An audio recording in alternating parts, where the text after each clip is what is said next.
Okay, now I'm not muted.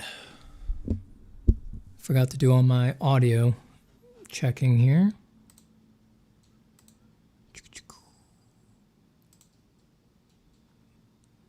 Change the output device on that. Before anybody asks, yes, I have a sty. If you think my eye looks swollen, that's because it is. And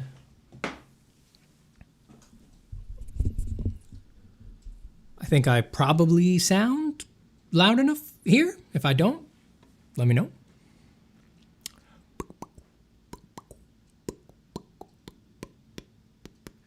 Let me check that my normal audio filters are on and at their usual settings. Isn't it just way more fun to do this stuff live than it is to do it not live? It is for me. All right.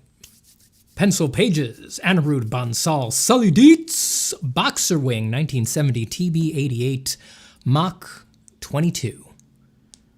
Kyokusei, Rokisiel, Roxiel, On Call, Johnny Pearson, Engine Can Get Failed, Ure, RG, Simon, Batty Badger, Daryl Grant, Cody, and Abel. Did I get Abel already? Welcome, welcome.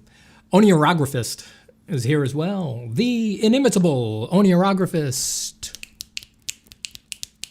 Anirudh says, hello, Mr. Zapata. Thank you for showing up in my last 2 hours of drawing for the day. Happy to be here. Happy to be here. Hey, hey, what's up? Hi, hi, hi, bang, bang. Let me point this down a little.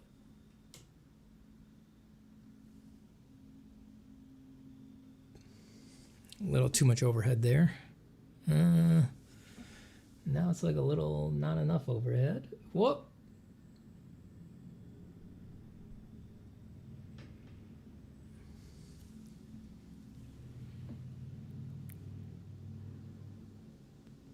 Great. Great, great, great. Wonderful. I move some things over here. Nope, don't want to pan left.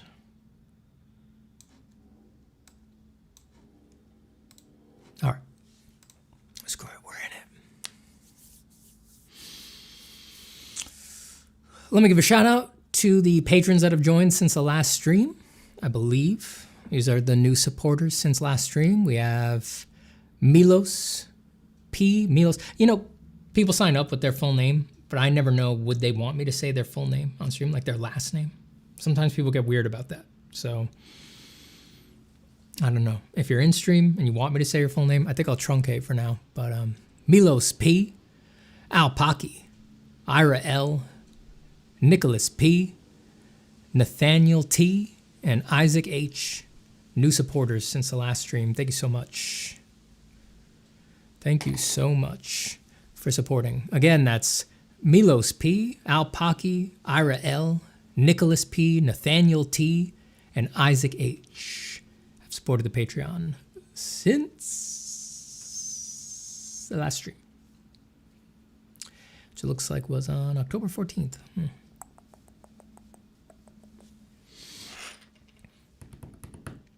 And they're all great. They're all special. As usual, you know, they're my horrid crew with which I have been banished to bottomless perdition. You know, we're down there rolling in the fiery gulf together. Eventually, I'm going to have to rear my massive frame from off these licking flames and go onto the blasted heath and rouse them to rise to glory. Eventually. For now, we're all just laid out huge on the burning marl, just suffering there together. Soon, we'll get to rousing. But for now, it's me, Milos, Alpaki, Ira, Nicholas, Nathaniel, and Isaac. Just rolling around. Really rolling around in our own suffering.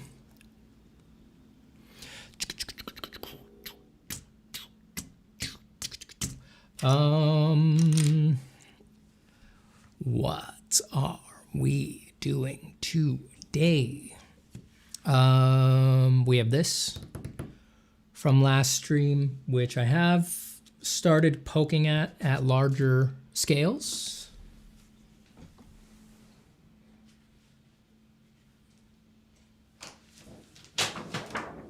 Now here's an initial test of some of the effects beginning to occur on a 18 by 24. So this one's considerably bigger. So this was a test at scale. This would not be the final sheet, but a test. I discovered new problems with the arrangement from this scale that would ask me to go back to a smaller size to resolve. We'll see. So we could work big on this. We could try to solve other problems on this big one that we already have halfway going. Figure out how we want to do our rocks and stones and things like that. We could go back to a smaller size and try to resolve some of the arrangement issues. Hold on, let me turn off my wife's laptop here.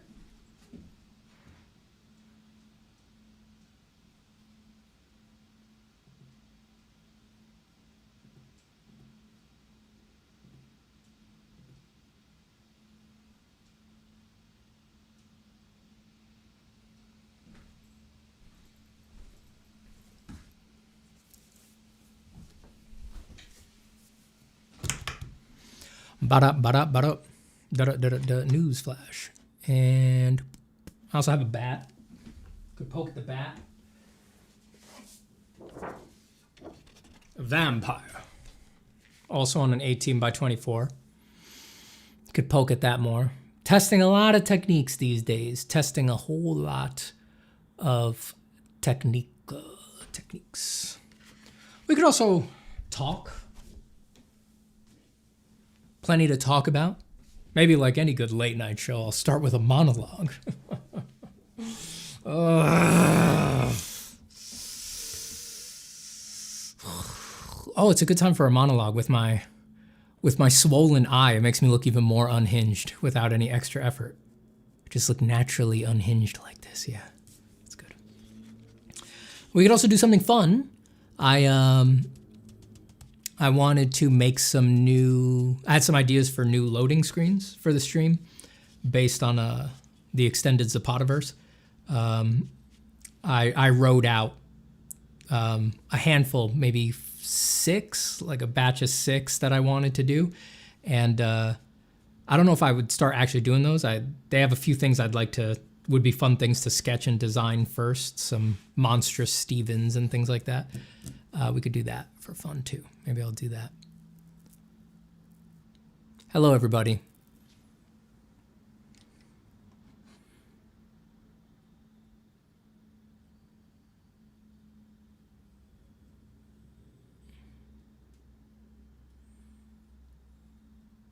Go to Cyan Knight, Alchemical Precursor, Pedro Assisi, RG. Discord email says, "My lord, I have returned." Tim says, "So we are now plagiarizing Scott Robertson, aren't we?" Yeah, How to Draw and Not Giving Up, yeah. A-Chat, nobody ever remembers Thomas Bertling. I do. I learned from both of them. They were both my teachers for VisCom 1. I could never forget Thomas, who was an awesome guy. Israel Grant, hello. Rain. Mel, hey Mel, how you doing? Discord email says, "Recently finished a long-term animation that I started February of last year. Now to start again, and again, to many more." Indeed, Discord email. Indeed.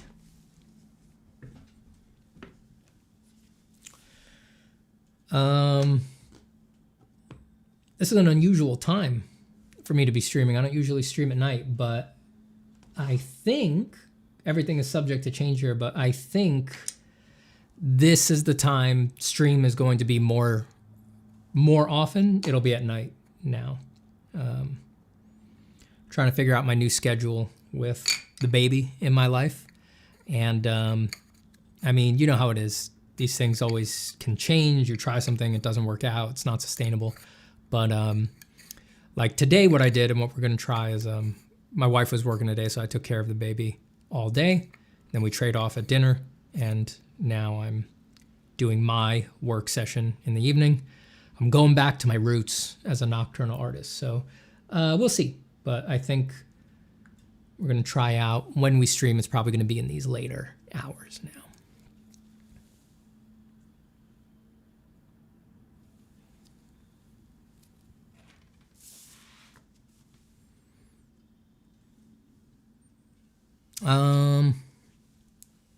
I'm thinking I want to draw some Monstrous Stevens for the extended Zapodiverse. I think so.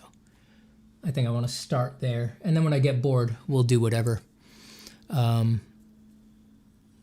What new techniques are you experimenting with, says YS Ryan. I'm trying a lot of things. I've always used, well, not always, but for a long time I've used these pastels called pan pastels in my pencil process. To help me get bases for things like big backgrounds and things like that. And recently I've started experimenting with using them more in the drawing, letting them be a more active participant. For years, since I put them in the process, they were always passive. I basically only used them to darken large areas, bring them down in value, and then I would go over all of that with pencil. It never felt right having them like do drawing work. I didn't like them like that. This year, I've been much more interested in improving my understanding of texture and utilizing it more. And, well, a big pastel isn't the only way to go for that, but I found that that was a natural tool in the kit that I already had that would let me do that. So I've been incorporating it more, and I found that I'm using it to draw more, actually letting it get involved with the actual subjects and things like that. So I'm experimenting with that. That then led me to using spray fixative more experimentally in my process, using it throughout the drawing process. That's what spray fix was mainly made for, that mainly for people who used pastels to fix layers in between second passes. So very recently, like past few weeks, I've been trying that out, spraying a drawing after a session, locking it in, and then working over it in the next session. And I've found some very exciting things that, well, they're certainly exciting. If they'll be long-term parts of my process, we'll see, but I'm excited about them right now. Modern Day James. Hello, James. How are you? We missed you at Lightbox, Brosef. Oh, I wish I could have been there. But family calls. Next year for sure. Seeing all the posts and stuff like that. I was feeling it. I was like, damn, that looks like fun. How is Zapatito doing? He's doing great. Oh, he's doing great.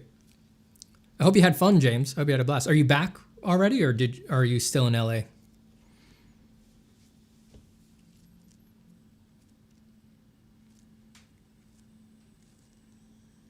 Hello, Noman. Thank you, Rain. Honorud says, welcome to the nocturnal life, Stephen. We've been waiting, patiently waiting. I'm coming back. I'm getting back into it. I'm in the nocturnal life.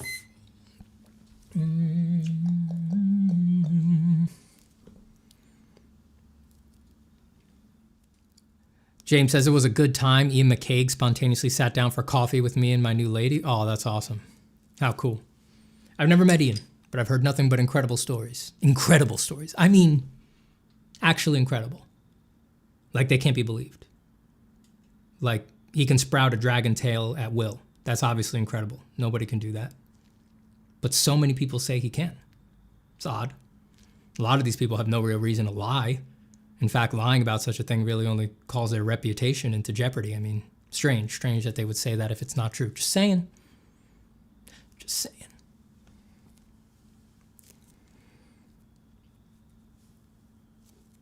And he gave you an impromptu dissection of your pilot script. Nice. I hope he gave you some good pointers.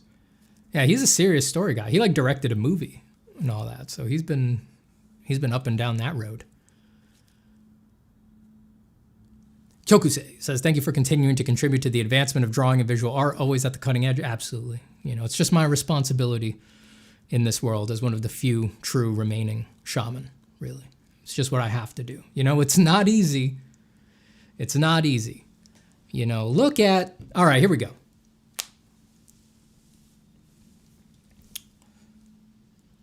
Look at the time the climb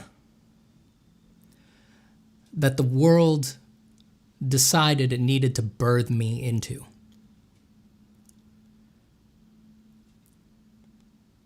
But oh, how fallen. What has happened to artists in this age? Everywhere you look, everyone is caught up in the most vapid, infantile crap. If you're wondering what that crap is, it's anything I don't do. If I'm doing it, it's high class, very Gagosian, very blue chip, very New York City. Obviously. What other people do, that's the crap. That's the crap. In all seriousness, I'm kidding. In all seriousness, we're all in a completely fallen state and we're all making shit at this point. I think that we have to admit that to ourselves if we want to truly advance. I have taken a very, very dark pill on this lately. I will honestly tell you that it looks so bad to me that I think that we cannot get out of this. Anyone working, living today.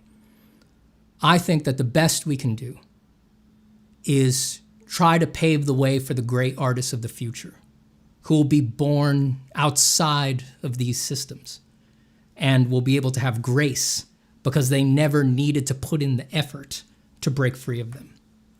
I think that this is a work that would need to span generations, probably, like those who began building the cathedrals, knowing that they would never see them finished. We must go earnestly and dutifully to our work, knowing that it is for the future and not for us. And we will have to satisfy ourselves with pretend play toy versions of the glorious rituals and experiences that will be available to our children and our children's children and our children's children's children if we do our work right. But for this age, for this time, I think the best you can hope to do is push the ball forward just a little bit, just a little bit. Just a little bit. Help those directly around you. Break them out of the shackles. Maybe by helping them, you can help yourself. But I think that's the best we can do. My God. And oh my God, how many people would hear a talk like this and they'll get offended? Now they'll get all up in arms. Oh, you're taking it too seriously. Oh, not me. No. Oh, what are you talking about? The artists of this age can be completely destabilized by mere words. Mere words. They're not people of action. They can't get anything done. They're broken down, brokenhearted. They've lost their spirit completely. Anything, stiff wind will just blow them right over. Blow them right over.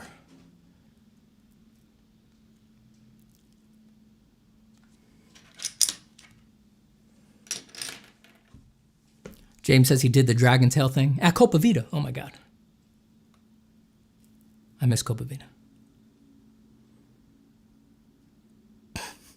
It was real funny. I was very hungover and not ready for it, but he insisted and I couldn't turn that down. No, you can't turn that down. When Ian McCaig is offering a script review, you take it. Also love this drawing. Thank you. I may work on that later. For now, I think I'll work on my own vapid, insipid art. Tear through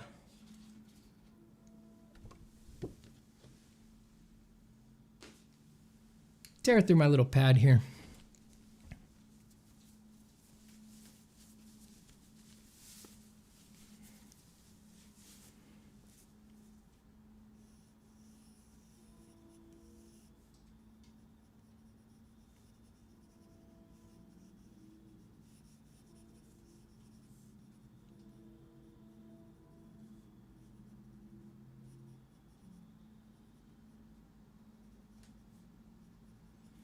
Let's do some Stevens who don't draw.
Hello, Art Dad.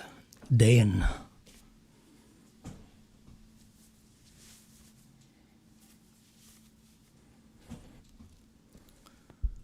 Is this the peak pencil holding technique? You know it.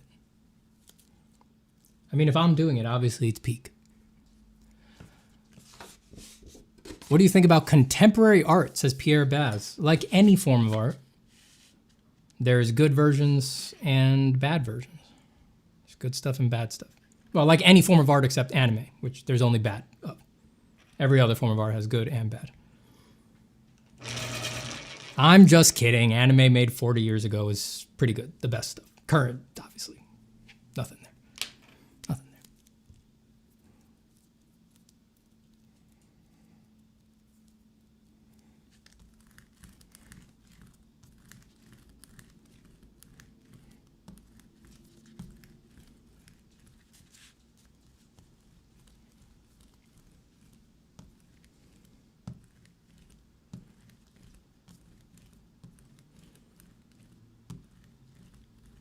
What lead type is the Blackwing? Just soft.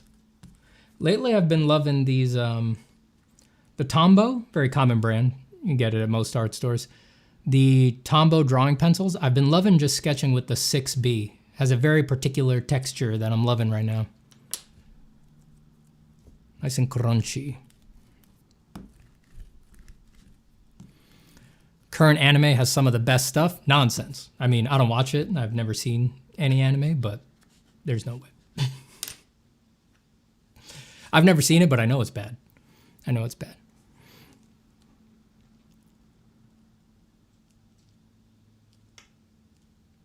Tim says, since when has your ego made you draw yourself as all the characters possible in a world? When did Drawing Ascendant, The Eternal Chronicles of Steven Zapata, Lasting Legacy 1, Epic 1 come out? Was that 2020, 2021? Since then.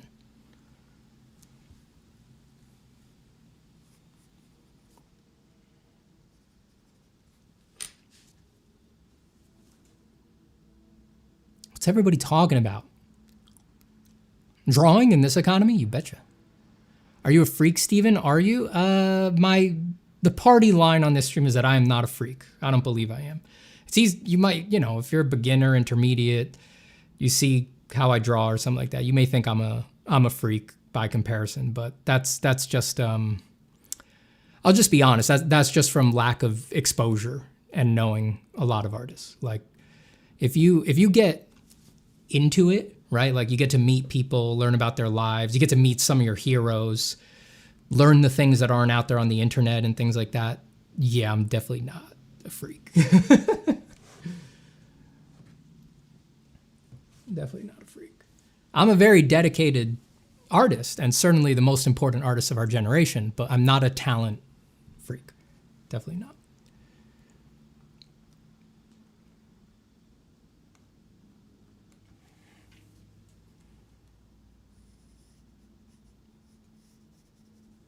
Lack Aslam says good vibes only.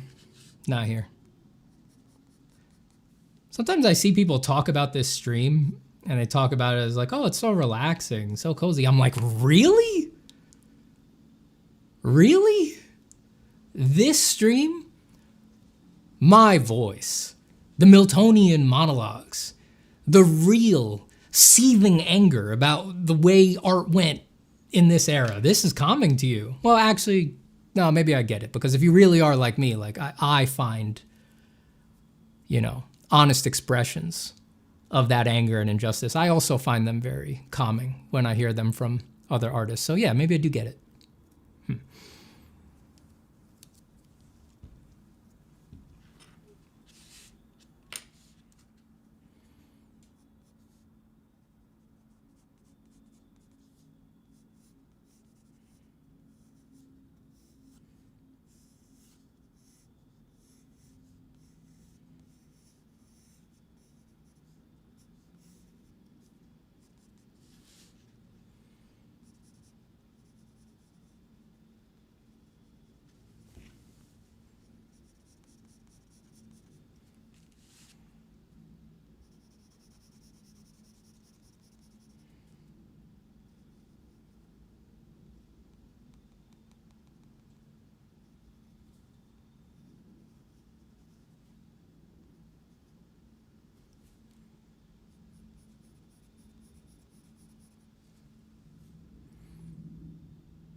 Rain?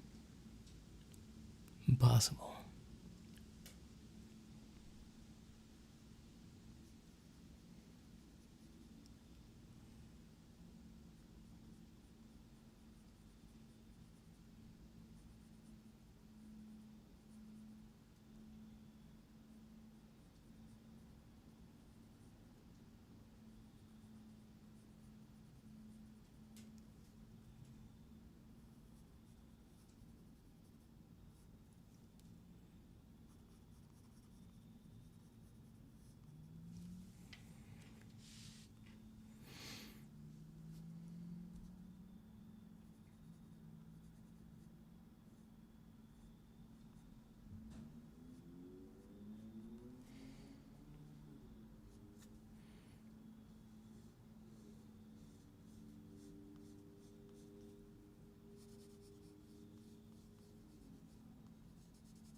Steven, our question, doing early ideations for a character design sheet, how meticulous should I be with line art when giving information on a character, knowing that I'll paint over them anyway? Not that meticulous. Most people eventually bounce off of pinning down their lines, like doing a first pass, tracing it to make it tighter, trace it again to make it tighter, tracing it to make it tighter.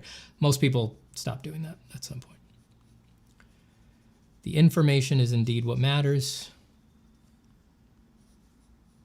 If that's in there, that's all that matters. To be redundant. Lines can be sort of accurate but not precise, you know? And that's usually what you want to go for. They say exactly what they need to say, but that doesn't mean that they're neat and tight and controlled. Snug Taro says, you ever pick your nose? Why yo?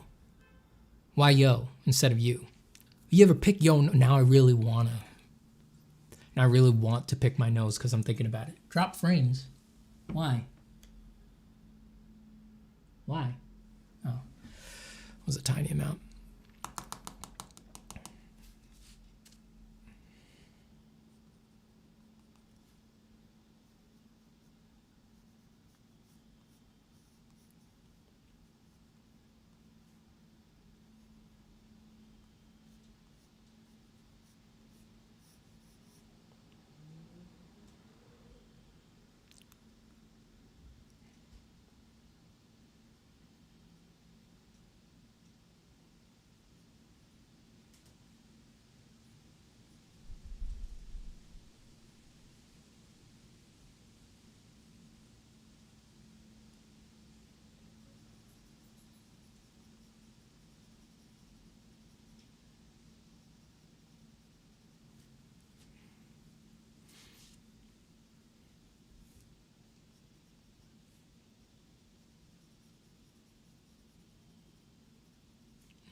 What's the name of that creature? This is a Steven who doesn't draw. From the world-defining IP, therapeutic practice, and professional sports team, Drawing Ascendant, The Eternal Chronicles of Steven Zapata, Lasting Legacy 1, Epic 1.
Okay, but your mouth wasn't that big. It kind of was, though. It kind of was.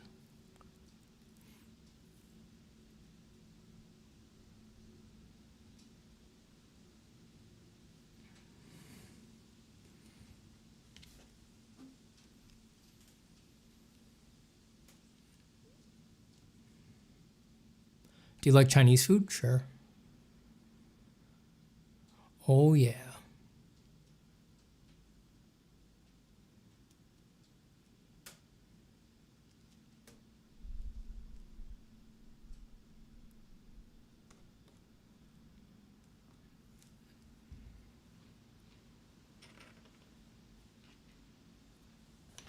Where's my other 6B? Oh my God, it's getting too short. I had another one. I had another one. No, I swear I had another one. Hold on. Gotta get it.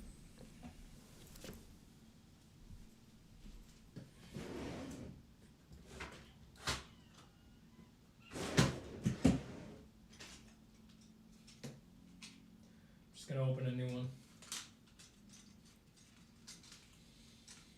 Pull a new one.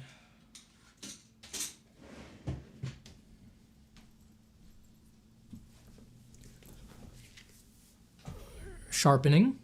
Prepare yourself.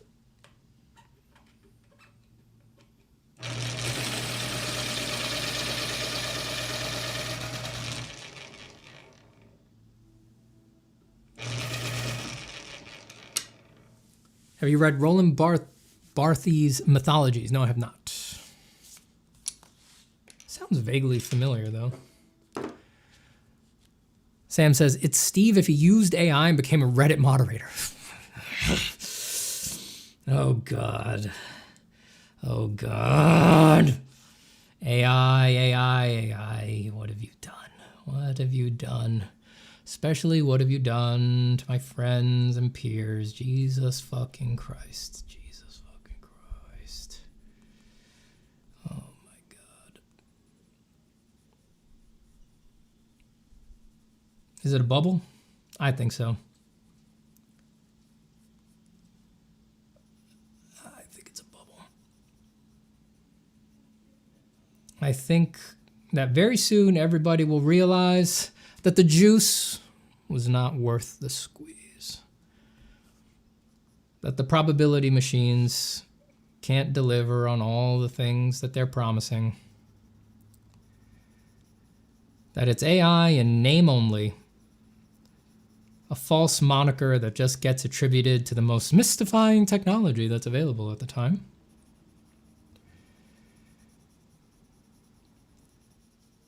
And once it's clear that they can't iron out all the problems because they're inherent, integral parts of this paradigm of the technology, at least, pop, pop, pop, pop. Oh, but not before they fuck up everything. Not before the mega feed gets here. Someone sent me a link today showing me that, I think it was sometime last week, Elon Musk said that, sometime last week, Elon Musk said in like 6 weeks they were going to get rid of all the heuristics on X.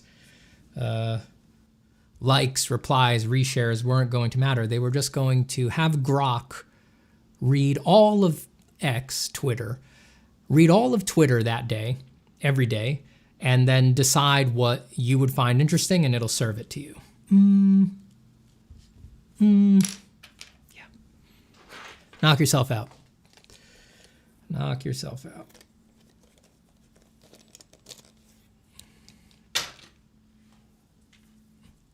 None for me, thanks.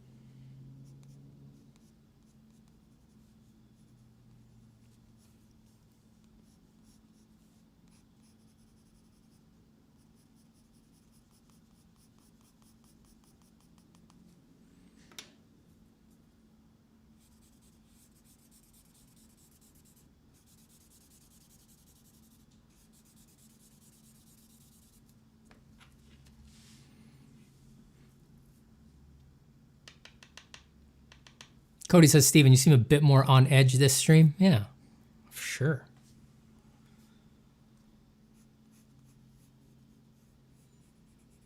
I mean, I'm not talking about things that I haven't talked about before or anything like that.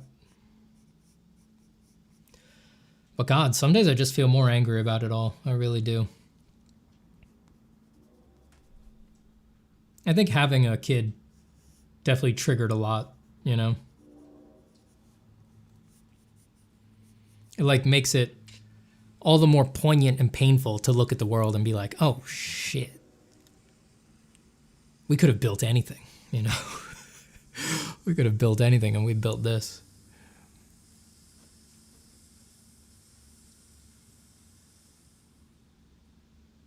James says, I've been feeling infinitely more optimistic about AI, to be honest. It's so fucking dumb that it's becoming patently obvious. I mean, everybody hates it. I mean, if the optimistic viewpoint is nobody wants this, every sensible person hates it, thinks it's stupid, it shouldn't be doing that.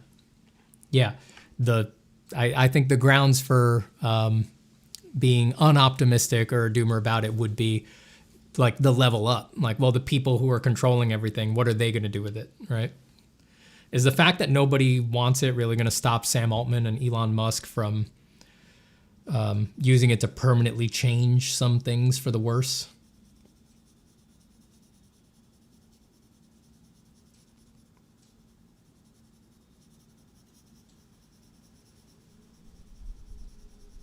I think that there's boring, uninteresting things about it that will forever serve their business models, and like we'll be dealing with that forever, and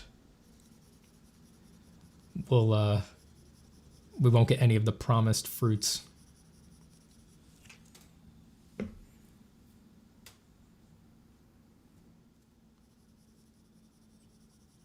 James says it's unprofitable. It's literally not even working from the most hyper-capitalist viewpoint.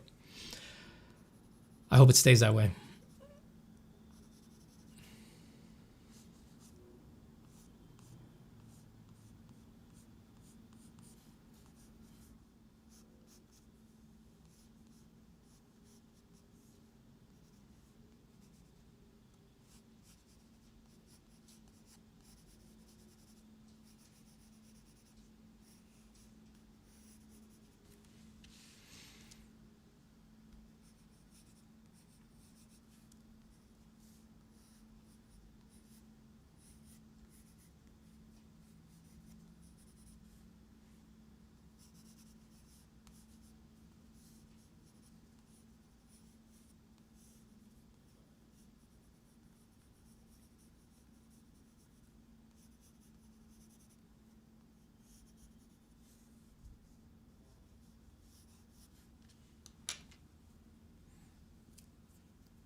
Jakob Dunmin with $10 donation. Thank you so much, Jakob.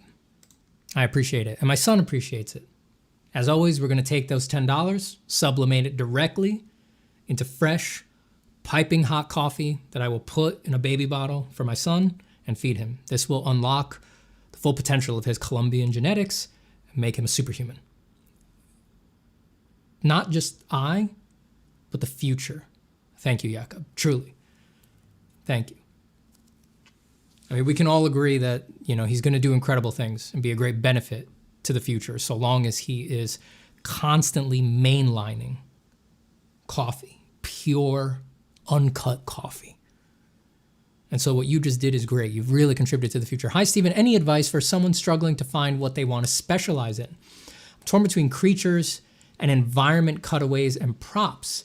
There are days I don't draw due to overthinking this. Okay. It's very important to realize that in all of the possible problems that come up in drawing, all of the possible solutions, all of the situations that you can find yourself in,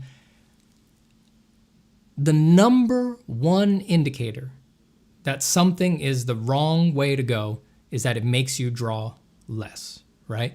Even if it makes you look more disciplined and studious to your peers or to your dad, right? But it makes you draw less. It was the wrong way to go. It's just making you get caught up in crap. It's making you, like you said, overthink, right? So it's possible that you need to drop the question of what to specialize in if that is tripping you up. Like, who says you need to have an answer to that? Who says you need to specialize? Who says that you need to have a specialization that you can fire off whenever anybody asks, right?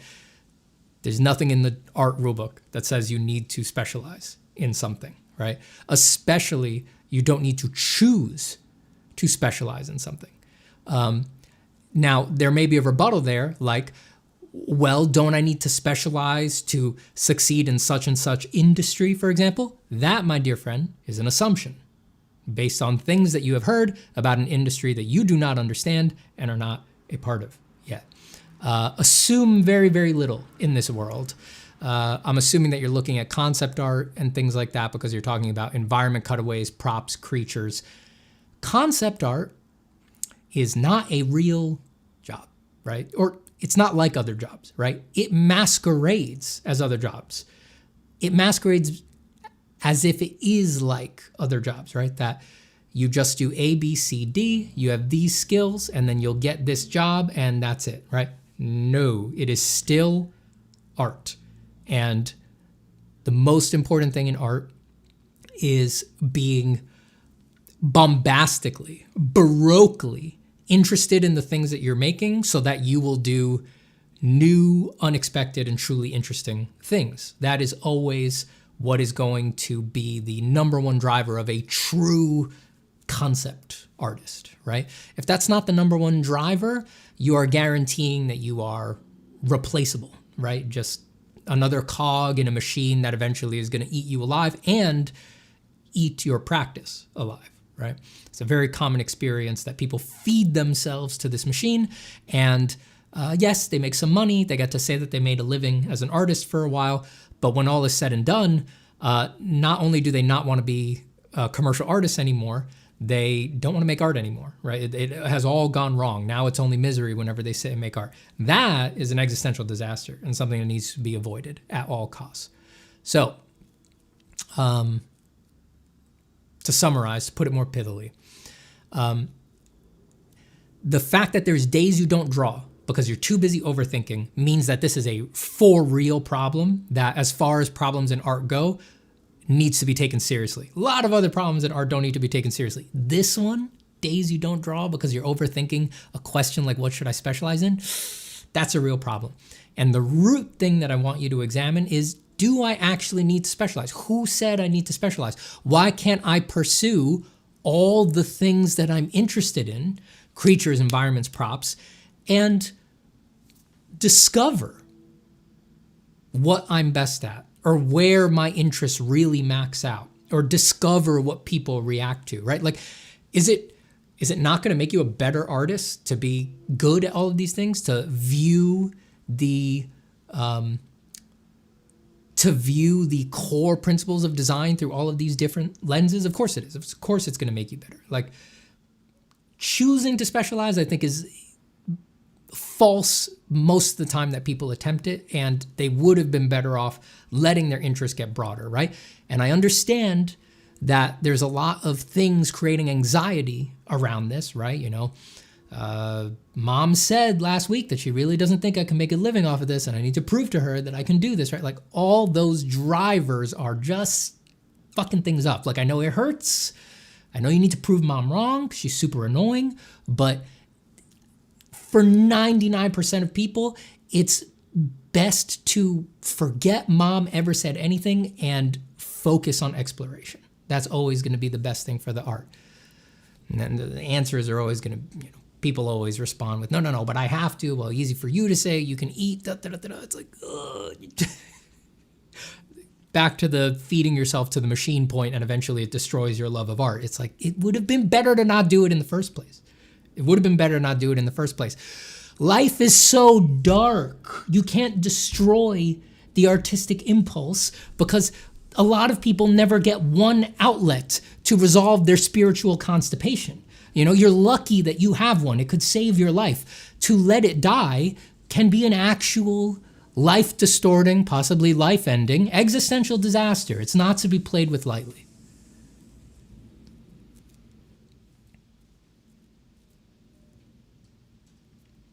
Sam says, hey, how my family finds me crazy for being so against AI and refusing to use it. Whenever I point out the legitimate problems with it, they close their eyes. It's frustrating. Can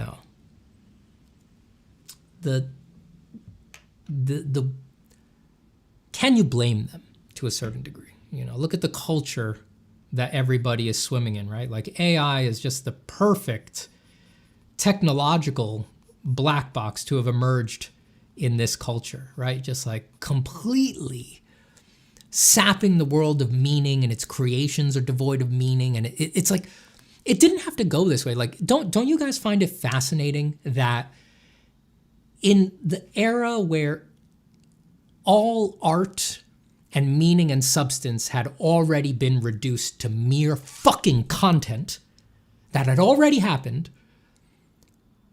out of nowhere, we reached into the urn of possible technologies and we pulled out a tech that is like the perfect thematic tie-in for that. It's like, we could have pulled anything else. We really, you know, it's random. It's like almost completely random that at this time, the people who solved that math formula happened to solve it, right? Just, I'm awestruck by it, right? It's like it's almost like someone wrote this, you know, like, you know, if you were writing a sci-fi novel, you'd be like, all right, for this culture, what's the perfect final weapon, right? Culture where everything has been denuded of meaning and is obsessed with content and everything is about rapid regurgitation. All right, the perfect thematic thing is regurgitative probabilistic AI that allows for just the mass expulsion of mediocre emissions. It's like,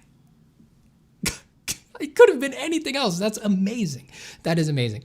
So can you blame them to a certain degree, your family, for, you know, they're swimming in it. This is the water that they swim in. They're not artists, right? They're not counterculture psychos like we are, who are constantly questioning and scrutinizing everything, right? You know, special cutout for our pop culture obsessed brothers. Special cutout for our fan art loving brothers. There are brothers too, but it's not all artists, right? Most artists, a lot of our core, right? The base core of artists are highly sensitive, counterculture, angry motherfuckers, right?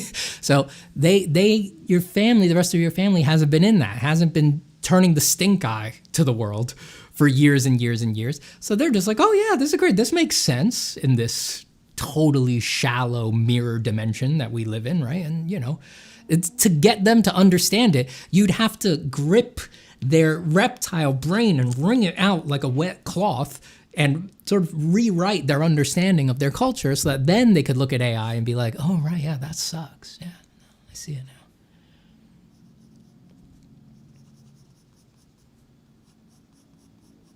But you don't have to do that. I think you just need to wait it out, because your family is actually in the minority these days, I would say. Most sensible people seem to find it nothing but annoying. It's stupid.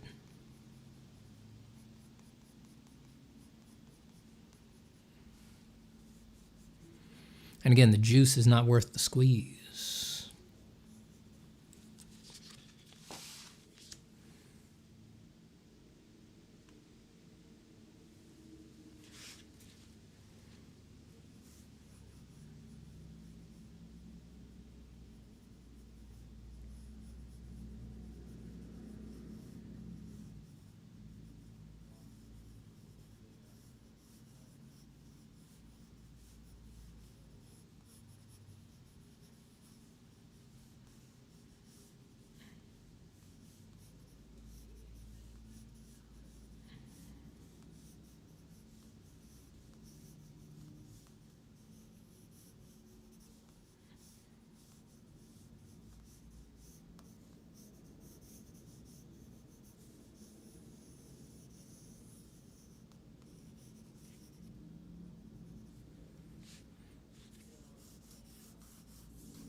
Our once a stream, every stream Steven ran, at this rate, 56 times a stream, every stream.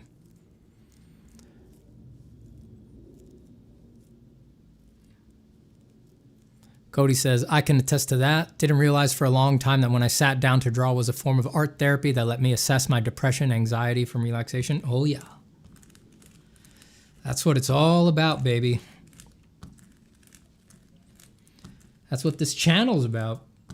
At least the mainline YouTube videos. That's what keeps people in art, you know? They try to close the door to it, but that's always there. And that's also the reason a lot of people bounce off of art, because they can't stand the huge amount of hours that they need to be alone with their worries and with their thoughts, right? They try to drown it out with podcasts and music and stuff like that, but there's really only so long that will last. At a certain point, if you're going to be doing this for 30 years, 40 years, 50 years, 60 years, you have to learn to meditate while you draw and to accept these things and view things with a pulled back eye and see things as they really are and live in and sit in the fear and do good work in the fear. And of course, two dawns.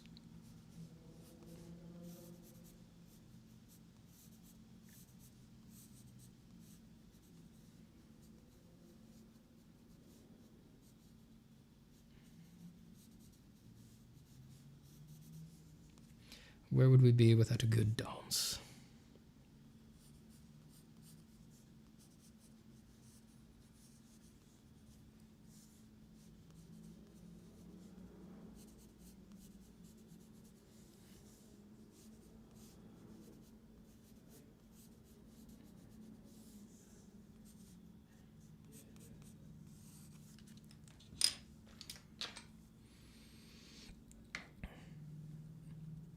Reynola Dominguez says, the act of creating art is a sacred dance. That's right. You're darn tootin'. You're darn tootin', brother.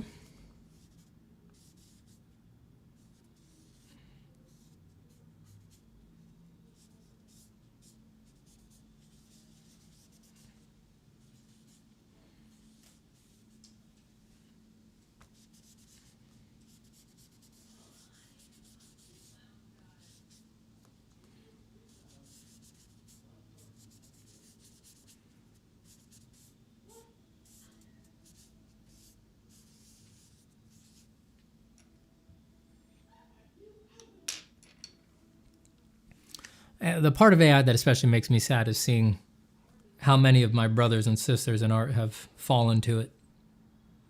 It's been hugely, I don't know, I mean, just to be completely honest, hugely dispiriting, sad. And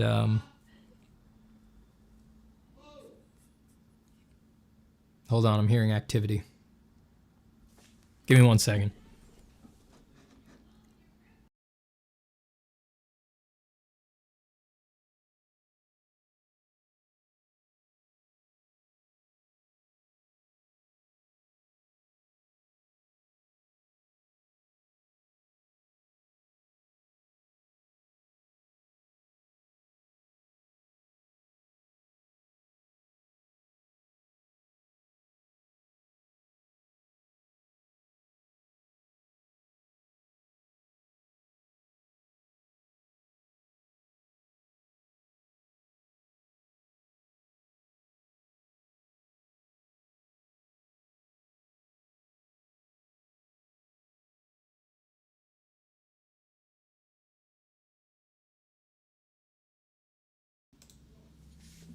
Sorry, I had to make sure I didn't miss a first.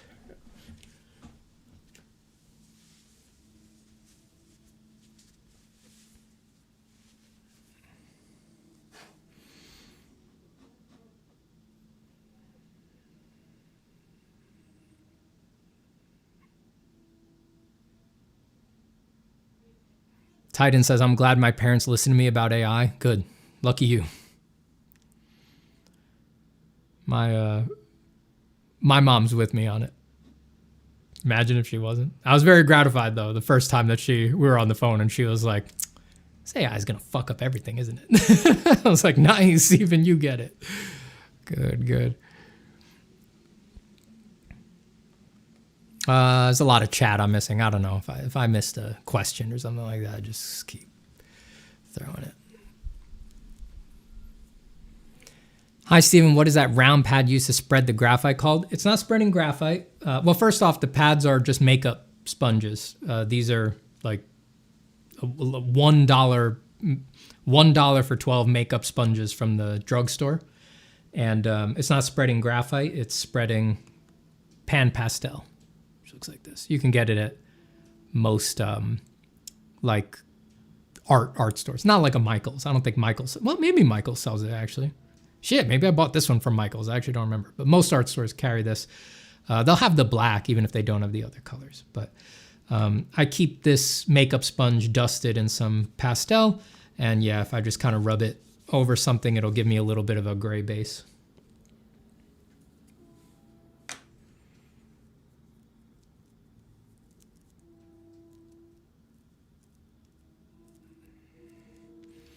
James says, I remember when I first started learning, I'd hear the phrase, and I used this tool so I could bypass some of the drawing, and being so pissed by that, seeing that attitude has pervaded. It sucks. But yeah, what was I saying? Yeah, I'm very bummed by how many of my artist brothers and sisters I've seen fall to AI. And that doesn't mean that, doesn't mean they'll be falling forever. I've also seen a few come back. I've seen a few decide, oh, you know what? Not for me. And that's always nice. But yeah, it's a shame.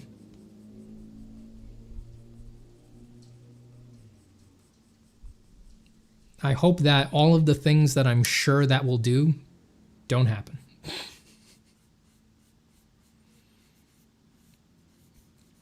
I mean, there's just no helping it, once somebody bites the bullet on that, and I see it, I've seen it with people that I really love, they're just like, they're like, I'm trying it, I'm doing it, we got to do it. If you want to survive in this industry, you got to do it.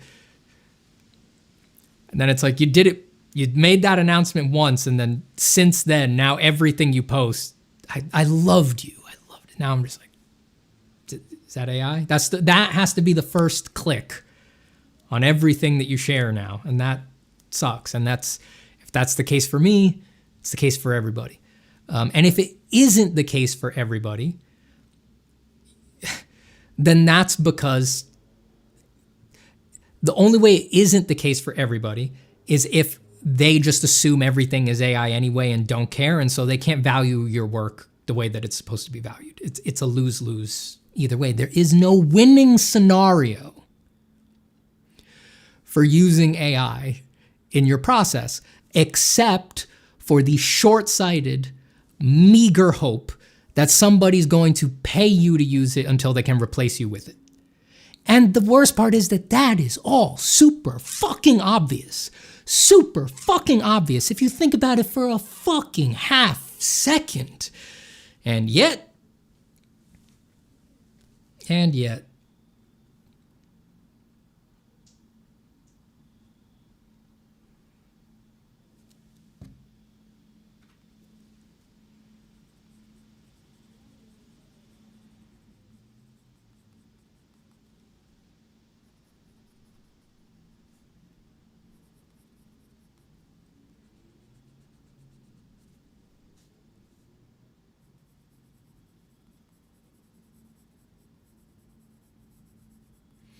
I mean, the smart ones do it under an alias because they understand that, right? They know all of that, and so they do their AI work under an alias so that when it all blows over, they know it might blow over. They can go back to their real name and keep presenting their art and their drawings, and no one will have that click, right? They'll have this plausible deniability where everybody can think, okay, they never used AI, right? When they did under this other assumed name or whatever. And, they're cowards. They're just pussies. That's a really cowardly thing to do. So really, I don't know. I was about to say, I don't know what I wish they did, but I do, of course, know what I wish they did, which is don't fucking use it. What is the point? Ooh, that's a nice cool breeze. Oh, that's God giving me a kiss. That's God saying, you're right, Stephen. Yes. Yes, Stephen, you're right and they're wrong. That's God. That's what God sounds like. There's no one else that could be, right? I don't think so.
Goodbye, James. Who says, all right, I'm going to go make some soup. Nice. Soup is an excellent choice. Always lovely to see you drawing, Stephen, and we appreciate your righteous anger. I got tons of it on tap. Enjoy, James. Peace out, man.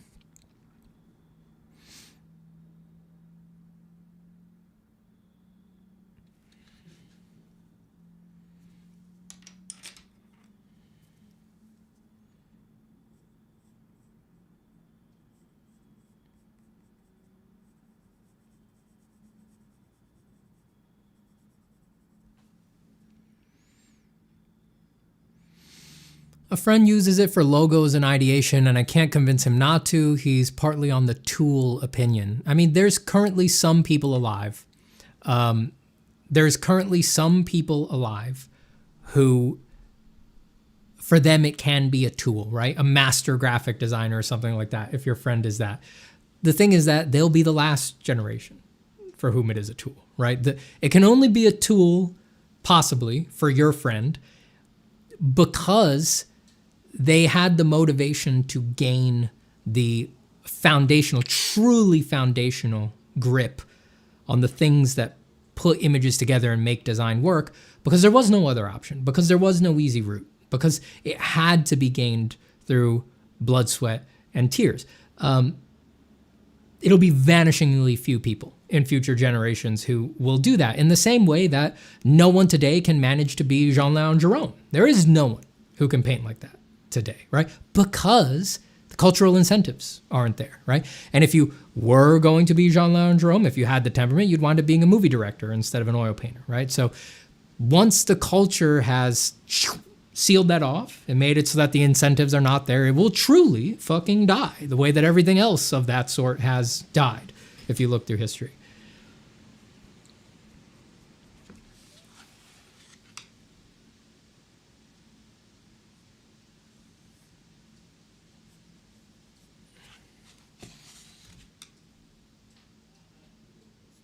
But in all likelihood, your friend is not enough of a master graphic designer for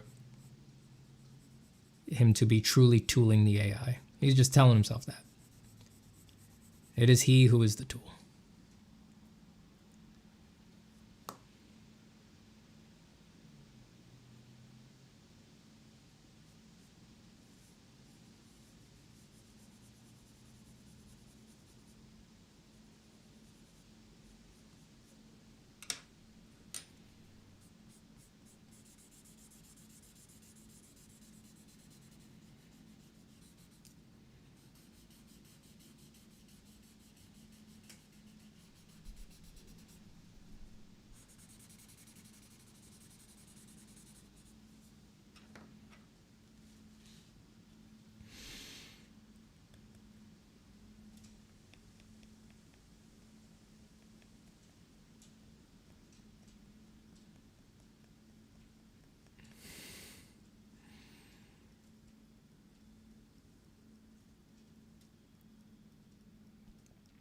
Sam says, this stream's got me drinking more coffee. I'm going to pull an all-nighter and draw more. Good. Good.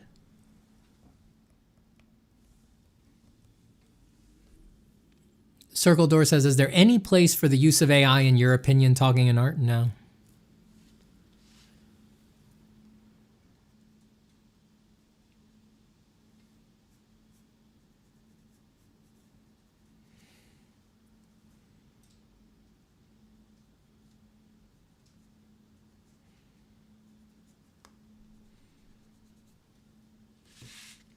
I mean, okay, to give it the most nuanced take I can.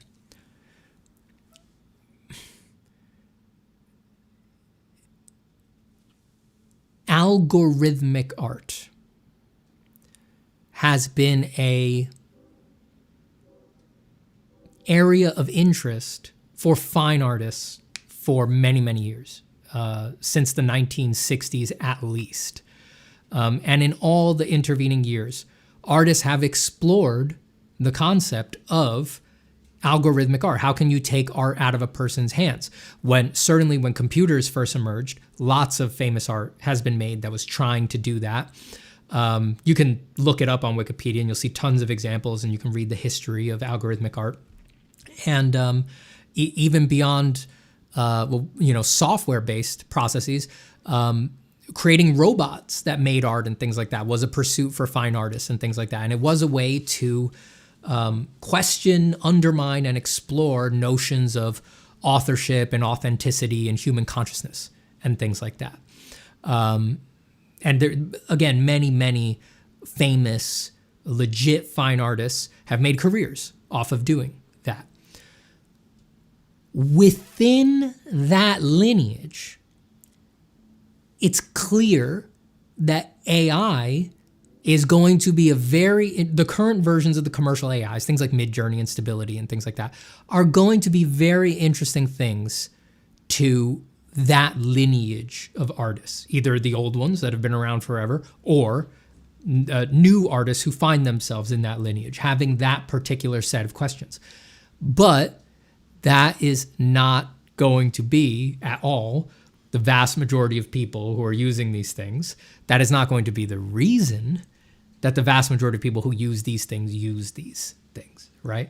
The vast majority of people are going to use it to rush through things and downsize and just, it's different if you're an artist or if you're a company owner or something like that.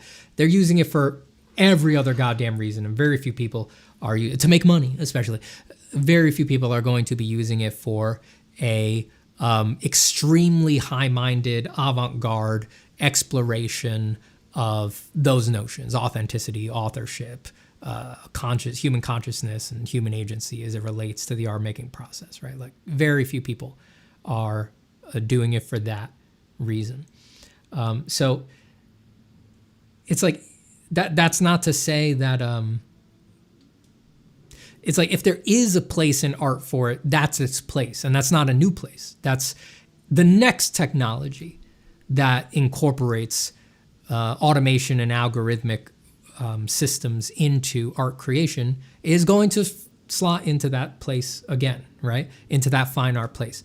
It didn't need to be diffusion models. It didn't need to be LLMs. There will be another, and there will be another after that, and another after that. So if there is a place for AI, it's in that slot for now, temporarily. But the repercussions of this version and things like that for our culture are greater than that art historical question, that algorithmic art, authorship in art question that has been asked, should be asked, and that will continue to be asked through the lens of this technology and other ones that will follow.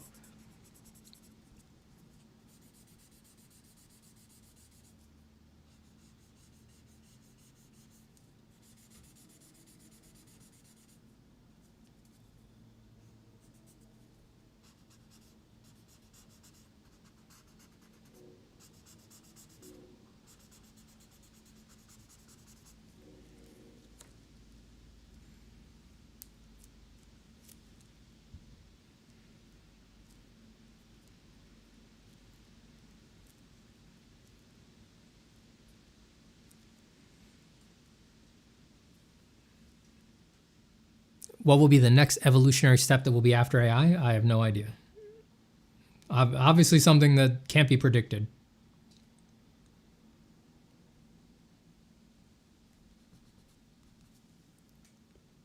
No one predicted AI would hit now, of all times.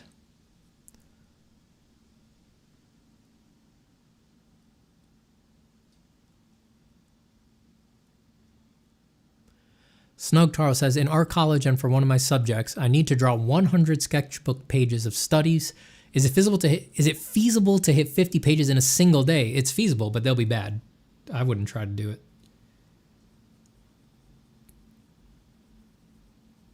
Just do the math on how many pages do you have to do an hour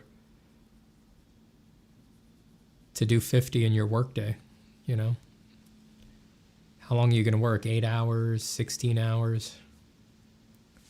I wouldn't do it. There's no need to rush. I personally hate volume-based assignments like that. But when you're in an art school, you know, they need to grade you, which is inherently anti-art. You know, even art got caught up with this bureaucratic crap.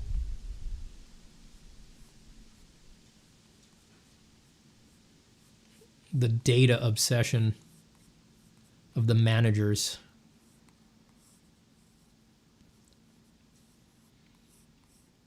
It's like really grading art. It's like, God, just let the administrators teach the classes at that point. Jesus.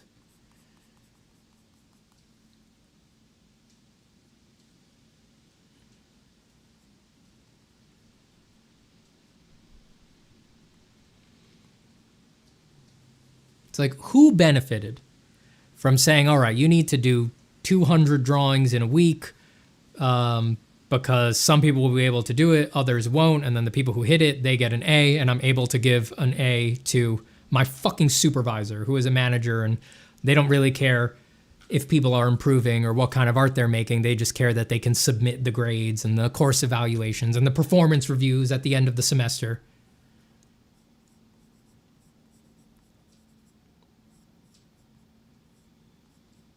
Not any of those individual people's fault. Just the fault of the stupid system.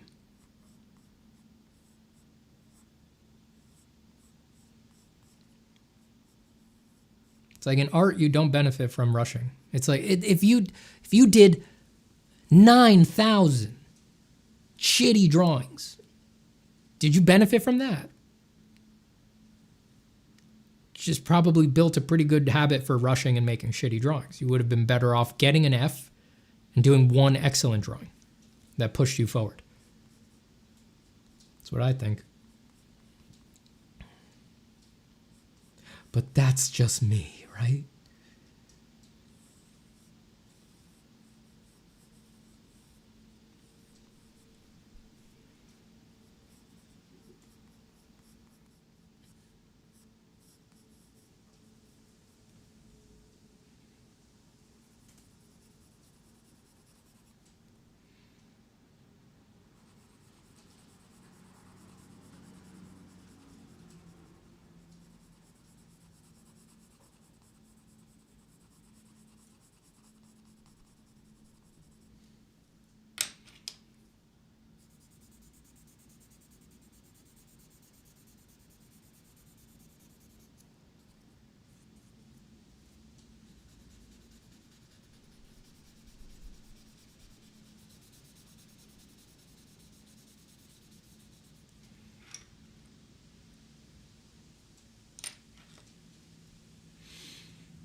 BTT says, yeah, my students would rush just to get things done. They didn't really take the time and care for their art. They would also take 6 or 7 studio classes a semester. Not good. Indeed, not good.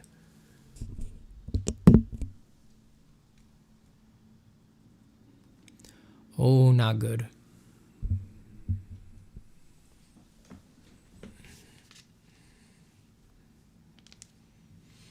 Uncle says, Steven, I think I became creatively bankrupt. Uh-oh. For the past 2 months, I can't take joy of anything that isn't an art study.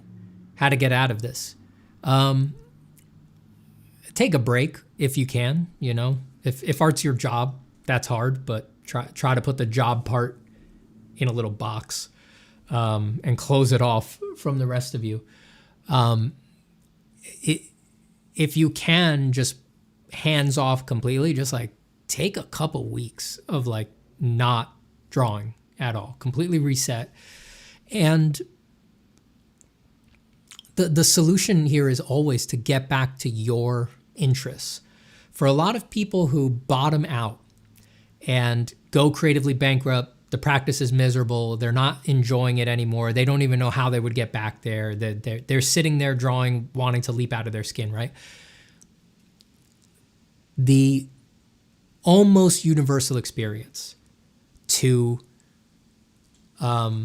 fixing that in a robust way, right? Sometimes you just cycle out of it, but we're not talking about cycling out of it, right? We're talking about a real robust change to the practice, is you reincorporate something into the practice that you always thought didn't belong in it. That's asking you to look in a blind spot. That's asking you to explore yourself, but that's what art is about, right? And in my experience as a teacher, when I see a student have a really big breakthrough, all the time it's that. And I've helped like really well-established professionals with way more experience than me. I've just floated that to them in conversations, you know, conversations that were structured. You know, we were they were asking me to help them with something, right? With this problem. And I just floated that to them and they were like, I get it. And they right away, it was fixed. Like they knew right away. It could take more time, but if the fruit is ripe, it can fall from the tree any moment. But that's truly it. To give you some examples which make it sound too direct, right? For the eureka to really work, it obviously needs to be an explosive product of exploration and realization and stuff like that. But to have examples, for me, it was the spirituality. For most of my art career, my development, and my childhood and stuff like that, I had a great interest in spirituality, but I thought that was like an interest of the part of me that wasn't the artist, right? And I very pointedly kept that out of the work. I was like, that's not what art is about for me. And I couldn't have even formalized it in a statement like that. Like, you know, that doesn't belong in the art, because it was so axiomatically assumed that didn't belong in the art that I never even asked it. It would never come up. It would never float in, right? And my big explosive eureka that transformed my practice and transformed my feelings towards my art and how I did it and things like that, made things so much better, was just realizing that, oh, why would that be? Why would it not have that too, right? I'll give you examples from students, just a couple off the top of my head.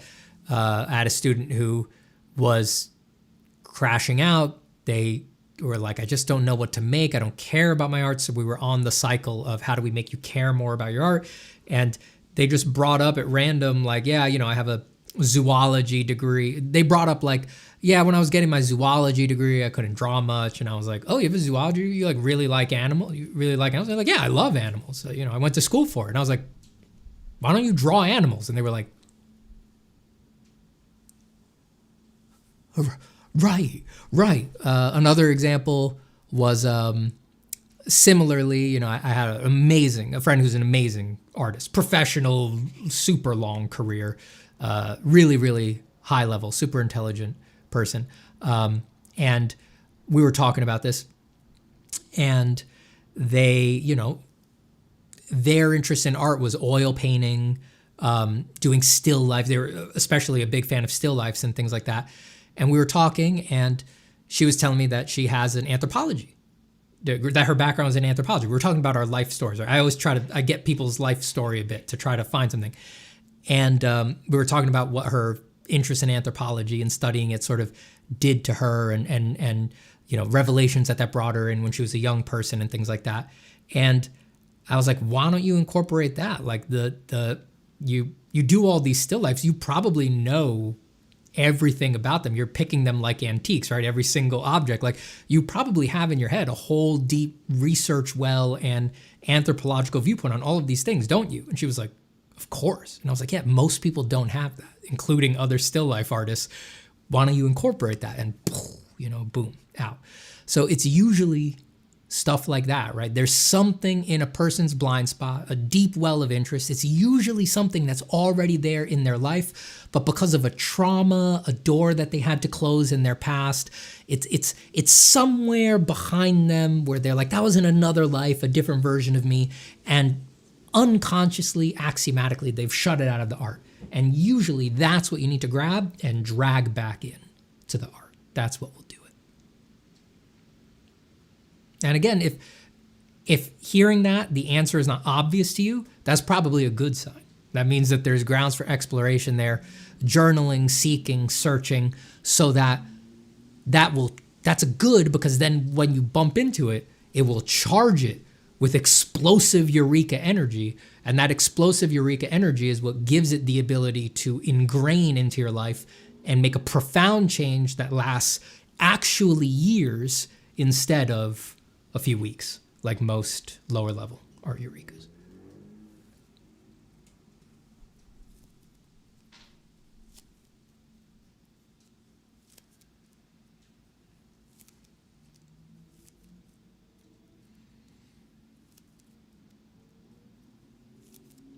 Pencil Pager says, can fixative be worked on top of after it dries? Yes. Depending on what fixative you use, you might get a change in texture, a change in feel, things like that. But yeah, you can work on top of fixative. That's, if I'm not mistaken, that's what fixative was created for, actually. I mean, it wasn't made to seal pencil drawings and things like that. Its original usage was a mid-process sealing tool so that you could work over it, specifically for pastel artists, if I'm not mistaken. I think before spray fixes, they had other ways to seal their pastels. Maybe they used an atomizer and they sprayed like shellac on as a thin layer, something like that.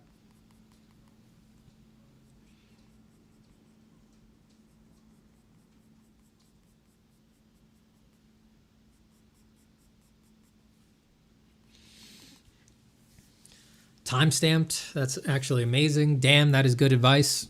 I'm lucky enough that I've been able to have these conversations with students and friends over and over and over again and watch the eurekas unfold on their face, right? I've been very, very lucky to be witness to those moments. So I really encourage people to explore those things, and it's not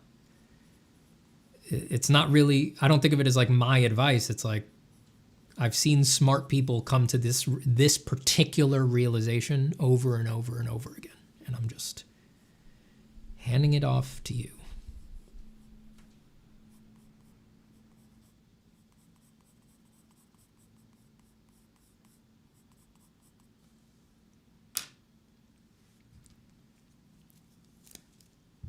It's a way better part of art. Way better part of teaching art. The people who teach art by, controlling people and try to get particular things out of them, no wonder so many people don't like teaching. The fun part of teaching something like art is letting it get personal and tied up with everything, and then watching someone's mind explode. That's that's the best stuff.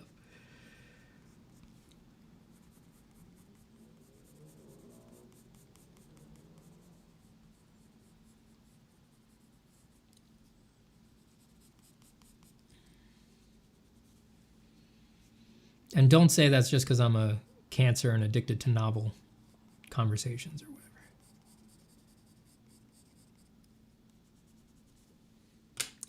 I'm not like the other Cancers. I don't know if I'm a Cancer or Gemini. I think I'm a Cancer.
Nice stash. Part of your new father arc? No. I've never been disciplined enough to shave regularly.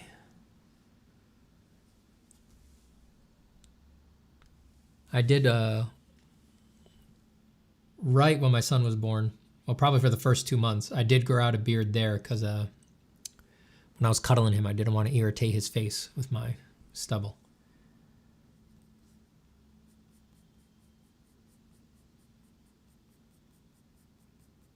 You know, body hair and facial hair are for reducing friction.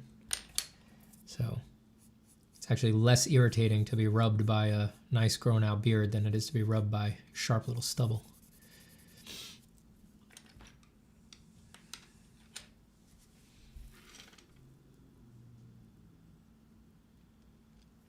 Lax says, Steven, since you quit school because you already got a job as an artist in the industry, if I remember, is that the only reason?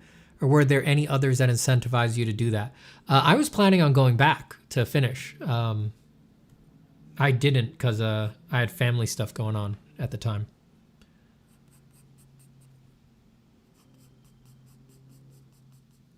My dad had just gotten deported many, many years ago.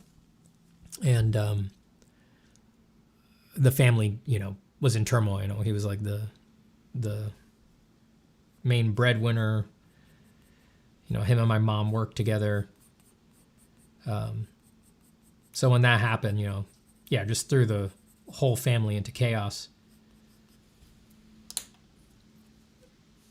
Sister had just had a baby, so they needed to figure out where they were going to live. Couldn't afford where they were living anymore. Had to get dad set up.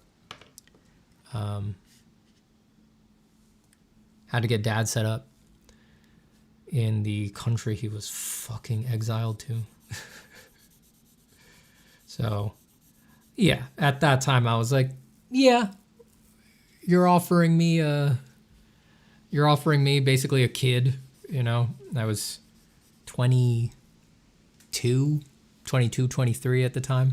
I was like, yeah, you're going to offer me a 6-figure paycheck to make art when my family really needs stability. Yeah. Yeah, I think I'll take it. Yeah, I don't think I'll tell you, actually, I have to go back and do my last 2 semesters. But I planned on going back. I did plan on going back. For a long time while I was working in studio, when my art center had a pretty aggressive policy. It was like, if you didn't go back for 2 semesters, you would get dropped from the system. So like every every 2 semesters, and Art Center has 3 semesters a year. There's no break, right? People go the full program in summer as well. So every 2 semesters, I would take a night class to keep myself in the system, because I was like, I'm definitely going to go back next term. And, I thought the situation would get better quicker, and just didn't, and I never went back.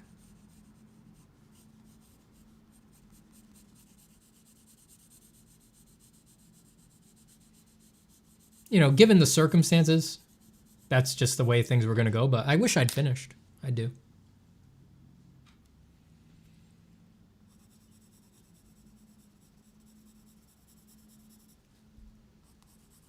It's not super important, but I wish I'd had the experience of making like my final portfolio wall and things like that.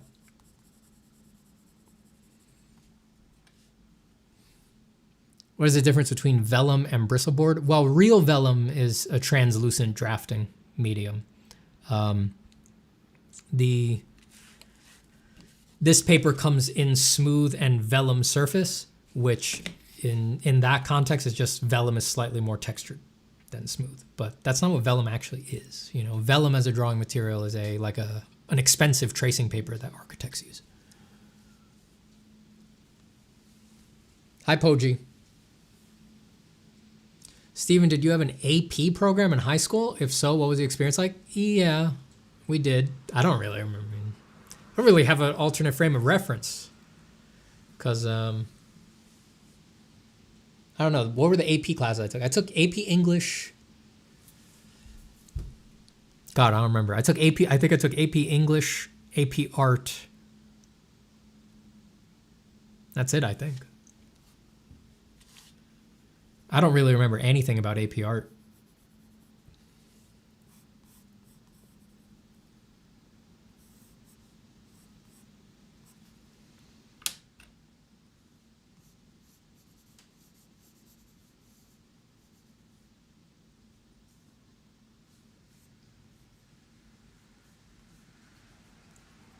I remember AP English better than I remember AP Art.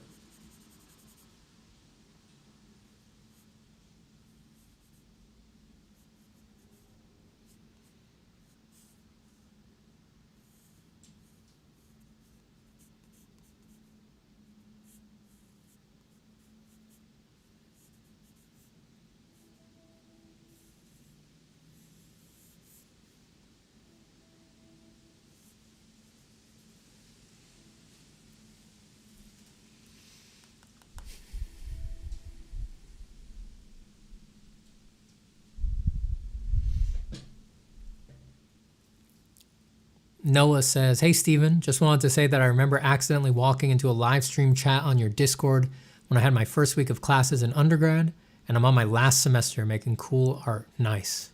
Wow.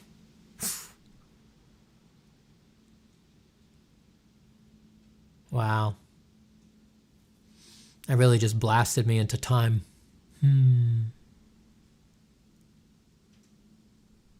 Wow.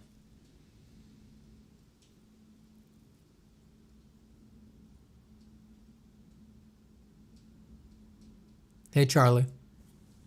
It's late. It's getting late here, too. 10 p.m. I rarely stream at this time. But this will probably be the hours where I stream for a while going forward. We'll see.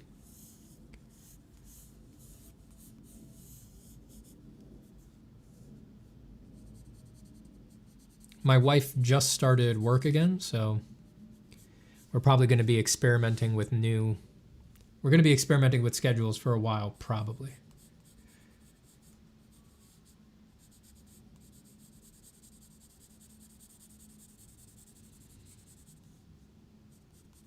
Trying to figure out how to do this thing. Martin Bosch says, how to get rid of a utilitarian logic in art. Well, the fact that you're asking that question probably means you'll get there eventually. Awareness is most of the battle. Most people aren't even aware that that's an issue. So I think you'll be just fine. I mean, a utilitarian logic in art, it's like What are you doing art for? Like, what's utilitarian about it? You're doing it for money? You know, that's the classic utilitarian thing, right? It's like, that's the stupidest thing you could do for money. God damn. Be a union plumber. You'll make more than the vast majority of artists are ever going to make. Even great ones, even really great artists, you know, you'll make more as a union plumber, you know, become a union barrier mover, you know? I was looking through the pamphlet a few months ago. I was looking through the union pamphlet for the hourly rates for machinery equipment operators, you know. Up at the top is stuff like crane ops and things like that. And then at the bottom is like barrier mover, right? Like you drive this big machine that slides the dividing concrete barriers, you know, 20 feet to the right or something like that. It's like, I was looking at the hourly rate for that. I was like, you would have to be one of the best fucking artists in the entire goddamn world to make that amount of money hourly. To make that amount of hourly, and you'd probably only get it on some gigs where they're not all the time. You know, you'd be like, yes, I got that rate for 6 months. Nice. It's like union barrier mover. You're just doing that all day, every day. No gaps in your schedule, all day, every day. Oh, you're going to work past midnight? Double the rate. Double the rate.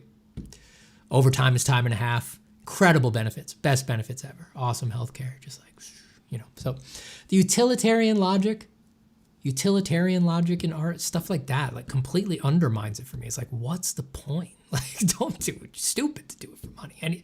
Anything else would get you more money, you know? Anything else.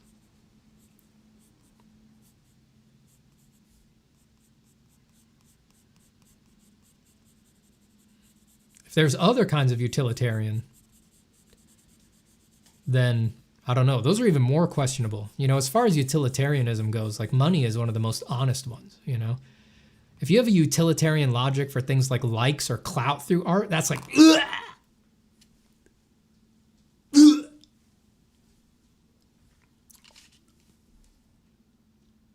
Oh, God.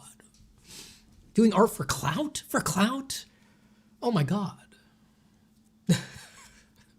No, my dear. Nobody respects artists. Nobody cares. Nobody cares. You can only get clout from other artists who are just as confused and lost and fucking broke as you are. Like, it's ridiculous. It's ridiculous. No. You want a true utilitarian logical reason for doing art? How about if you don't do it, you will suffer from a spiritual constipation that will eventually result in a complete self-immolation. And by regularly drawing, you drain the bar, the frenzy meter, that if it hits maximum, you're going to lose 99% of your HP. How's that for a utilitarian reason to do art?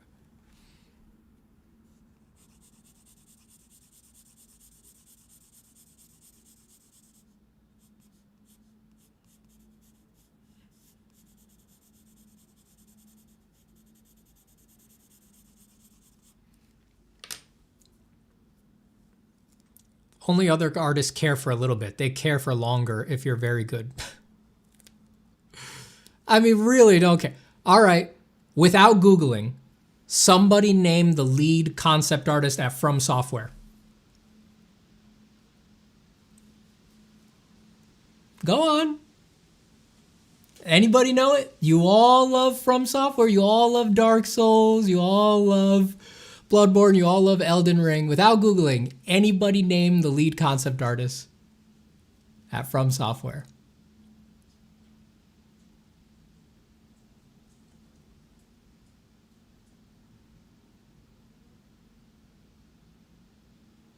Not popping up. Not popping up.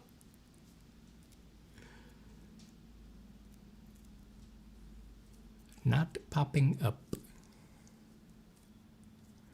Nobody cares. Even other artists don't care. They don't care. This entire chat is obsessed is obsessed with From Software. Look at all of the false names and jokes, and nobody knows. Nobody knows. Nobody cares.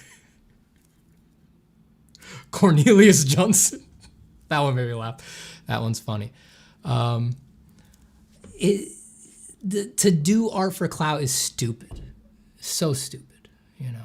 Nobody cares. Even other artists barely fucking care. Barely fucking care. Our world has dragged the deserved love and attention that art and beautiful craftsmanship should have. But in this benighted age, it's really, they've been ripped apart. So yeah, that's not a good reason at all to do art, you know. There, but for the grace of God go we, you know. Do not get up to that.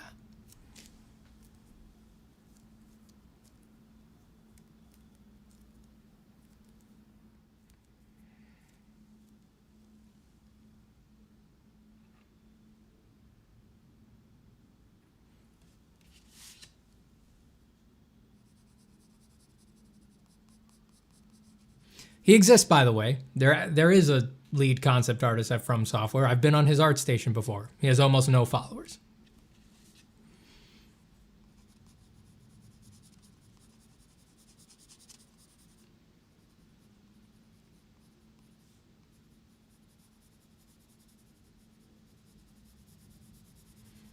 Everything's all topsy-turvy, brother.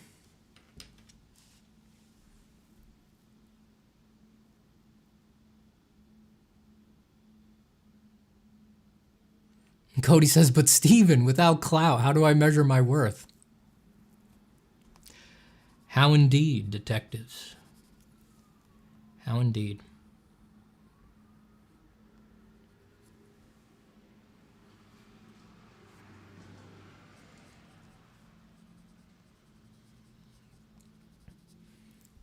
Steven is gatekeeping all the clout for himself? Yeah.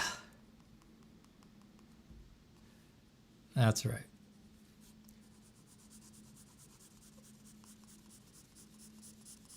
That's why I'm over here making silly monster versions of myself for my world-changing IP. Drawing Ascendant. Drawing Ascendant. Why do you think I named it that? Drawing Ascendant. We were down, and now we're up, baby. Drawing Ascendant. The Eternal Chronicles of Steven Zapata. Lasting Legacy 1.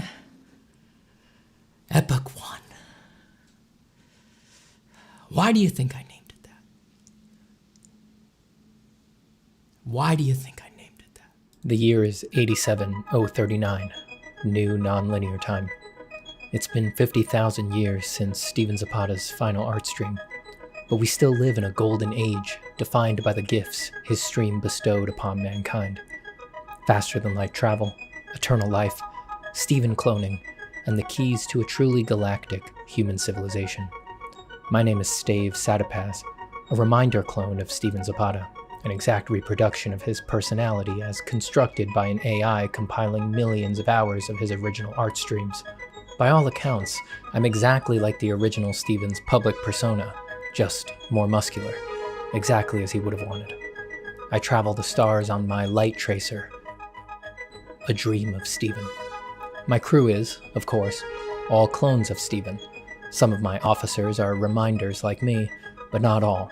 Some are bioclones, and yet others are aspectoids, clones who, instead of trying to capture his full essence, amplify a particular portion of the original Steven's personality. We've spent hundreds of years drawing, exploring, and philosophizing while snaking our way through the stars, spreading the good word of design. But we've had another, secret mission as we've cruised the cosmos.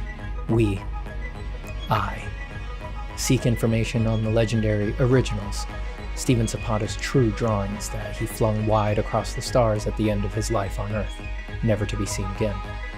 My crew thinks I'm looking for them for the same reason all the other madmen do, because they would be valuable beyond all reason. But they don't know what I know, that a critical mass of originals in the hands of a trained reminder can provide a psychic link to the original Steven mind.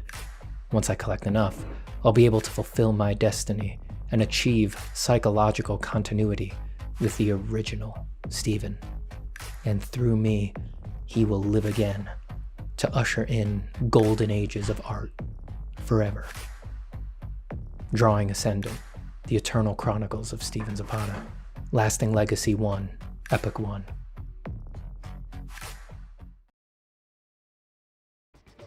Who's that, Stephen? It's Gamghoul, Stephen!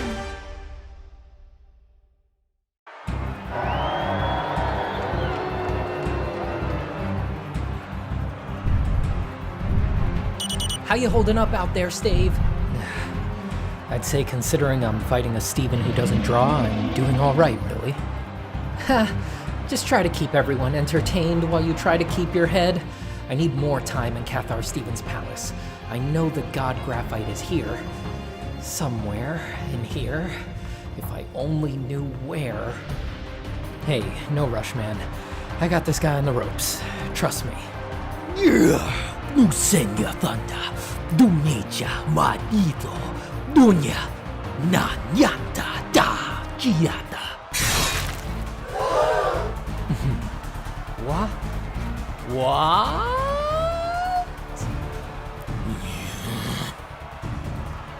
It's Incanthia, great sword of the Black Fountain.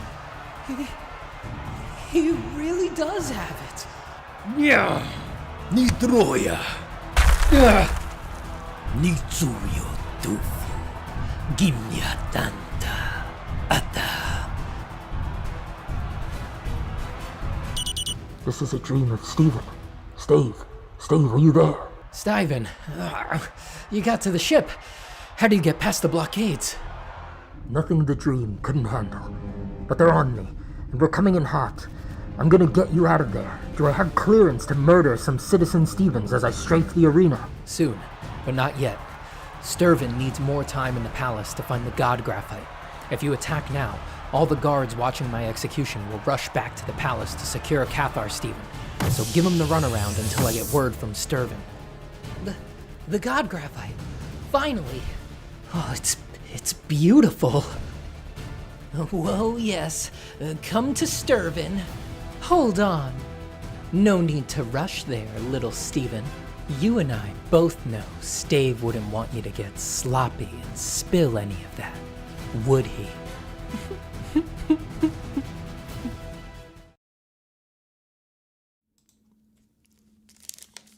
All right. We've been on for 2 hours. I needed to take my break, so.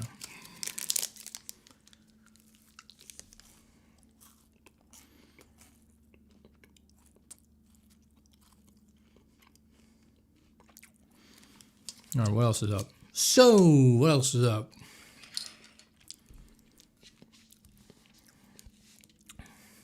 Come to Sturvin. Oh, yeah. Come to Sturvin. My wife hates when I say that.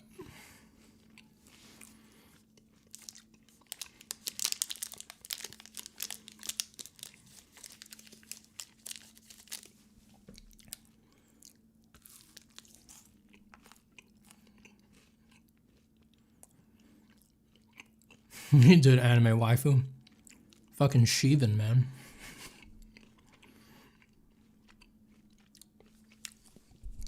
The Rule 34 on Shivan out there is brutal. Brutal.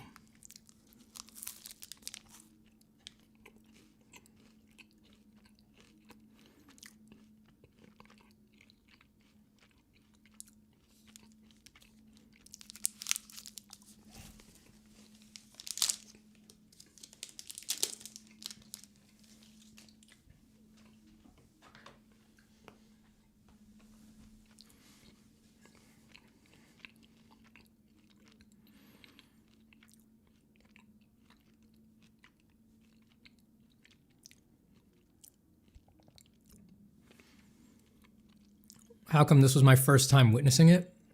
Stream lore runs deep, Mila. Stream lore runs very deep.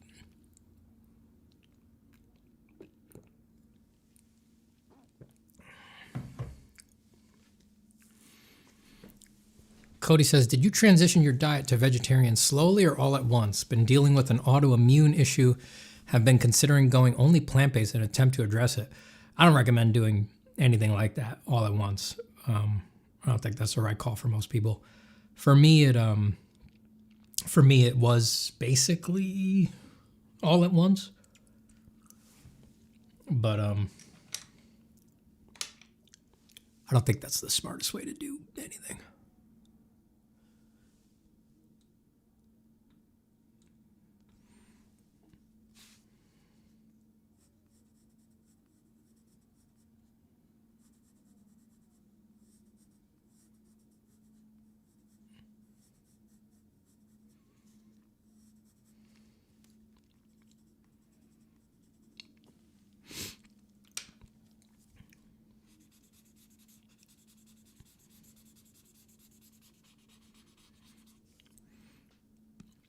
Mr. Sansa says, Steven, are you in peace with AI nowadays or nothing changed? You missed the beginning of the stream, huh? You might want to watch the playback at some point. Did a lot of ranting and raving about AI on this one. No, I'm not at peace with it. Still hate it. Damn, do I hate it. Ooh, boy, do I hate it.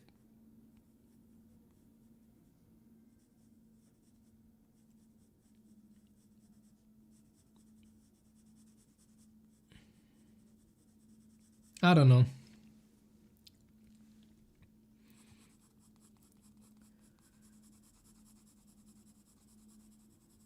I just like look at Sora, you know.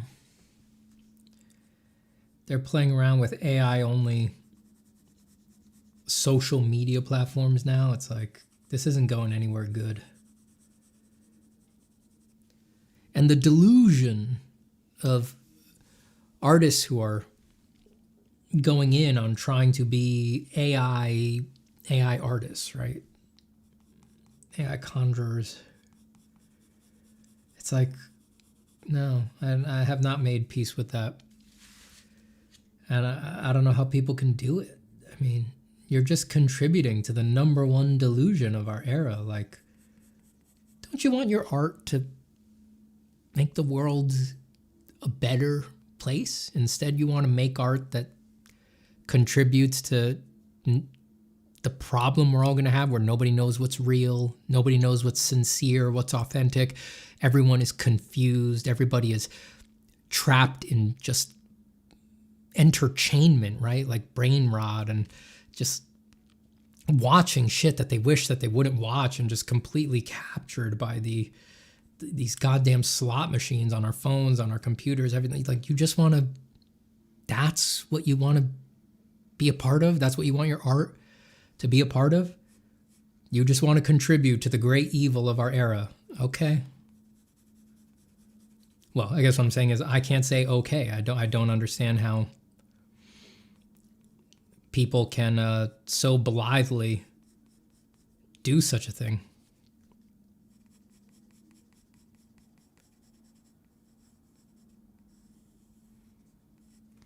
You know, art is supposed to be grounding, embodying. It is supposed to help us persevere. You know, it is supposed to help us feel sane in a world that feels utterly insane all of the time. To go the other way on it, to make this evil mirror image of art that exerts this disembodying influence and contributes to the companies, you know, ripping your mind out of reality and making it so that you don't know where you're sitting, where you're standing, what time it is. Here I am on Instagram again. You know, how'd I get to TikTok? Well, you can't pay attention to your family. You can't pay attention to your spouse, your kids. You know, you're trying to sit with them and focus with them. And look, my phone's in my hand again. Really? I want to be an AI video artist. I'm going to be an AI NFT maker. You want to contribute to that horseshit. That's what you think your art is for? Ooh. It sends a chill down my spine. My God, you got tricked. You got tricked. You got tricked into being a tool for them. And I'm sorry. I really am sorry. I really am sorry. It's a tragedy, not just for you, but for all of us, you know. Hito with the 24 euro donation. Thank you so much.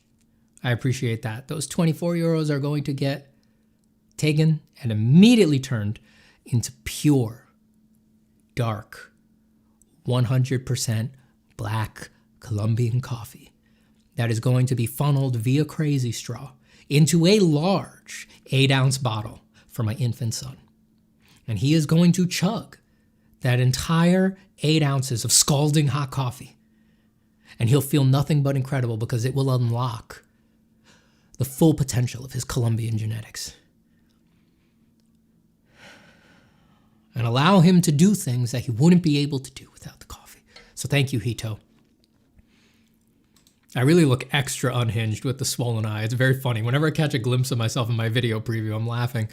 Isn't it shocking that Apple takes 20% more if I want to give a super chat with my phone? That does suck. God damn it. Also, hi, I hope you're doing well. You're a great source of inspiration, and I hope to be better than you someday, maybe in 200 years. I want you to be better than me too. I believe you can get there. Please, surpass me. Do whatever it takes. As I was saying earlier in the stream, I think that the best thing that the artists of this generation can do is patiently, lovingly, with compassion, build for the future. You know, build for the artists of the future. I think that we're in a very difficult, very dark place with art right now, and I'm perfectly willing to accept that all of us living today, we're not gonna get out of it. We're not gonna get out of it. Maybe you as an individual, you know, maybe I as an individual, we get to have a beautiful art practice and be connected to the lineages of the past. I certainly feel that I have that, but that doesn't mean that that will have the ability to influence and help this culture in, well, the ways that I think it needs to be influenced and helped. But there's always the future. There's always the future. We can lay the plans. We can lay the foundations. That's what I think we need to do. Geez, the weird dance. Yeah, if you go on your phone, you have to pay, if you want to give a donation on your phone, you have to pay the App Store fee. That just drives you over to your desktop to do it instead. Annoying.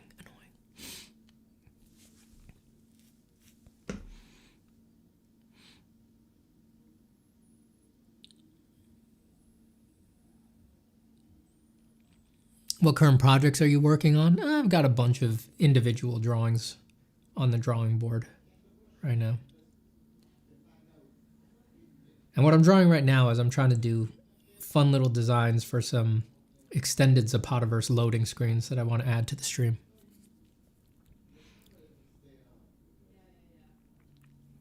Tim says, Steve, is Zapatito going to feature on Drawing Ascendant The Eternal Chronicles? Let me just say, there's way more work and thinking in Drawing Ascendant than there should be. So I'm not going to answer that and just say that somebody should have stopped me long ago, truly. Somebody should have stopped me long ago.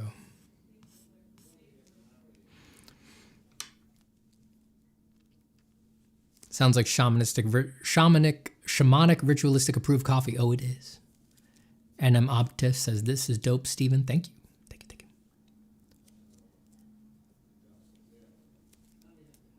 Cody gives $10. Thank you so much, Cody.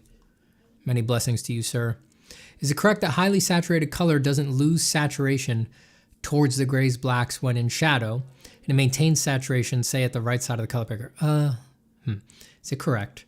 Highly saturated color doesn't lose saturation towards the grays and black when in shadow. So let me just remove the towards the gray and black. It doesn't lose saturation when in shadow, and it maintains saturation, say, at the right side of the color picker. Digitally, that does tend to be true.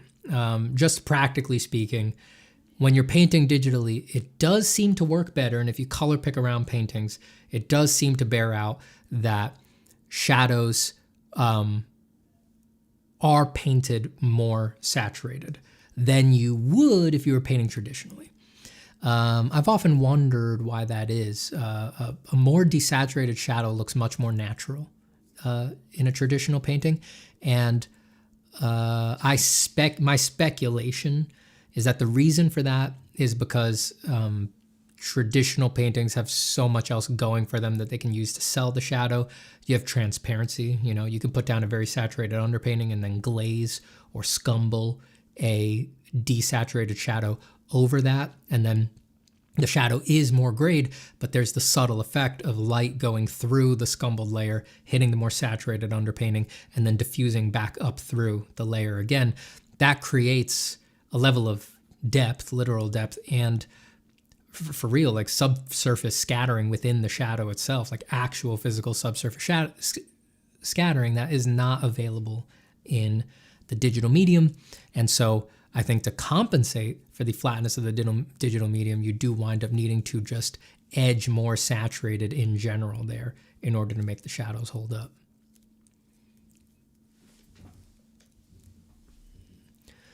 I see a lot of questions, but Bendick also with the donation, 249 NOK. I don't know what NOK is, but thank you. Thank you so much. How you doing? Let's see what Bendick says. Bendick, thank you so much for the donation. I greatly appreciate it. Bendick says, been trying to transition from digital to traditional art. Realized I love the feel of pen on paper more than my iPad screen. Oh yeah. I get that. But I struggle with anxiety of making the wrong ink marks. Any tips of getting over that? I'll tell you what helped me is promise yourself for like, it doesn't have to be a month, but maybe for a couple weeks. I think a couple weeks is enough time to really change something. Lock your pencils away and only sketch with ink. Make it so that ink is your sketching medium. You do thumbnails in it.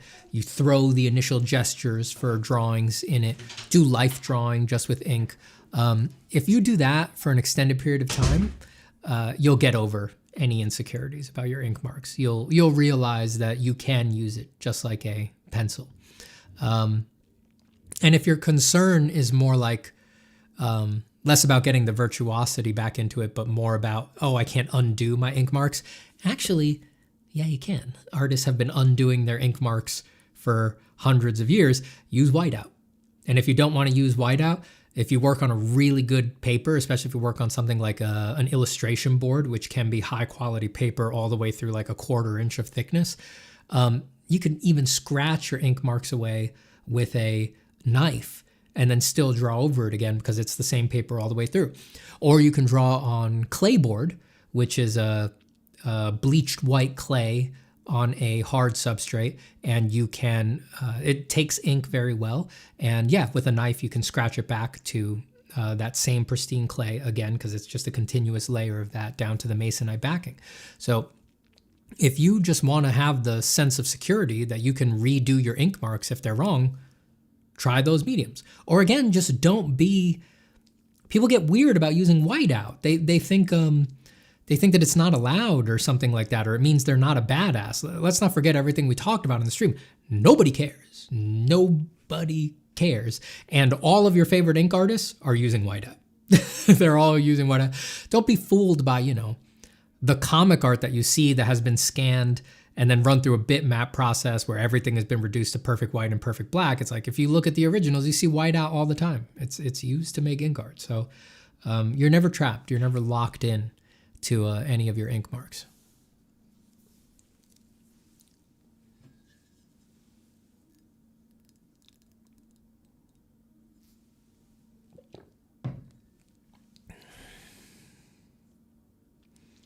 A lot of my colors feel dead, and I wonder if that is why.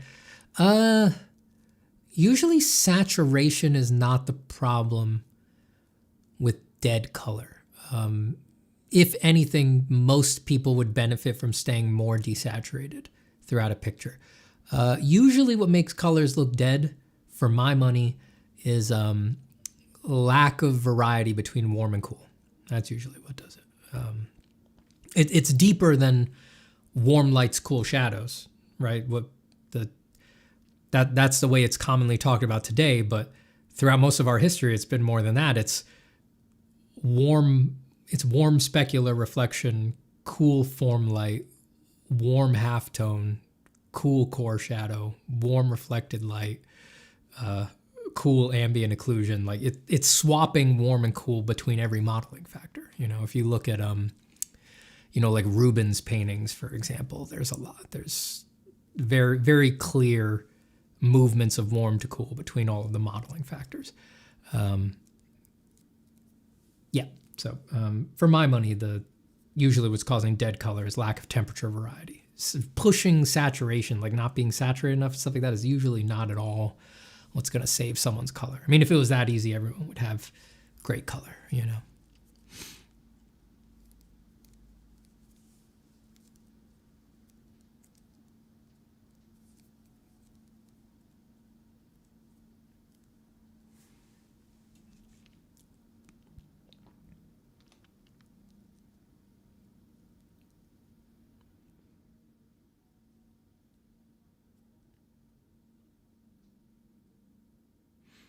Iris Jones says, "Hi, Stephen. I really loved your most recent drawing on ArtStation. I hope you and your family are doing very well." Thank you, Iris. I've got it right behind me, actually. You can see it there over my shoulder. Oh, well, it's blocked by my statue. I've got it right here.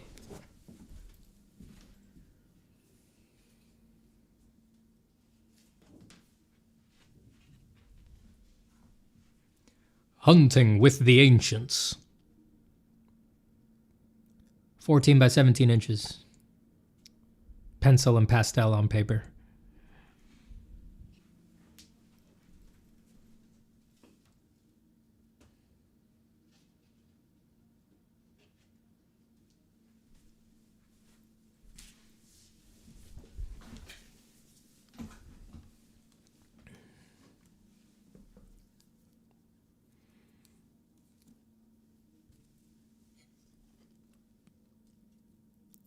Where in Colombia are you from? I'm not from there. I was born in the United States. My parents are from Bogota.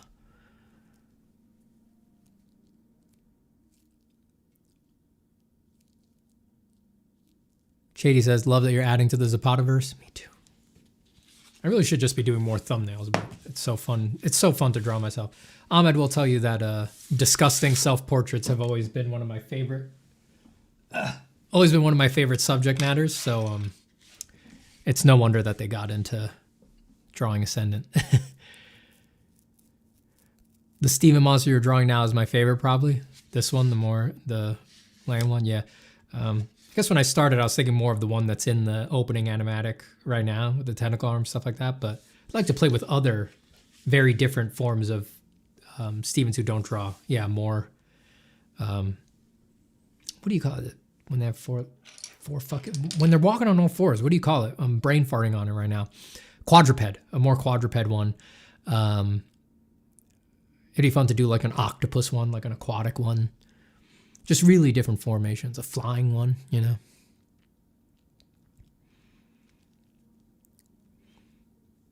Heavy sighs. Heavy sigh.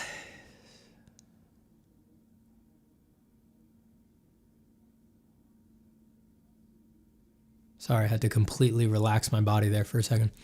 Hi, Stephen. Just chiming in to say I've always appreciated what you have to say while drawing for yourself and the world around you. Happy to catch you live before heading back to work. Happy to have you here. Glad you enjoy it. Juan Ignacio says, "Hi, I appreciate that you take your time with your drawings instead of trying to be the fastest artist ever.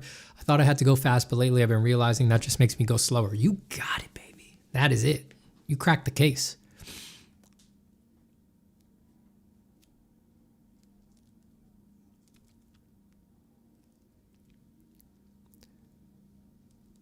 Vicente Pinho says, "Damn, it feels good to hear a great artist say, 'I hope you surpass me too. Hate the stupid competition that art universities allow. My teacher just failed the clearly best painter in my class. Jealous.'" That's sinister. That is it. That person should not be teaching. No.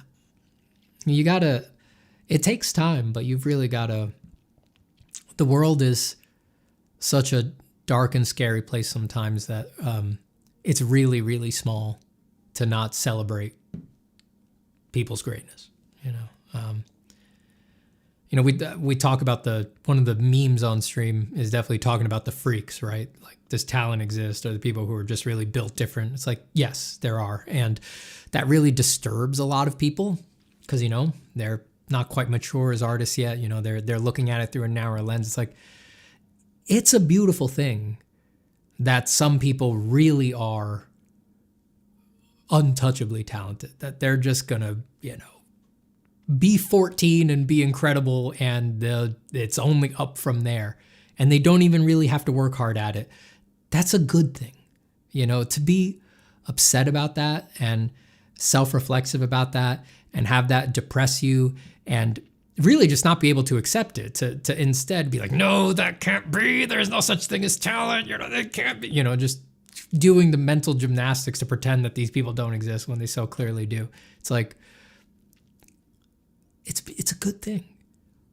You need freaks like that to reach heights that would not be possible if you had to struggle for it and you had to be self-conscious about it because you didn't have the grace of it just being easy your whole life. Like, show us the beautiful pictures. Like, show us what's possible, you know? Like, that's a good thing. It really is a good thing, you know?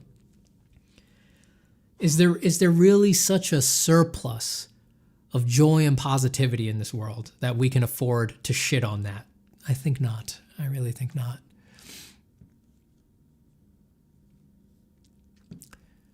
Thank you, MF, who says, amazing as always, Stephen. How's the comic going? On hiatus, for sure. Once I had the kid, it was, you know, I had to, it's just like, I mean, I only just started sitting down and working regularly again, so that is on hiatus until I figure out what my life looks like, what my schedule looks like now that I have a kid. That comic's a lot of work, The script is serious, you know. We did not write the script as if I was about to have a kid.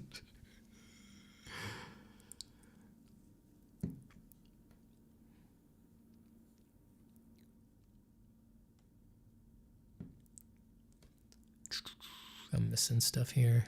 Snowge says, the cave stone carving drawings you showed last stream are some of the best art I've seen this year, by the way. Oh, that's super kind. Thank you. Absolutely incredible how you come up with these things. I couldn't stop staring at them. I'm very happy to hear that, truly. I love the idea. You know, it's something I want to play around in a lot.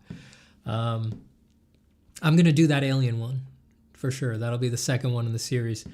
I've got, 4 preparatory, exploratory sketches for it now, and I've got a few more to do. I have to fix the arrangement of the supplicants. You know, I started doing a sketch that had them in there, and my first idea for how I was going to put them wasn't working. So I just need to do, I mean, if I can crack that on the next sketch for that, then I'll go to the final right after that. That's really the only thing I feel unclear on right now.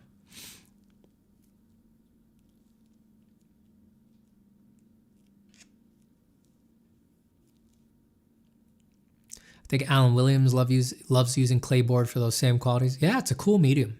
Very cool medium. Anyone who loves ink, if you've never tried it, you should give it a shot.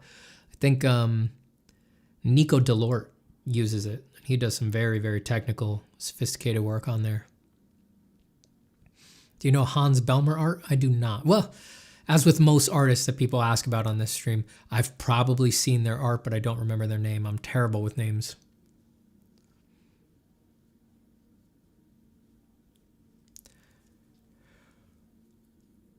Samuel says, I could be misremembering, but I think I read somewhere that Ruben said that lack of warm, cool variation makes paintings look like they are on wet wood. Yeah, it does. Oh, yeah. I'm not surprised Rubens would say that, because like I said, you can see he's flipping warm and cool everywhere that he can. Doing it between each modeling factor sometimes.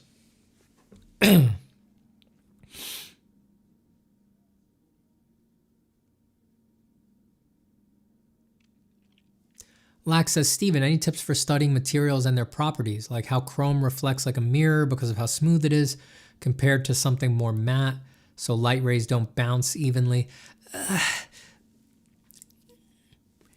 careful with that stuff. It's like, I've actually, people debate this stuff, that this could actually start an argument, but it's like even the idea of smoothness versus roughness is not necessarily like how you should think about it. At least I don't think, right? Like, think of an egg, right? Like, an egg is, at our human scale, a very smooth surface, right? But it doesn't reflect mirror-like, It does have a specular, but it doesn't become glossy. Here's what I would advise. There's a few base principles underlying all of optics. Things like diffuse reflection, specular reflection, refraction, wavelengths of light, color absorption of light wavelengths. And all of those things have excellent Wikipedia pages.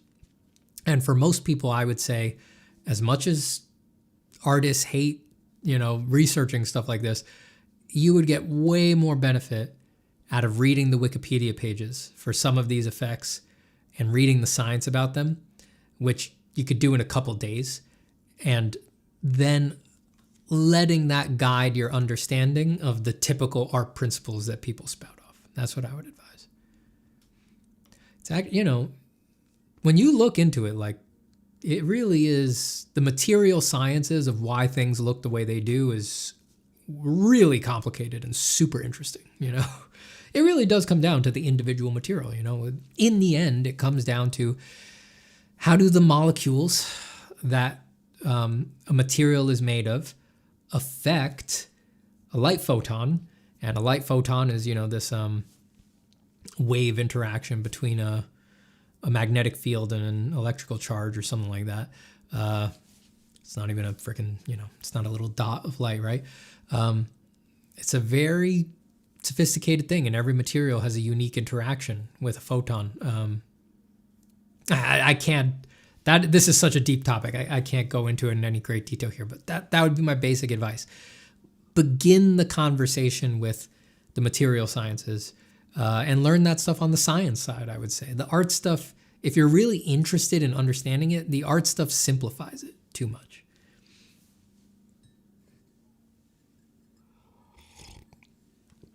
It's like, well, a lot of people think a diffuse reflection occurs because the surface is rough. It doesn't.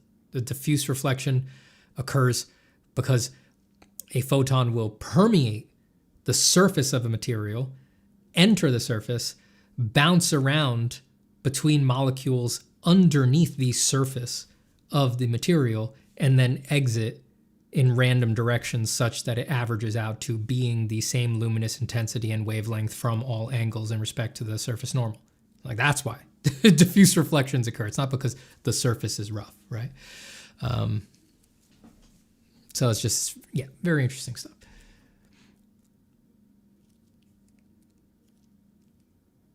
And of course, most surfaces, rough or smooth, are doing both. Most surfaces are doing a diffuse reflection and a specular reflection from all points on the surface. That being the scientific case, how could it be that it's just the roughness of a surface that determines if it's going to be mirror-like? It isn't, right? Because every point on most surfaces is emitting diffusely and specularly. That is because some photons are hitting the material at every point and going into the surface a little bit, and some photons are hitting that exact same point and bouncing right off specularly. So, again, the artistic shorthands, when rough, it's diffuse, when smooth, it's shiny, they shorthand effectively, right? But they're not what's actually fucking happening, right? I would rather know what's actually happening so that I understand what the shorthand is shorthanding.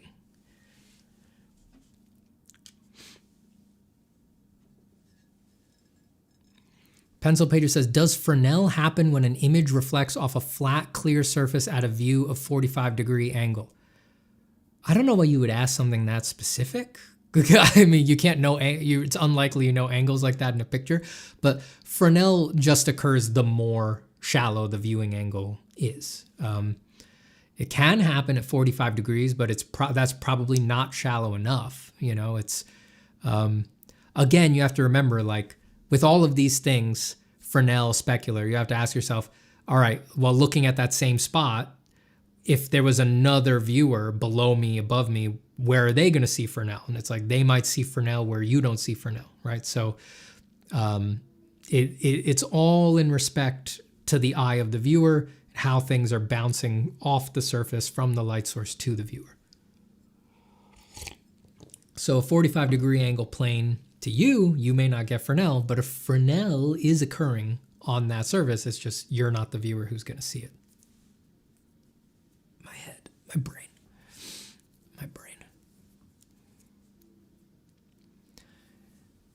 Lucia says, howdy, Stephen. Have you managed to find a nice drafting desk yet? No, I have not. I'm still flat. I do want to switch to drafting to a more upright option at some point. Well, really, I'd like to have both, but I don't have room for both right now. But I do want that in my life. I can't have it as my only desk because I have my computer monitors on here, and my overhead rig is for a flat surface. So I'd have to do a new rig for streaming, for it being on an angle. I'd have to find a comfortable way to have the camera over my shoulder or something like that. And I've streamed long enough to know that even if that sounds easy, it's going to take 30 different test setups, and it'll screw up the audio, and I'll need to, redo everything, all of my video setup, all of my wires, all the position of everything. I'll have to redo my microphone settings because, you put your microphone off to the right, off to the left, there's a hard surface right in front. It changes everything. Streaming is nuts. It'll make you nuts.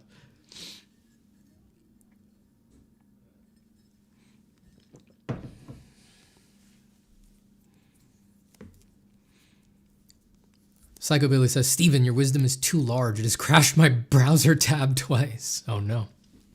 You got to get the stream back up. Oh, you got to get the stream back up. Ayub says, how's the design course going? Great. People are doing very cool stuff. Yeah, no one has finished it yet. No one has finished all the assignments yet. People have gotten not quite halfway. Yeah, and it's just been very gratifying to see people having revelations, doing the MVP and the thematic treatment and things like that. The writing parts, laying out their whole project. They're doing very cool art, of course, as well. But I'm of course very gratified to see the more unusual stuff working.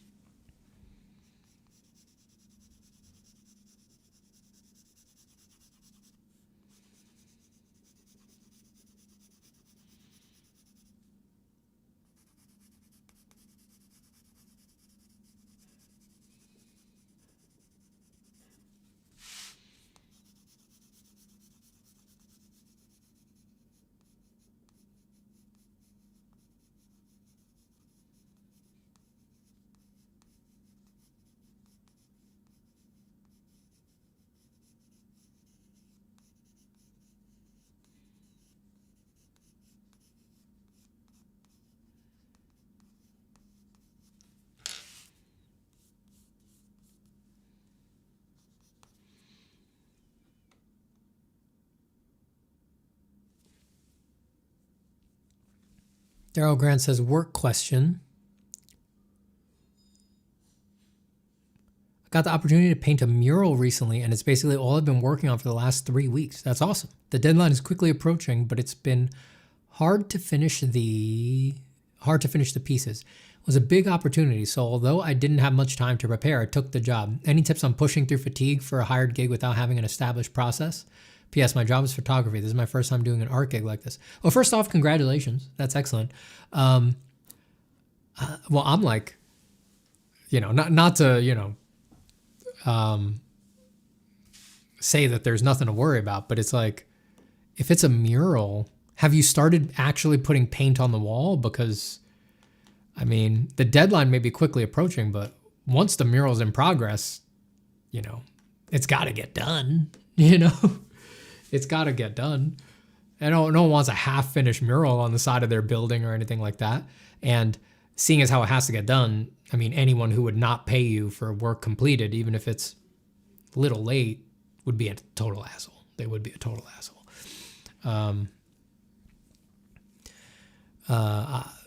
I wouldn't finish it if that happened, for the record. I'd be like, yeah, enjoy your half-finished mural on the side of your store, you know, whatever it is. But you know, it's difficult with things like deadlines, right? It's ironic. Deadlines are worse with private clients' commissions, you know, people who normally wouldn't hire an artist, you know, small business who needs one thing. Deadlines are ironically worse with them because they don't know how art works. They don't have experience working with artists. So the deadline can be real and they freak out and you could blow the deadline and it ruins everything, right? And ironically, deadlines are easier with big companies because the person you're dealing with at a big company is a professional project manager, and project managers pad all deadlines. They are expecting you to not pull it off on time. They don't have faith in you. They know that they need to rush people's asses more than necessary so that people have a fire under their ass and get things done. So ironically, with a really big company, you ask to push the deadline and they're like, yeah, sure, I knew you'd have to. This is not a big deal. So tips for pushing through fatigue for a hired gig without having an established process. I mean, there's no getting around the shittiness of it at a certain point. You know, you're fatigued, you're tired, you're taking the money, the deadline's coming. You just got to work your ass off. There's no way to do it. You know, the kind of advice that I always give around here is like, should you have taken the job in the first place? You know, is this really the kind of thing you want to be doing? Is it fun being a commercial artist for most artists? Things like that. Those questions are out the window. Once you took the gig, once you're taking their money, you just work your ass off, man. There is no easy answer. There is no easy answer. You just got to get it done. You have to get it done. I wish I had a better tip than that, but I've been in your situation many times and there's nothing to do but bite down and eat shit, man. Just get it done. Just get it done.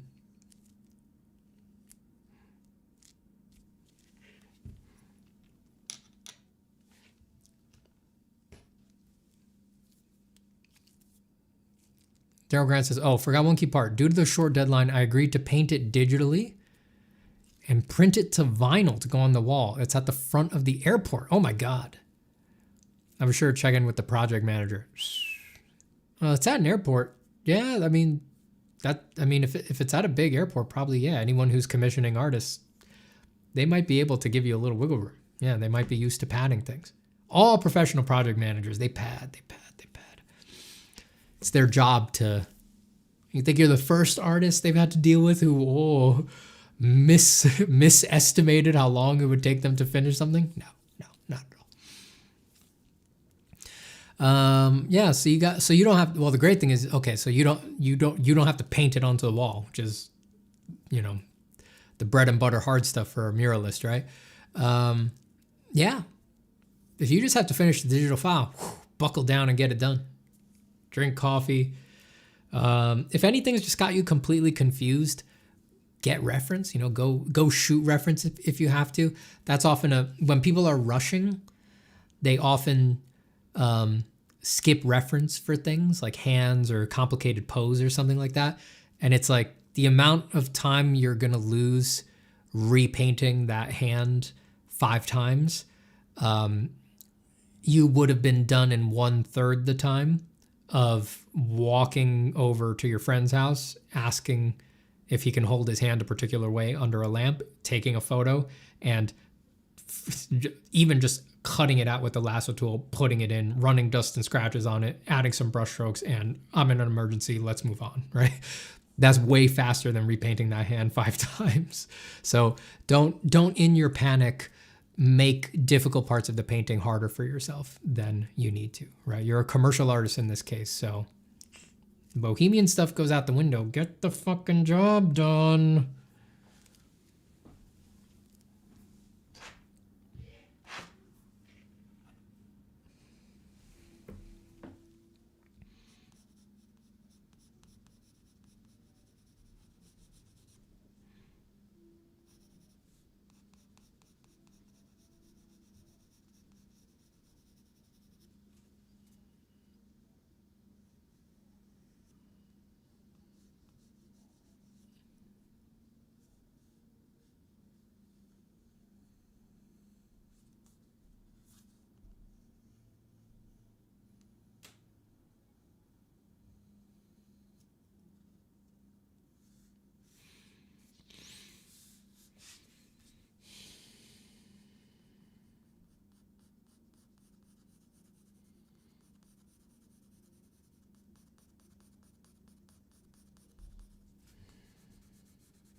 Vadim says, hey, Steven, practicing to catch up with me, yeah? Nice.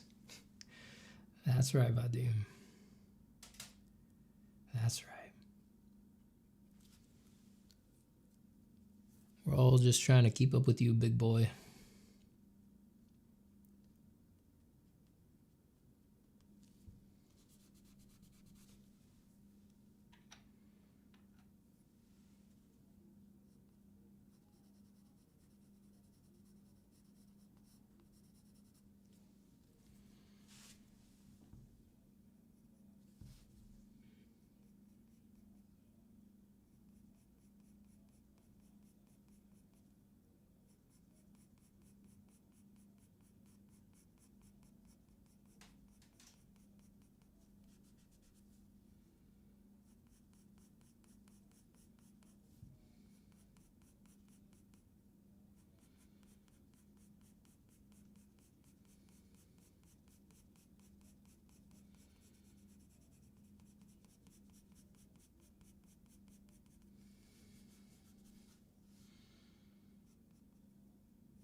Shady on Fire says, I needed to hear that. Eating shit right now on a 2-year project ending this month. All the wasted time catched up with me and now I'm rushing. I end up fucking up and wasting more time to fix it. When it's hard, man. Any artist who's been doing this a long time knows what that feels like.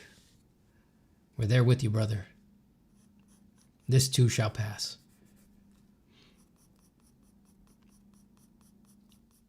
When it's over, we'll reconvene, post-mortem. How do we avoid this next time?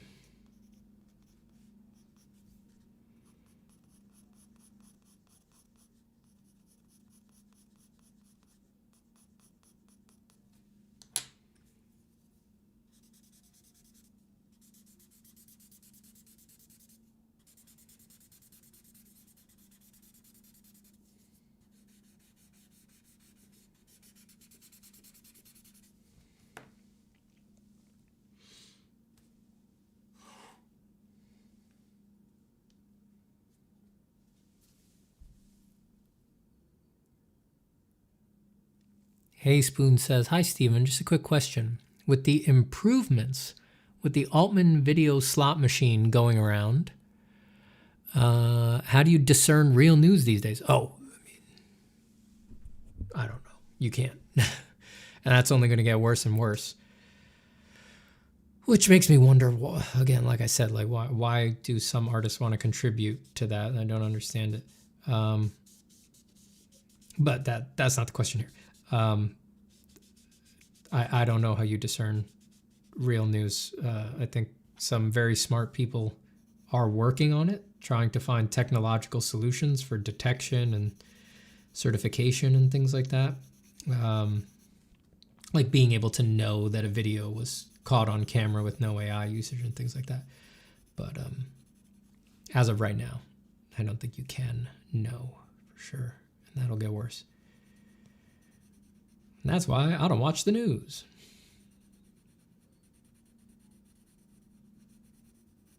I mean, damn, it's so dark. In the United States, one of the main things that AI is being used for is friggin' propaganda. One of the most prolific posters of AI is the goddamn White House. What are we doing? What are we doing?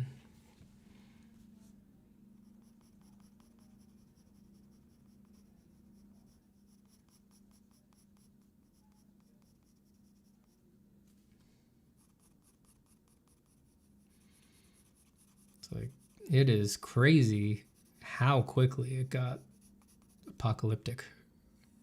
They didn't wait a second.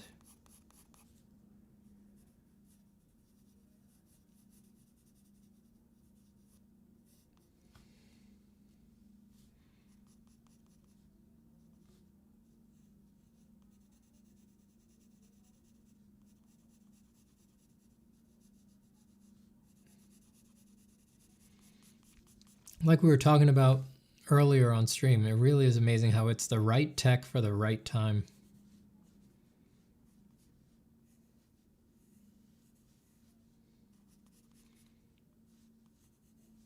It's like, would any other presidency have made such quick use of AI for the reasons that the Trump presidency did? I don't know. I highly doubt it. Just like they got on it so fast. It really is amazing. AI was just perfectly tuned to this era.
This is one of your best deranged self-portraits yet. Oh, you haven't seen some of the unpublishable ones. Oh. I have done ones that have, let's just say, elicited emotions.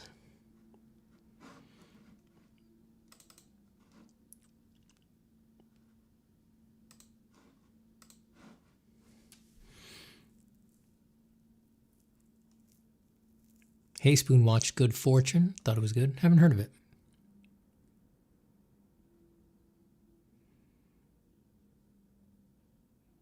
Cody says Trump posting AI vids was not on my bingo card. No. I mean, if this version of AI had been discovered, hit an administration before, an administration after, I have to imagine any other president would have had the common shame to not post some of the fucking things that he posted with AI. It's crazy.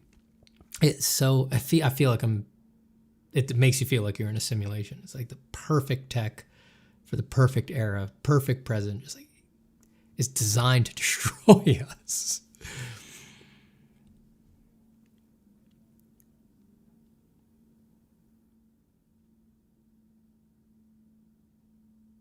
Boxer Wing got a Neo Lucida.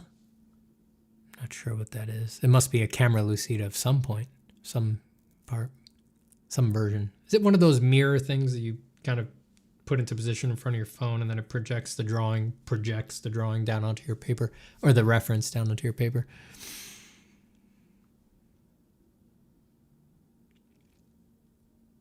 Is the Tombow 6B or the Mitsubishi Hi-Uni 8B lead pencil similar to the Blackwing pencil you have? Which would you recommend? I have tons of different kinds of pencils, and they're all slightly different, and I use whatever one feels right at the time. Pencils, this is what I always say about pencils. All pencils are more alike than they are different. There is vanishingly little different between a Blackwing, an 8B this, a 6B that, right? Obviously the hardnesses are different, but between the brands, the different versions, very little changes. It's like, because I've been doing this for years and years and years, and I'm very sensitive to pencil, and pencil is my main medium, I can tell you that the Tombow 6B, I detect that it puts down a slightly grainier texture than other pencils, which I normally like smooth, but I'm interested in texture these days, so I'm liking using it because I'm more open to texture these days than I have been in the past. A year ago I would have hated this pencil because just historically speaking, I like smoothness and I like creating my textures manually. Pencils are more alike than they're different. Paper matters way more. You can get basically any effect that pencil can do, you can get with basically any pencil. That is true. But there's things you can do on expensive paper that you can't do on shitty paper. So paper matters much more than pencils. That's always what I want people to know. And the big difference there is the difference between cheap paper and good paper. And good paper, just to give people an idea, it's not about smooth, rough, anything like that. That all comes down to personal preference. It's the difference of good paper tends to be paper that when you do the math on a pad, it's $1 to $2 or more per sheet. That's good paper.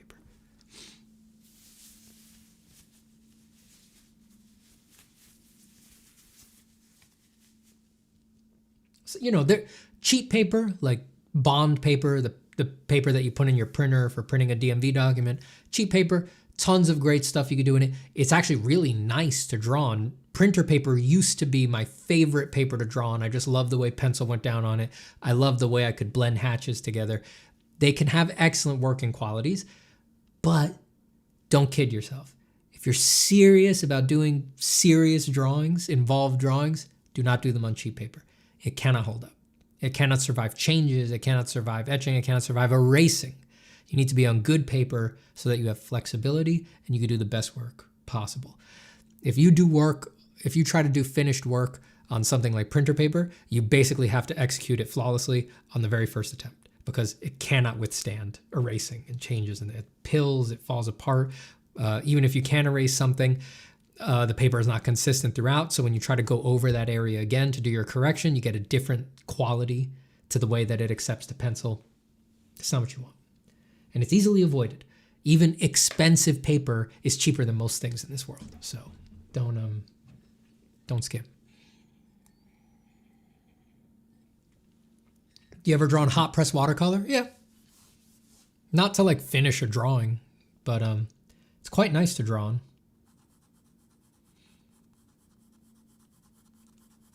I know a lot of the atelier types like to finish their like cast drawing. Their finished cast drawings are often on watercolor paper, like Fabriano Artistico and things like that.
It's getting dry in here. Sorry if I'm snoring a lot.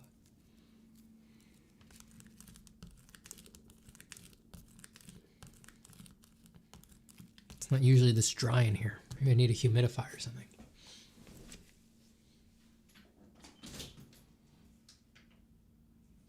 I'm gonna open the windows just a little bit because it's cold. I need the air to move a bit.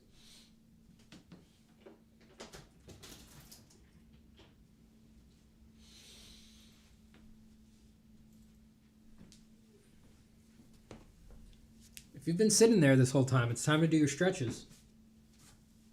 Come on, just do a little stretch. While you got the chance. Do it with me now.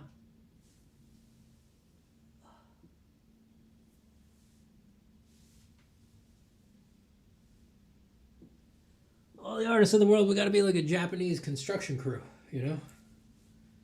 All stretched together because we don't do it enough. We gotta take care of ourselves. Oh, you gotta open those legs up. Go on now, dip down there. Ooh, Lordy.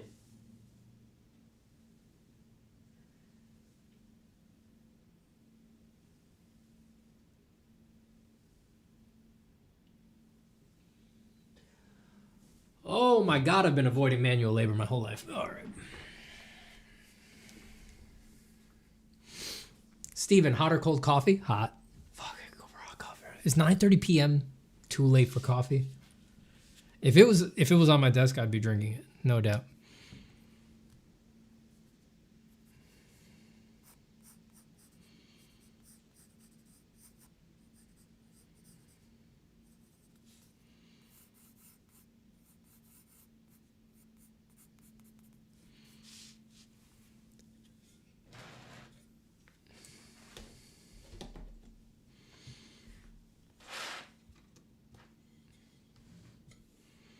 Can you touch your toes? Yes, but that doesn't really feel impressive at all.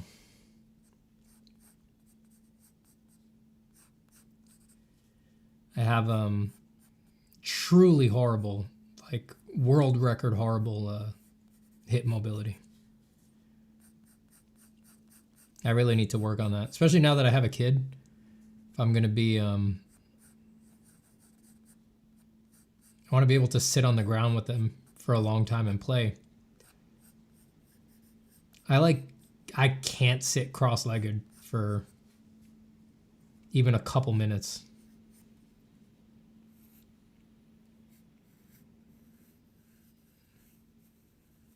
And I've worked on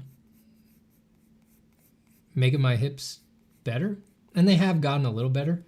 But the cross-legged thing really just doesn't budge. I think it's a ratio. I think it's like it comes down to my shape. I think it's like a ratio of my hips to my leg length and things like that.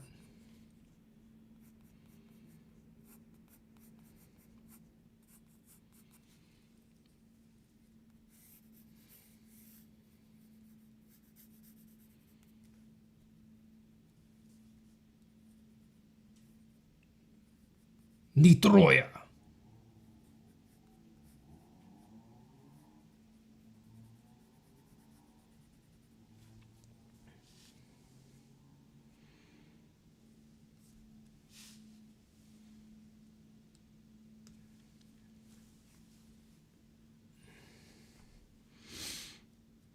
Woofo says, hey, Steven, how's it hanging? How's the waifu and Junior? Hope to find you all healthy and well. We are all healthy and well. We're all healthy and well.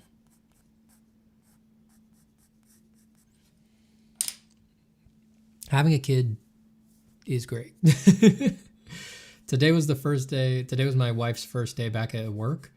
So today was my first day just taking care of baby on my own during her whole work day, and it was great.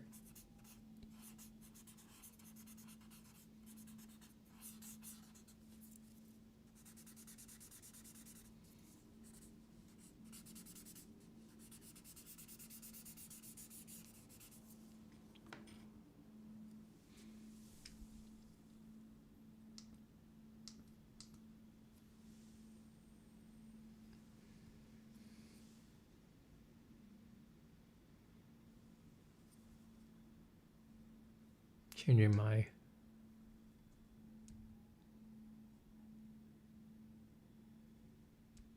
settings here slightly. I'm getting a little washed out. It's not quite what the drawings are looking like. Now my hand doesn't look like what my hand looks like, but the drawing looks like what the drawing actually looks like. That's the trade-off.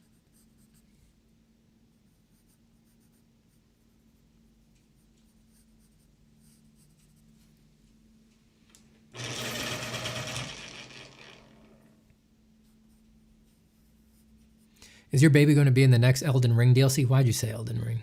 Should we just play it? Should we just fucking stop drawing? I mean, we've been drawing for 3 hours and 10 minutes now. Should we just fucking stop drawing and just play some Elden Ring? Come on. No, we're going to keep drawing.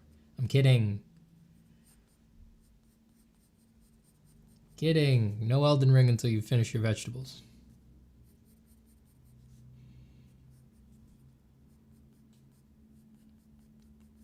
I haven't played any game in a very long time.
Ayub says drawing with you in the background is like a real life time skip. I draw for 30 minutes without looking at the video and poof, your sketch is a full creature design. Like, damn. You know how we do. You know how we do. Tony T says, thank you for this long drawing session. I don't feel alone while working on my commission. That's great. That's why I do. I don't feel alone either.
kind of sketchbook is this? This is not a sketchbook. This is just a pad of bristle paper.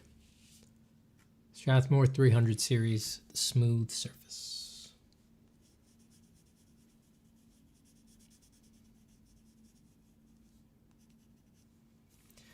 I like to draw on the good stuff even when I'm sketching.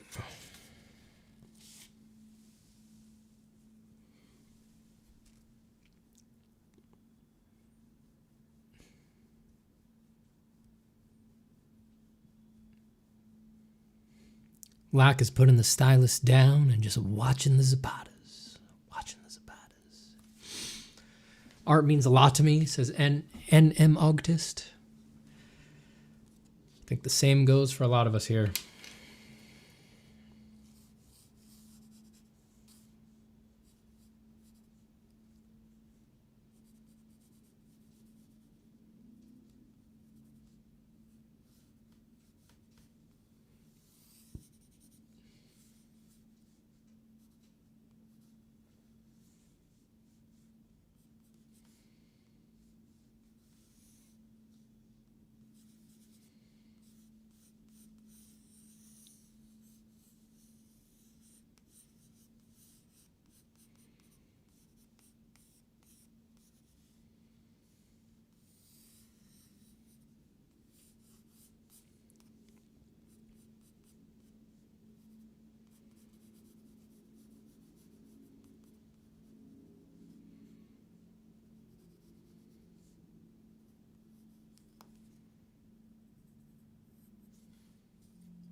Kyokusei says, I'm producing ambient music while listening to the stream for a change of pace. Nice.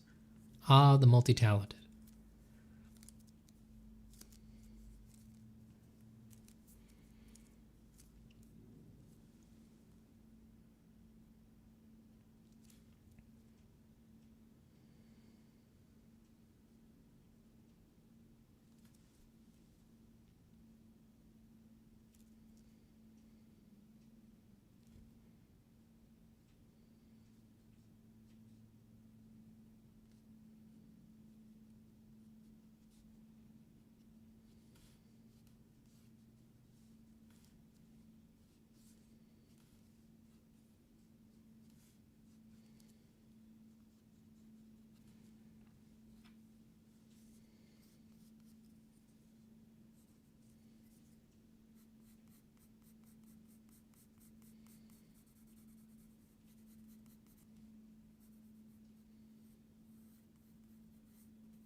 Dimensional Torture says, thank you. You made me download Leonardo. Been a fan of you since. Oh, thank you.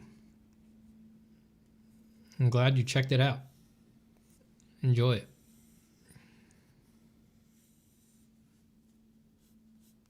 I love that little app.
Have you gone back to Photoshop after using Leonardo, or you think of never going back? Oh, of course I've used Photoshop. I mean, they're just for different things as far as I'm concerned. Like if I was doing sketching like this, or like this level of sketching, this level of thought, I would do this in Leonardo. But yeah, I've had to go back to Photoshop many times because you can't do file management in Leonardo. And I need to do a lot of file management.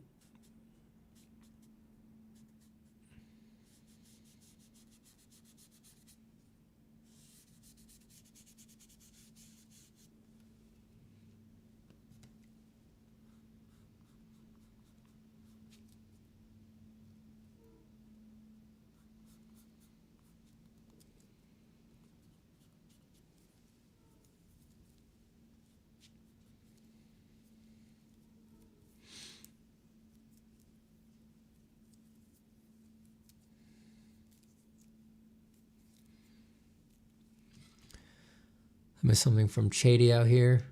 Chady says, Steven, how do you think an artist should find his way to market himself? Go socials, to galleries, magazines, a company? How should one consider based on character traits and work? Starting stats, lol. It really depends like on your personality. Yeah, I mean, like if you have a very high, you know, for starting stats, if you're like an extrovert, if you have a very high social acumen, I think it makes sense to go the social media route and let your personality shine through. If you don't really like doing that kind of thing, then don't do it. You know, do something more like galleries where you just present the work. Maybe you can get an agent or a gallerist who will then market the work for you, right? Magazines, I don't think magazines are very relevant anymore. And companies, it's like if your goal is to be a studio artist, you don't need to do any marketing. You can just spend years creating a portfolio targeted to one particular company or studio and just knock on that door over and over and over again until they let you in and you could stay there for your whole life. People do that. So if you did that, you really could do that without ever posting your work ever. You could just make a portfolio that you're going to send as a PDF to the art submission box of that company over and over and over and over again. Obviously, it's not the same one, improving it until you get into the company. And then once you're in, you're the only artwork people are ever going to see in the world from you is going to be stuff that company publishes, and you have no socials, no other portfolio. I'm not saying that's a smart way to go, but that is totally possible. So there really is an infinity of ways to do it.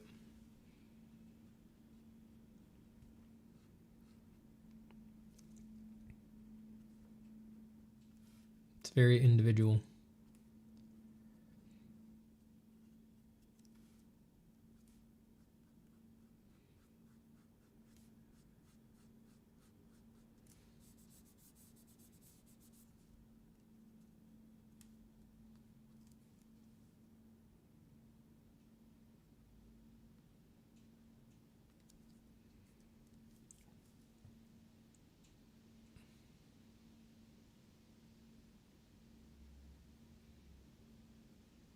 You know, some people just, they're not going to be happy unless they work at Blizzard. You know, all they really want to do is work at Blizzard. So just do nothing but try to get into Blizzard, you know?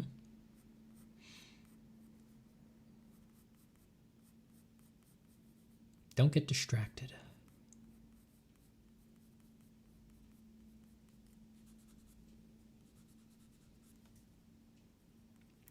Most people are not that focused, though.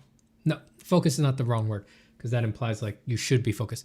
Most people don't know exactly what they want that precisely, you know? So it's not the road for most people. Most people are confused and need to explore.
Charlie Rebuck says, "Hi, Steven. I'm popping into stream to ask a question that's been on my mind. How often do you unfocus your eyes when drawing or painting?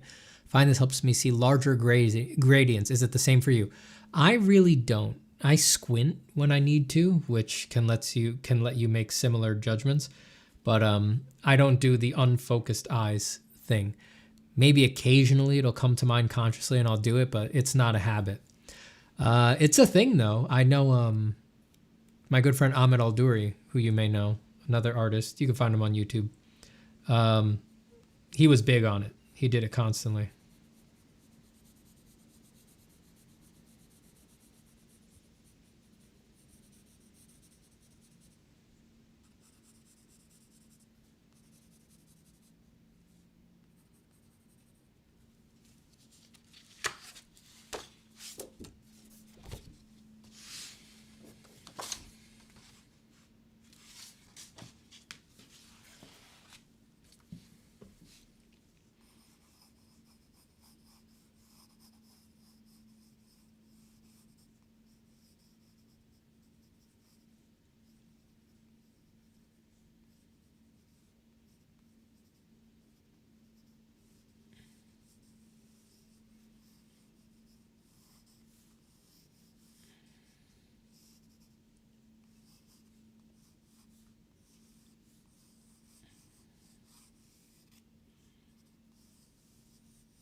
Stephen, why stop at Stephen Animals? Where's the Stephen Tree? Stephen Palm Tree? Stephen Bush? It's coming. Don't you worry about that.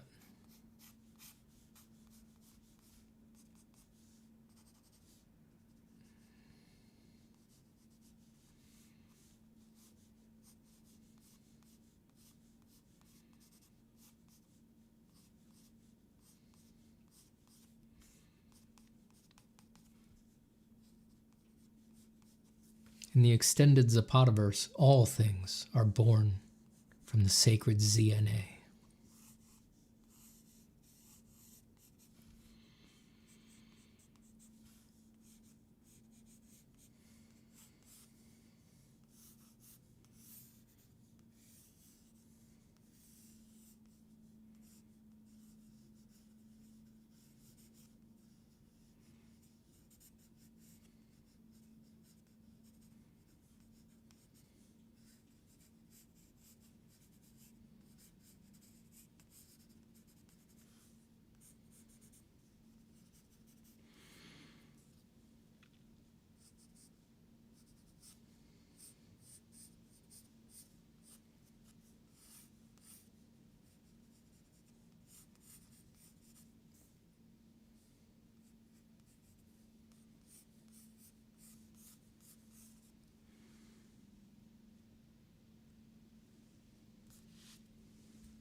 Goodbye, NM. Goodbye, goodbye.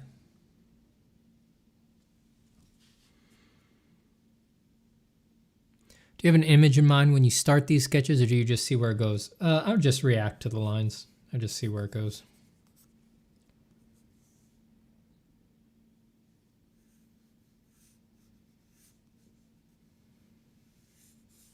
I can visualize things very clearly in my mind, but I usually don't.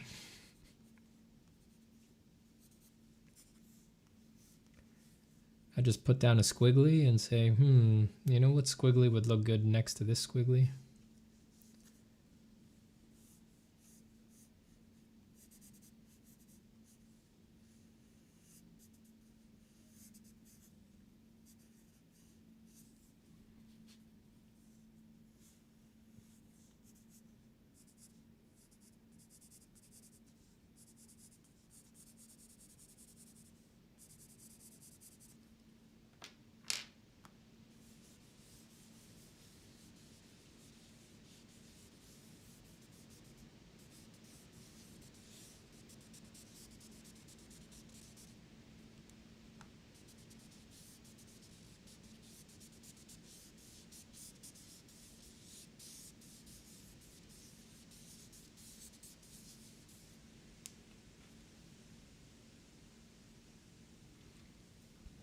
Good night, Boxer Wing.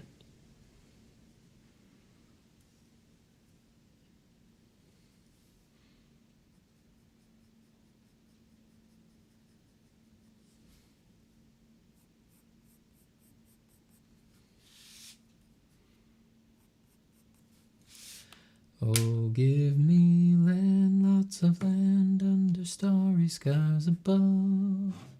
But don't fence me in. Let me ride through the wide open country that I love. But don't fence me in.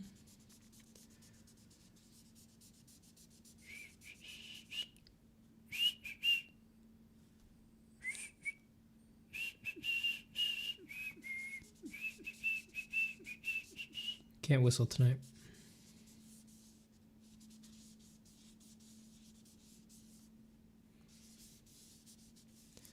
Don't fence me in on my cayuse. Let me wander over yonder till I see the mountains side.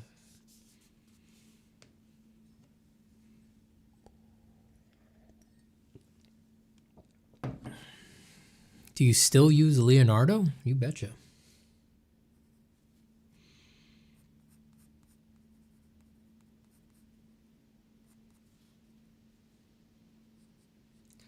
You betcha. Is that something people are concerned about?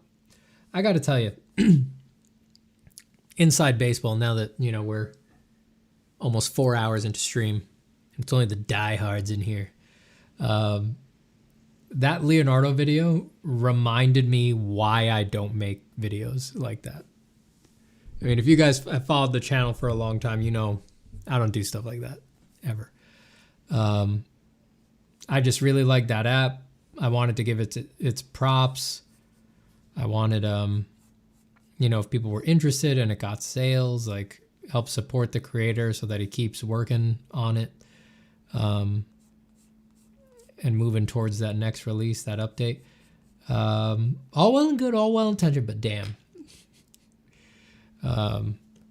You know, I have all my reasons, all my values, my programs for why I don't make videos like that, and that one really reminded me. It was like, it did so much better than the usual stuff that I post in terms of views, right? Because that's the kind of stuff that the algorithm rewards, right? That's the kind of thing that works here on YouTube. And yeah, right away I got so many, there was a bunch of comments on it that were people talking to me like as if I was a tech reviewer, you know, and angry at me for not handling it like I was a tech reviewer or something like that. People just don't understand. It's like, I'm just a guy who liked this thing, who made a video saying, hey, I like this thing. It's that simple, you know?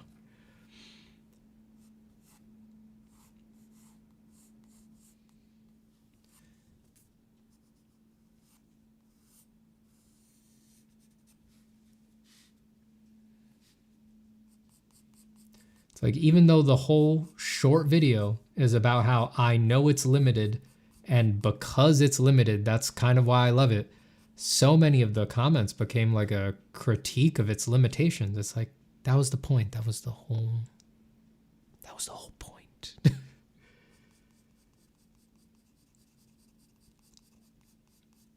And yeah, of course, I feel the things that we usually talk about on this channel, things that we've tried to do here, of course, well, we know they're much more valuable in the long run than a little point at a piece of drawing tech. But yeah, just like, I think that video has got like 150,000 something views or something like that, which is, you know, my videos don't do a quarter of that.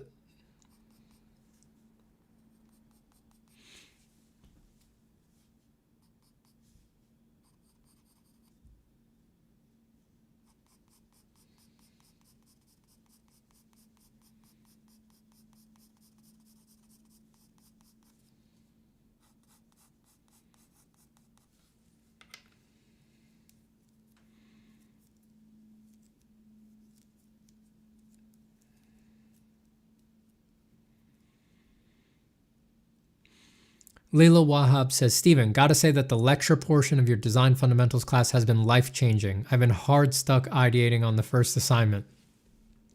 I'm very glad to hear that.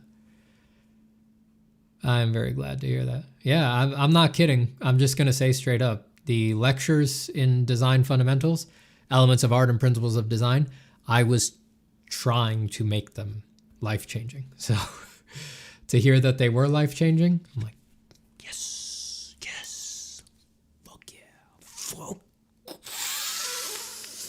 Yeah! Yes! Good. Good. You've been hard stuck ideating on the first assignment. That's a good sign.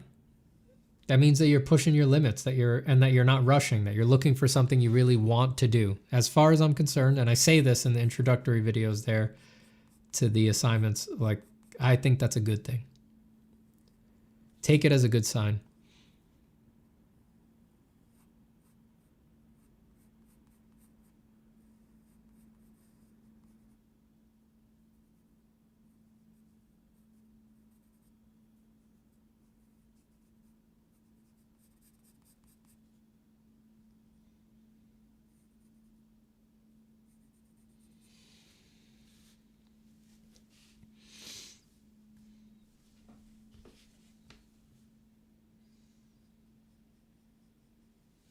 Guys, I'll be back. I gotta go to the bathroom and blow my nose. It's so dry in here for some reason. Taking a little break.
Oof. I was looking at my eye in the bathroom. It's looking worse.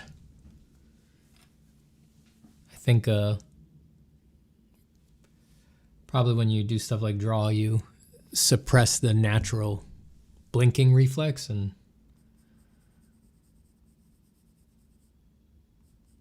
then your eye dries out, contributes to the irritation.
Discord emo says, and he's still going strong.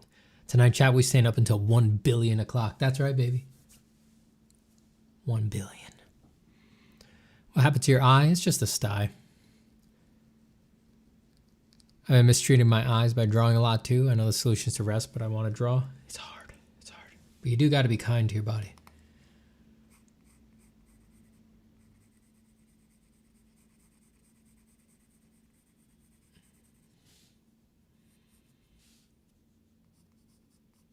Remember, it is the body that makes drawings.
Hello, my dear Zapati, says Nat Nail. Hello. Hello, Nat Nail. Lack wears anti-rad glasses. Anti-rad? No. You need rad glasses. Don't wear anti-rad glasses. Then you won't draw anything rad. If your anti-rad glasses are filtering out all of the rad rays from anything cool that you draw, you won't see the cool parts. You'll only see the boring parts. You can't wear anti-rad glasses. I'm giving you good advice, man. Listen to me, dude.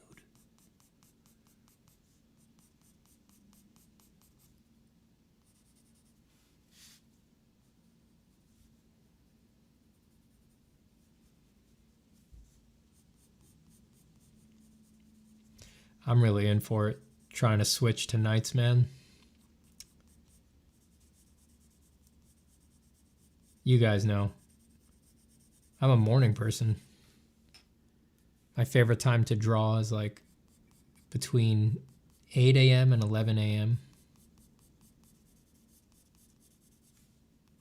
That's like my peak productivity. Or, not productivity, but like, that's where the ideas tend to flow. Easy to escape into them. Good mental alacrity, you know? I'm like on the ball with what I'm trying to accomplish and things like that.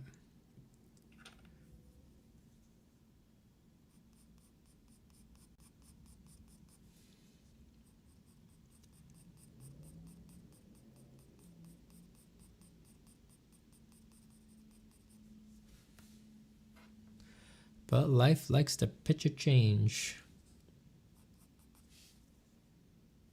I think I've got to switch to nights.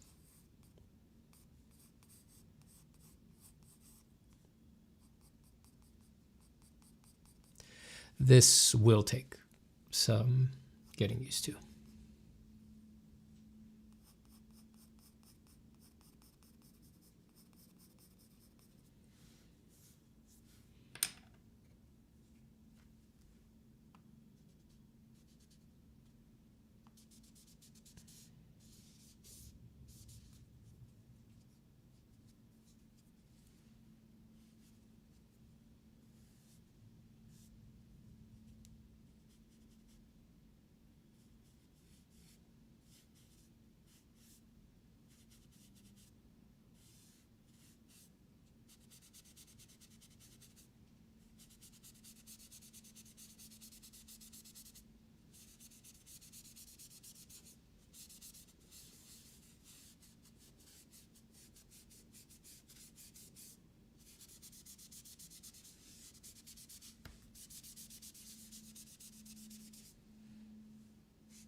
Steven, did you experiment with liquid graphite? Yes. Is it better for getting flat tones? No, I did not think so.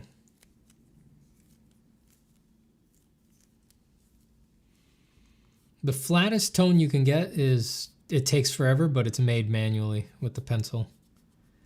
No powders, no rubs, no stumps, nothing. The flattest flat tone you can get is you pick a big pot of coffee, put on a good movie, pick a 2" by 2" square, and you crazily poke dots for an hour.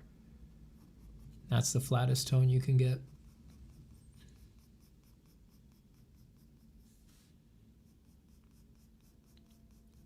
When I tried water-soluble graphite, it always went down streaky for me.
Have you tried using graphite on museum board? A friend of mine recommended it. Museum board. What is museum board? Is that like a gessoed panel? A gessoed masonite panel? If that's what you're talking about, I've done it a little bit as an underdrawing medium for a painting, but it didn't strike me as a good place to do a pencil drawing. It was too hard, you know. For me, the surface needs to have a little give, you know.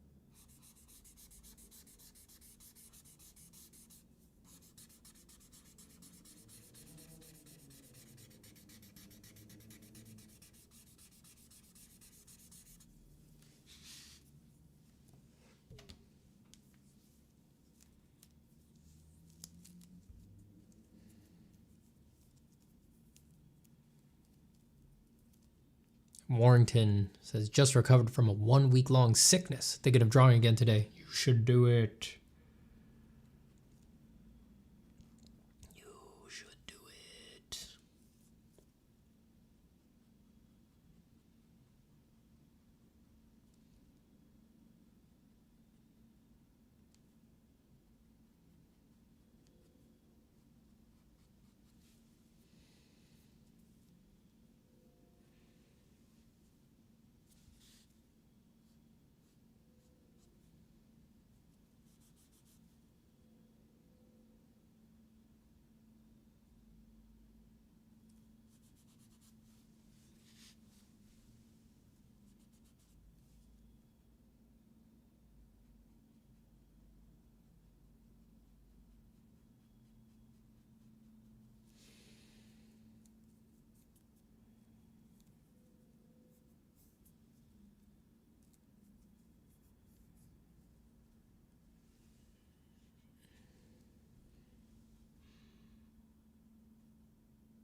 Good night, Colin.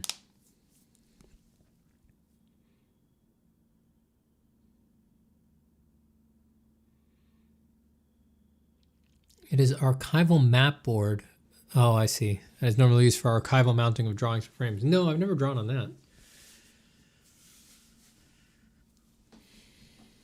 No, I keep my drawings inside the frame, inside the map.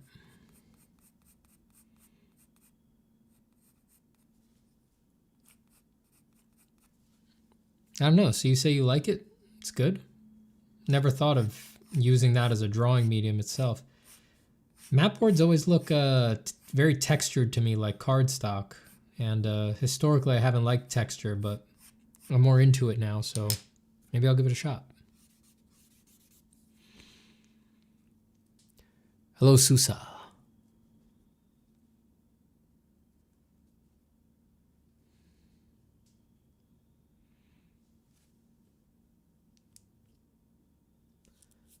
Artist Sod says, hey, Stephen, isn't creative production in its essence a submission to some divine revelation inspiration? Yes.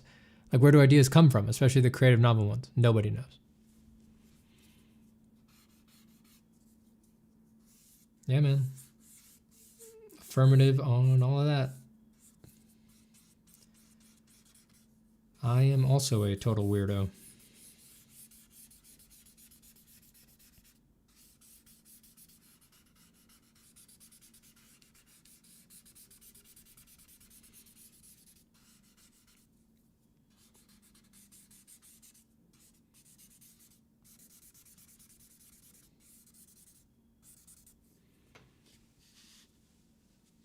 I mean, I'm on the record here with all this stuff, with all that stuff. I mean, I don't think we make our art. How could we make our art if there's no us, man?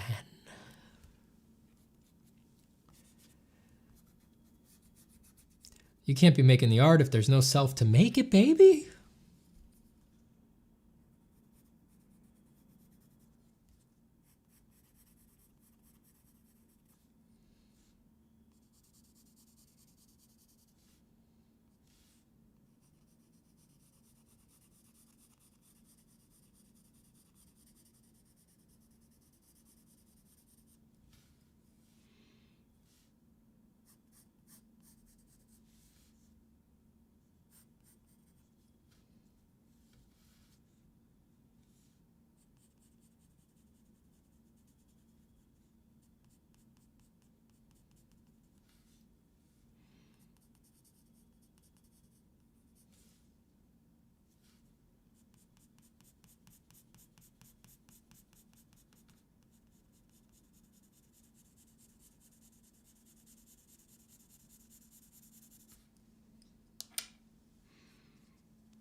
Steven, you should check out Ivan Loganov. He uses liquid graphite very well. I think he is even able to achieve flat tones.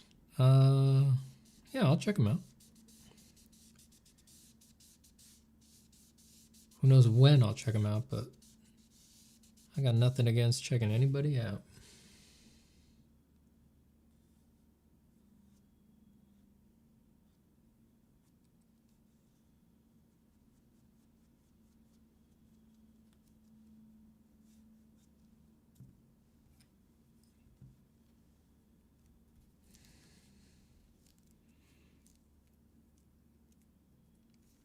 Cody says, I'm trying to layer two objects in a drawing and want the one in front yellow and the thing behind to be gold, but I feel like they get lost on each other. Is there a way to make it work?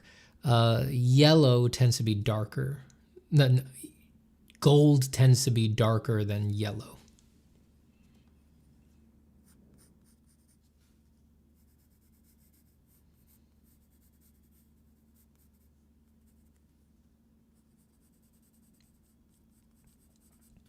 If you look at like real gold artifacts and things like that, yeah, they tend to be quite dark because they're a pure metal. So they're very reflective, and most environments have something dark in them, and that gets into the metal and things like that. Yeah, they're highly, highly metallic and tend to have more dark in them. The way most people render things like gold tends to come off more like pinchbeck, like plated fake gold. Leans more towards yellow. So if I were you, if I was trying to get yellow and gold to play off each other, let the gold go darker, a little more orange, get some of those colors that happen in gold that doesn't really happen in yellow. Like wherever there's intra-diffuse reflection on gold, there will be really, really hot orange. And where there's, the gold is catching, facing up towards like a bit of sky or something like that, you tend to get like a very pale green effect on gold because the yellow of the gold mixes with the blue of the sky. Well, I shouldn't have said that because that's not optically what's happening on the surface of gold is not the same as mixing colors on your paint palette, right? It just feels that way. That happens to be the color that the molecules produce. But yeah, you get this pale green on the top sides of gold as it rolls away and points up towards the sky. So yeah, just in general, let it do its more metallic things. Let it be higher contrast, have darker darks, be affected by the environment, and let the yellow just go more towards yellow, less reactive to environmental colors, lighter in general towards its chroma point, and lower contrast.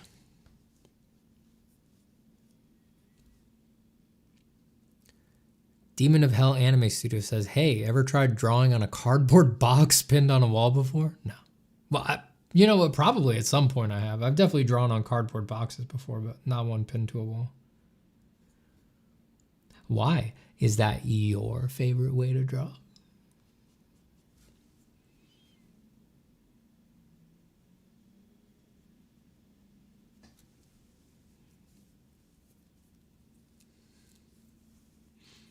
Goodbye, Kyokusei.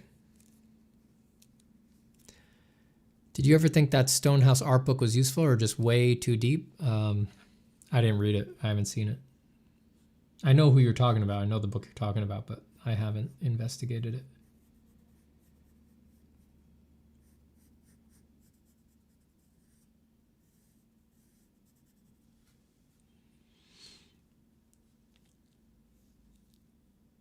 I want to draw realism out of my love for humanity, but I don't know if I need to know deep stuff. I mean, the average knowledge that's in an anatomy book like that is generally all useful for the artist. I mean, anatomy runs deep.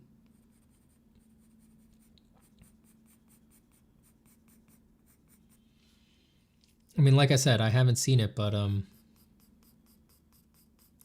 if it's going over muscles and bones and muscle shapes and things like that, origins, insertions, that's all useful stuff. Particularly, well, especially if you want to draw realism out of your love for humanity. I think so.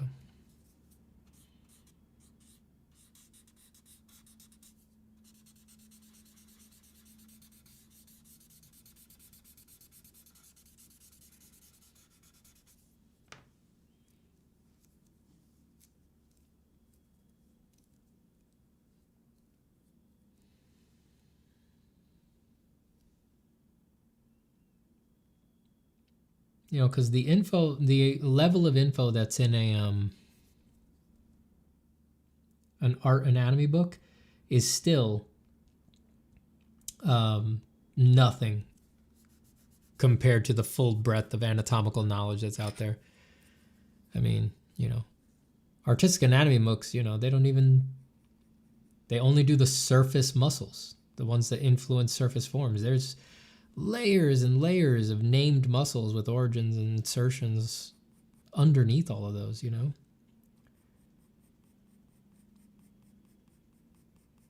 I mean, most of the human body has like 4 to 5 layers of muscles all sitting on top of each other. You know, you never hear about those, study those. There is so much more anatomical knowledge out there than what is in the books. Not to mention if you just go full on physiology, you know, everything that's in something like a physiology textbook, which is not useful for drawing per se, but I think it's a useful mystical text for a human being in general. You can't get far into a physiology textbook without realizing that you are not what you thought you were.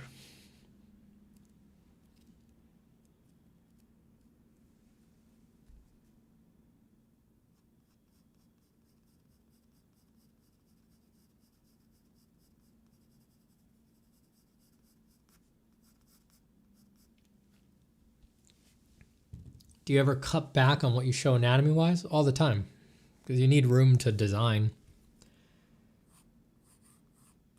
So you need to be able to leave some areas open to offset areas of detail.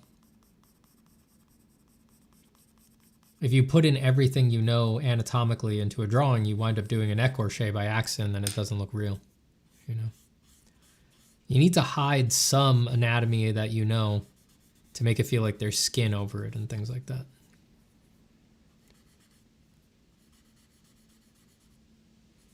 If you put every tendon, every fascia, every origin, every insertion that you know is there, yeah, you're going to get a cadaverous looking mess, you know? It's not going to look fleshy.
Jack Foster says, these for drawing ascendant? You bet.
How hard is it to come up with ideas for what you are going to work on? Do you do them on the fly or thumbnail a lot?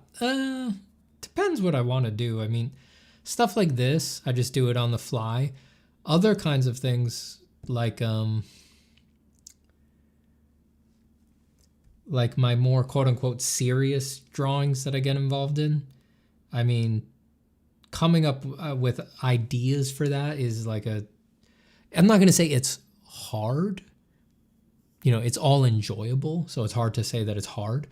But it's like a rigorous, very focused, like I'm looking for a eureka and a new way to think about the world. I'm not kidding. That's really what it takes to get one of those out of me, you know? Like I really need to, I do a lot of research. I spend probably more time reading and researching than I do drawing. I meditate, I think about things, I write to myself, like, what do I really think about this? A lot of that writing, for example, becomes YouTube videos on this channel. There's a lot of YouTube videos on this channel that their script was originally a sort of note I wrote to myself looking for something for a drawing that then that drawing went off and did its thing, and I reworked those notes into a script. You know, took out specifics, made it more generalizable, things like that. Yeah, it's a very rigorous process. And it can't happen all that often, you know. Because of what it is, I don't feel the need to be able to force it, you know. Some years I can do that 6 times in a year. And then some years I can only do it once, and that's fine.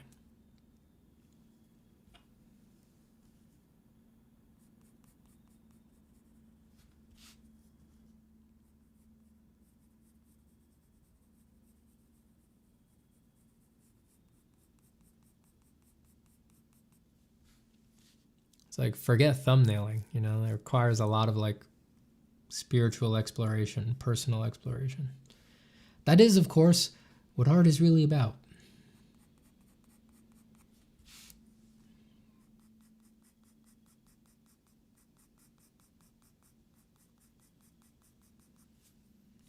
And if that's not what art is about for people, we're certainly in the era where we need to get back to that.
Elysium Law says, "Hi, Steven. I recently have been on a journey to rediscover the joy in my art practice." Well, congratulations. That's great.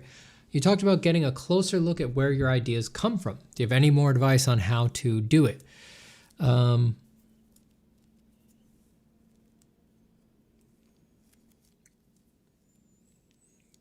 Investigate directly.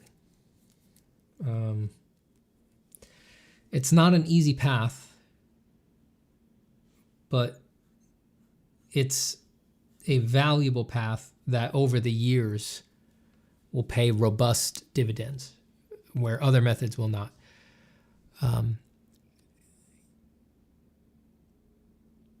You need... So, okay, let me say some very galling things that people may not realize. There is a first time ideas emerge. Any individual idea, it emerges for the first time.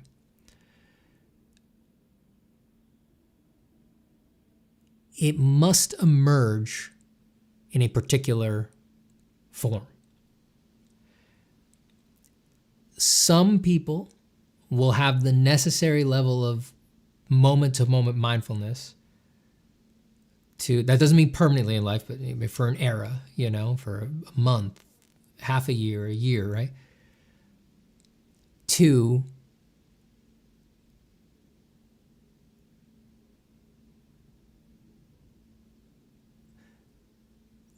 they will have the mindfulness for an era to catch mindfully an idea's first emergence.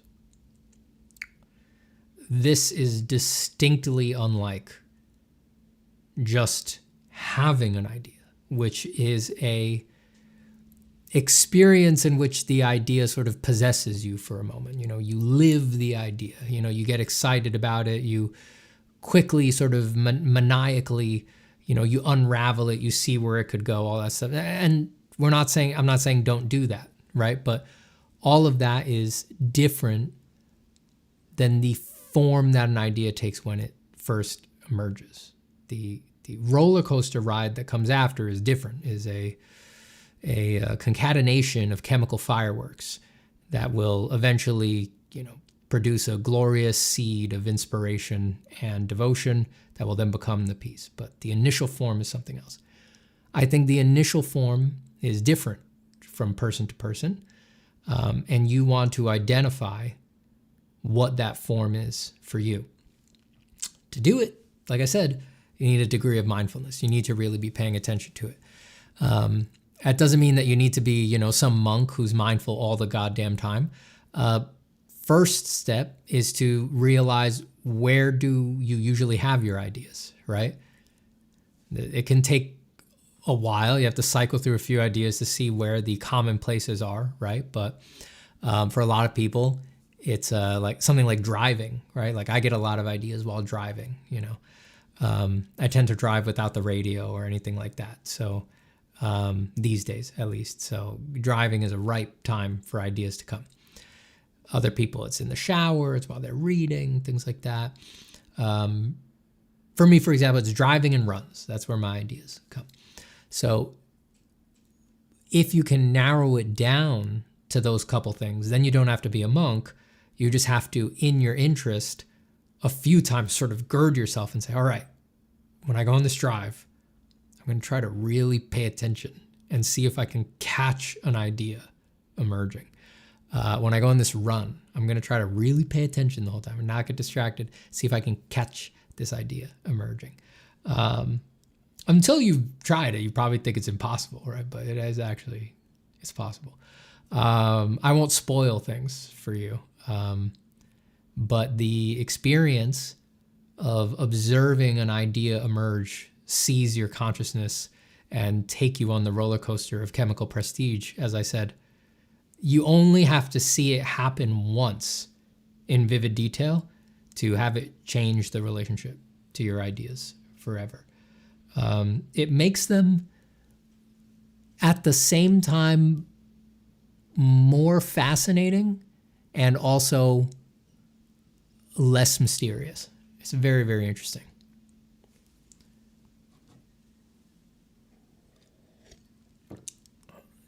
When I say get a better look at your ideas, I mean it quite literally, you know.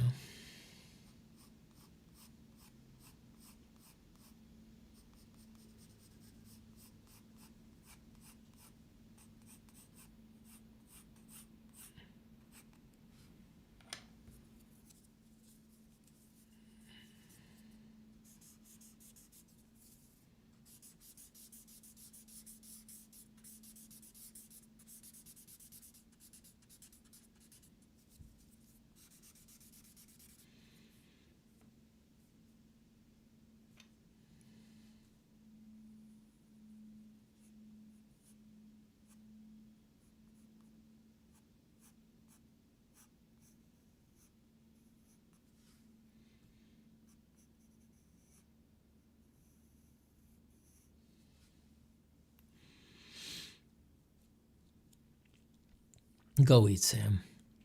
Chady says, I run from my journal and notebook. Don't feel that with a sketchbook. Good.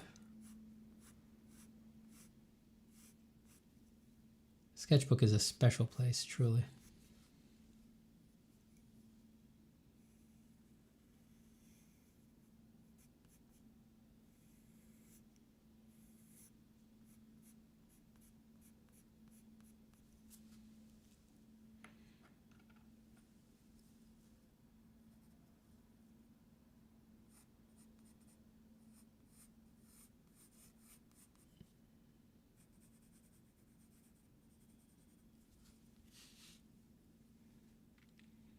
Basler says, I notice that you mostly lay in the base tone in a flat value, but sometimes there's gradation differences to indicate reflected light.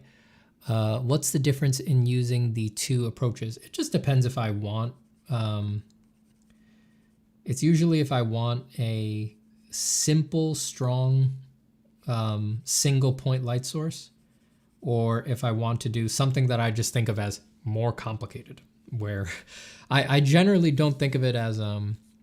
I'm either doing one, which is like I'm doing like a cast drawing or something like that,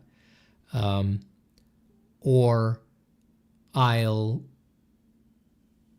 the more complicated is like, it's two light sources usually, but then also I just give myself room to tell any lie that I want to make the drawing look cool. I just assume there's any kind of ambient light situation around me that I want so that I can light this, put this in shadow, you know, cast a halftone over this.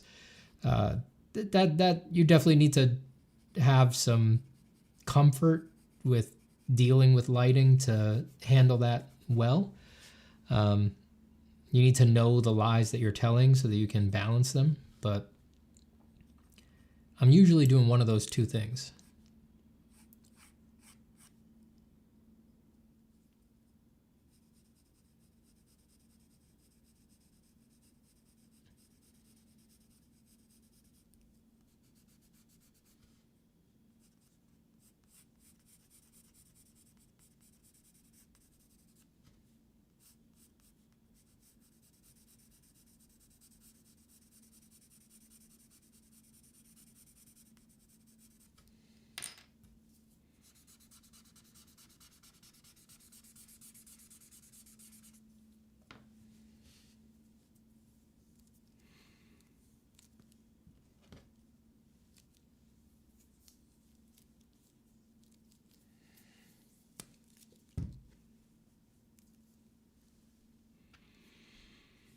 BTT says, some Carlos Huante vibes going on here with these sketches. Thank you. That's very kind.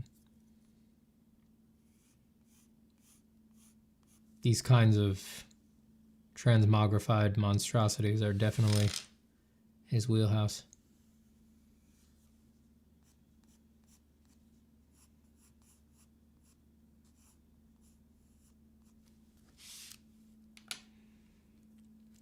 This is what happens to a Steven if he doesn't draw.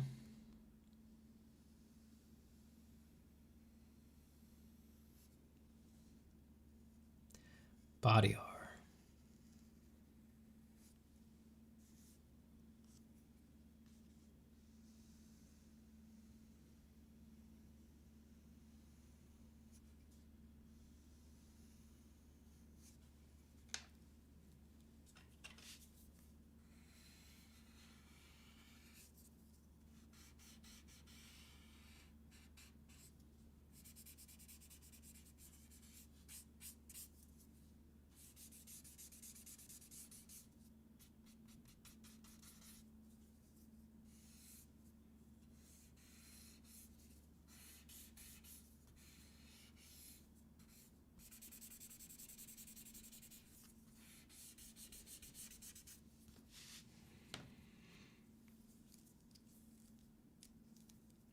Hello, Jesse Mixick, who says, hi, everybody. Pretty cool stumbling on a Steven stream. Welcome. Welcome. You stumbled. You stumbled into the right place.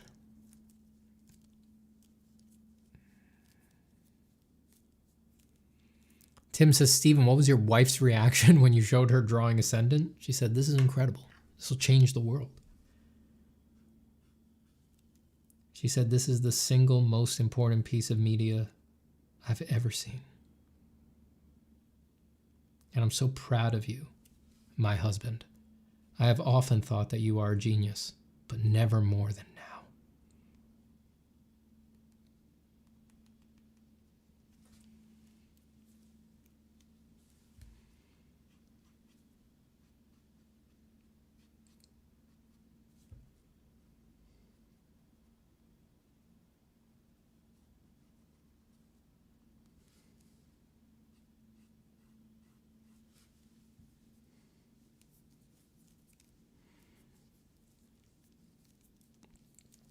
Cody says, thanks for all the guidance you give everyone and all the uncertainty the last few years. Well, I mean, I'm trying. Participating in the Nightshade event is what helped spur me forward instead of giving up. Awesome. That's great to hear.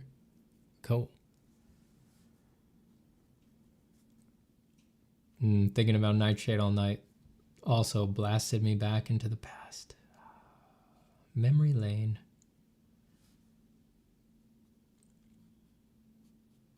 I'm in that newborn time warp, you know.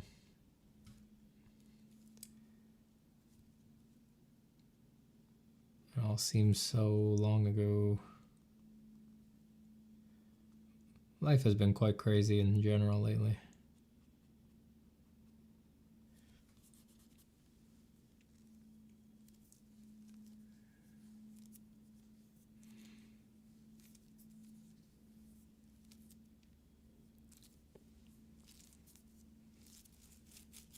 Jesse says, what would you say to a developing artist about whether to broaden their skill set or stylistic commitment or subject matter versus focusing it, practicing wide versus practicing deep? We were talking about this earlier on stream, but I think for me, it's always go wide. You know, I think that specialization, it kind of has to come naturally, unbidden, or that sort of means it's fake. You know, it's like, the idea that you can choose your specialization in something as broad and mysterious as art, I think is a little like based on our backwards view of what art is, and honestly it's very arrogant of us, you know. And I do mean us, you know. I've done plenty of that. I struggled with that in my career, and in my time doing art. It's just like art. You can't get a grip on art like that. You know, you think this is what you're supposed to specialize in. There's so many factors around that, right? Like the art that you create is it's the entire cosmos for real, right? I'm not being treacly. It is for real, the entire universe needing you to make this thing. And when I say needing, I mean it in like the hardest way, because I'm a determinist and I don't believe there's free will. Like it needs you to make whatever's coming out next. That's actually like a fated aspect of the universe in my metaphysic. So the idea that you understand the cosmic forces that are flowing through you, producing this necessary and imminent part of existence is it's the greatest arrogance possible. I think it's the greatest arrogance possible. So forget careers, forget jobs, forget what, you know, an industry needs or anything like that. I think the best thing to do is to let your interests and the whole universe guide you and follow your nose. And yeah, just be a dilettante of art if you need to, and just try a new thing every day, and really trust yourself and your heart, and let specialization emerge utterly naturally. That's the only way that a specialization can be true, can be real. Yeah, if you force it, if you think you picked it, that basically guarantees that you're fooling yourself, you know?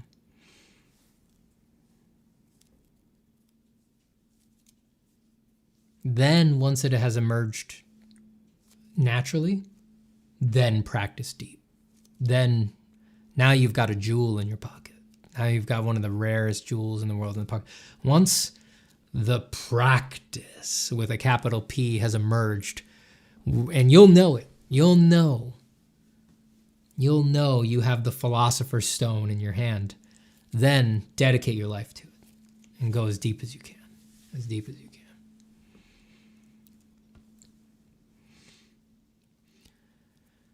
Elysium Law says, my girlfriend said she needs some Zapata wisdom. She has excellent taste. She asks, how does one begin with a world building project and how do you progress with it? We greatly appreciate your advice, so many thanks from us both. Well, it really depends what kind of thing you're world building, right? If it's like a fantasy world, science fiction world, I think if world building is your... Okay, look, there's a billion different ways to world build, right? Do a Notion, get some Google Docs going, make a spreadsheet. There's whole apps that try to help you do it. Any of those is legit. Whatever makes you feel comfortable, whatever makes you feel cozy, whatever makes you feel happy. Do whatever makes you want to write or draw and spend time in your world. The main piece of advice that I give students about world building is just be sure that you're aware that the lore, the world building, is not the story. And it's fine that they're separate things, and it's fine to do one or the other, but the problem is being confused. Some artists think that they're making a story when they're just world building, when they're saying there's this and this many cities over here and they have these kinds of currencies, and the history of the currencies is this, and it's this king who's on this coin. It's like, that's all well and good, but that's not the story. That isn't the story. No matter how much you feel it is, right? And a Wikipedia entry, a Wikipedia style entry about your character, your fictional character, is not the character. I hate to say it. The character is always how they appear and show up moment to moment in the actual final product. It's how they appear, how they talk, how they are drawn, how they emote, their design moment to moment, that is to say frame to frame, panel to panel, in the actual final product. That's it. That is what your character is. That is what the story is. The world building document about them is not them. So if you take that very seriously, you're going to be able to separate out what's useful about world building, what isn't useful about world building, and know when you've been doing it for way too long and it's time to draw the comic. It's time to draw some frames. It's time to write a script. It's time to actually write the actual words that are going to come out in sequence out of the character to make them the character. There is no great characters or events in the history of art that are, well, very, very few, vanishingly few, that are famous for their world building style presentation. And it just rarely happens. You know, you can name a few. You know, I'm thinking of something like Vermees or something like that, right? I just picked something contemporary, but there's tons of stuff in the past as well. But it's much less compared to the characters that land, the events that land, the cities that land from actually just being presented in the story. You know, you could do half the amount of work presenting them in the product than you would have spent slaving over the Wikipedia entry over them and get 1,000 million times the impact to an audience. So, yeah, I guess that really is all I really have to say about world building. You know, because you can do it any which way. You know, you could do it all in your head. You never need to write anything down. You know, you're just sort of letting yourself have your ecstatic fantasy about this other place, and you shouldn't put any rails on that.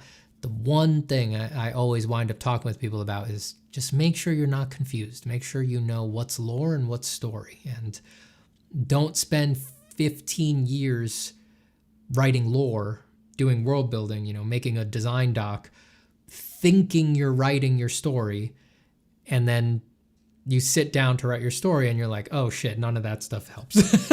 None of that stuff helps at all.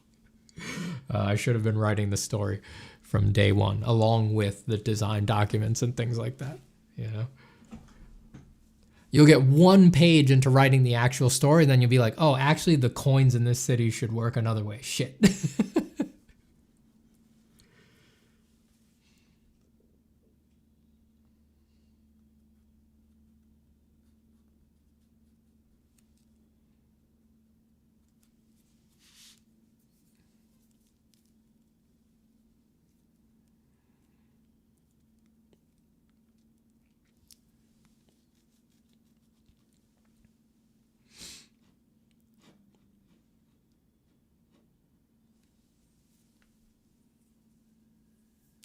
Neil Wilson says, hi, Stephen. Love your contributions to this global art world. Thank you, Neil. Have you ever thought about Discord? Would love to drop into a sketch group sometime. Keep on keeping on. I do have a Discord. If you support on the Patreon for even a month, you get access to the Discord. The Patreon is linked in the description of this stream. Yeah. And just for the record, in the Discord, when you stop supporting, I don't kick people out. You're just in the Discord. And people in there are very cool. Very, very cool. And they make good art.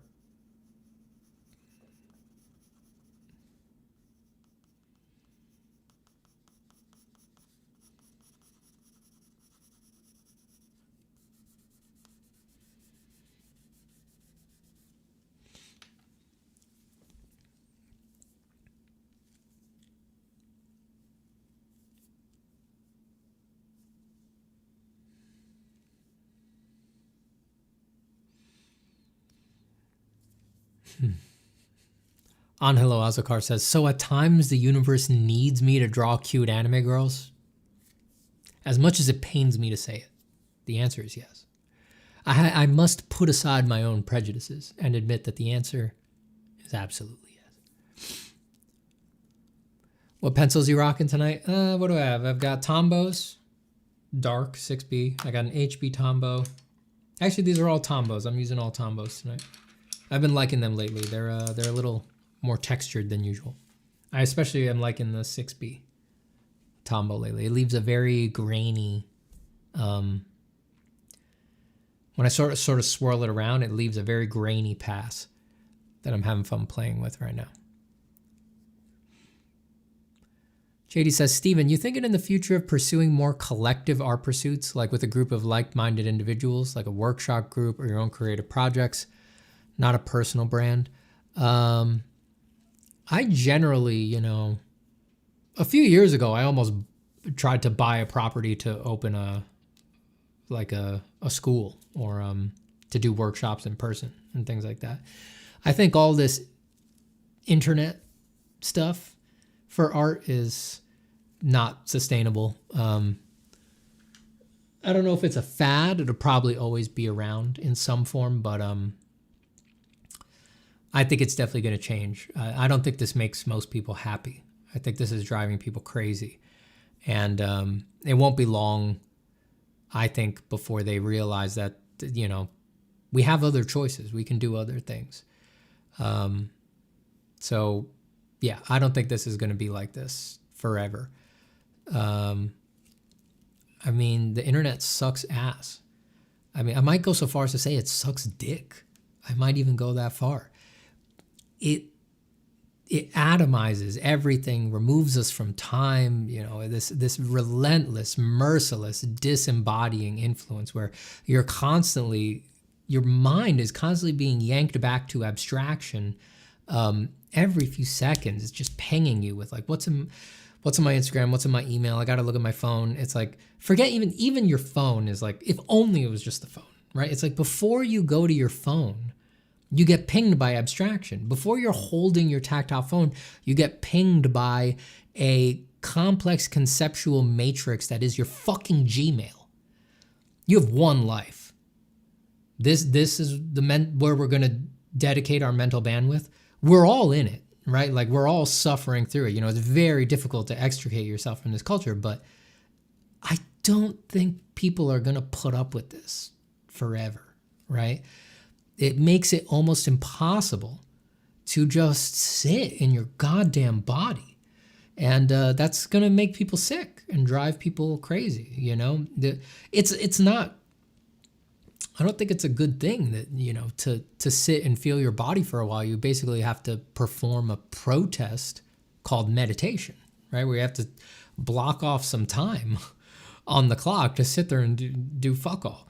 It's like, that's not good. You know, that should be a standard available ground floor to experience. You know, you should find yourself utterly bored in the middle of the day more often with no recourse, right? With no, you know,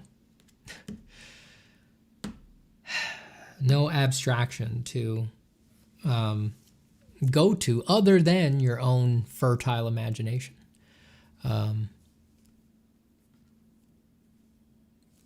So I think eventually people are going to burn this down.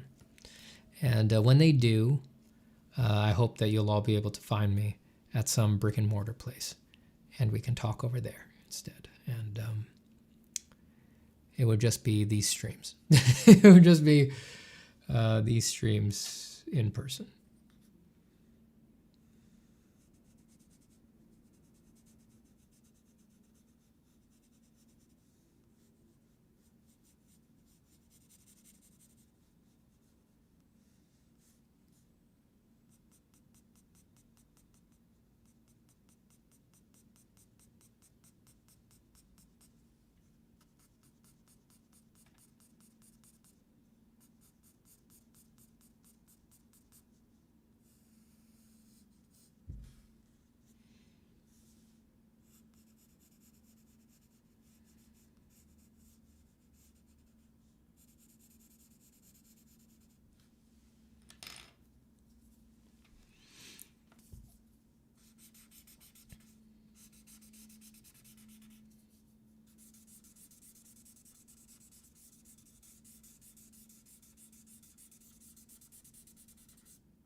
What state are you in? I am in New York.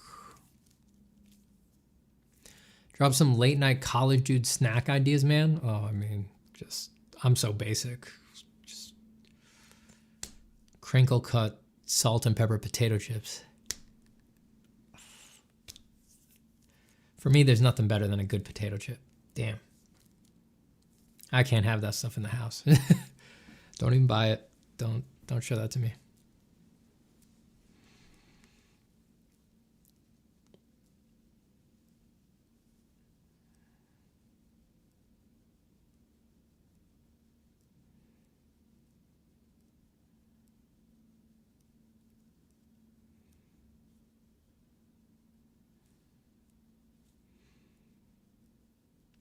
Yo says it's 6 a.m. here and just woke up and the man is already making multiple art pieces. Damn, I need to stop slacking. Well, you know, I'll be going to bed soon. I should be going. We're creeping up on midnight over here.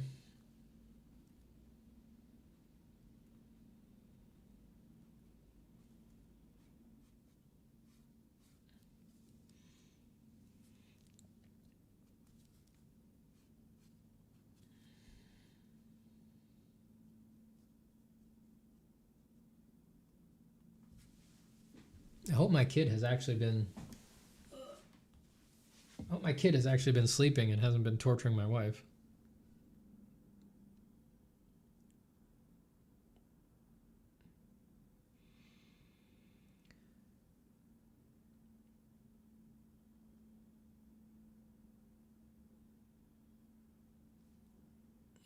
She was up.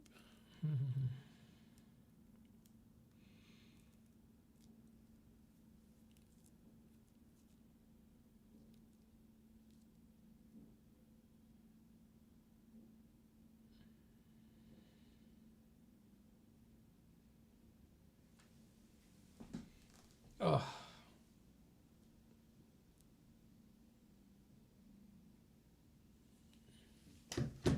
I don't think she's being tortured. Sam says I got so much art done tonight. I'm happy I was able to catch your stream. Happy to help.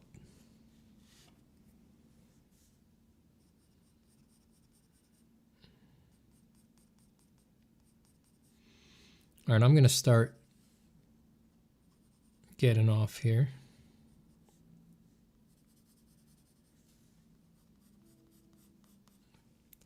Gotta go get some rest. Be ready to take care of my little boy tomorrow. I think next stream would be I think if I stream again, I'm thinking of my schedule.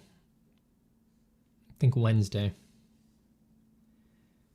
And I think it's Wednesday or bust. Don't think I can do Thursday or Friday.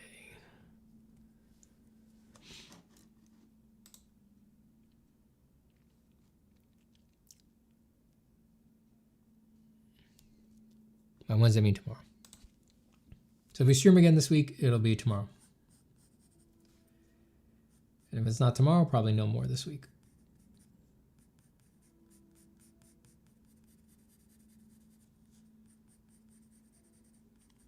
And when we stream, based on current inclinations, it should probably be either start on the loading screens that this guy's for.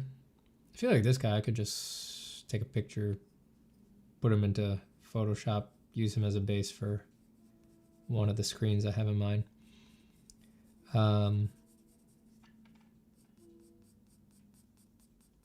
It'll either be that or we'll work on the alien rock art. But I think to do the alien rock art, I need I'm not doing it on stream because it has a very tricky visual problem in it. And I can't really do that on stream. For me, stuff like that, a really tough ask like that, usually I need to do that completely focused on my own, no cameras running. So if we're going to do alien rock art, I need to do a session like that on my own. And then once I have the solution, then on stream can start putting that solution onto possibly the final sheet.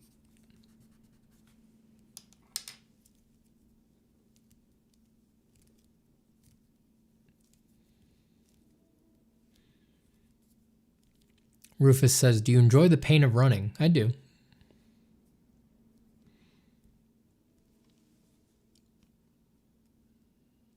I mean, if it was true pain, I suppose I wouldn't. I mean, it's definitely, the brain is definitely doing that thing where it knows it's exercise, so it's kind of making it feel a little good.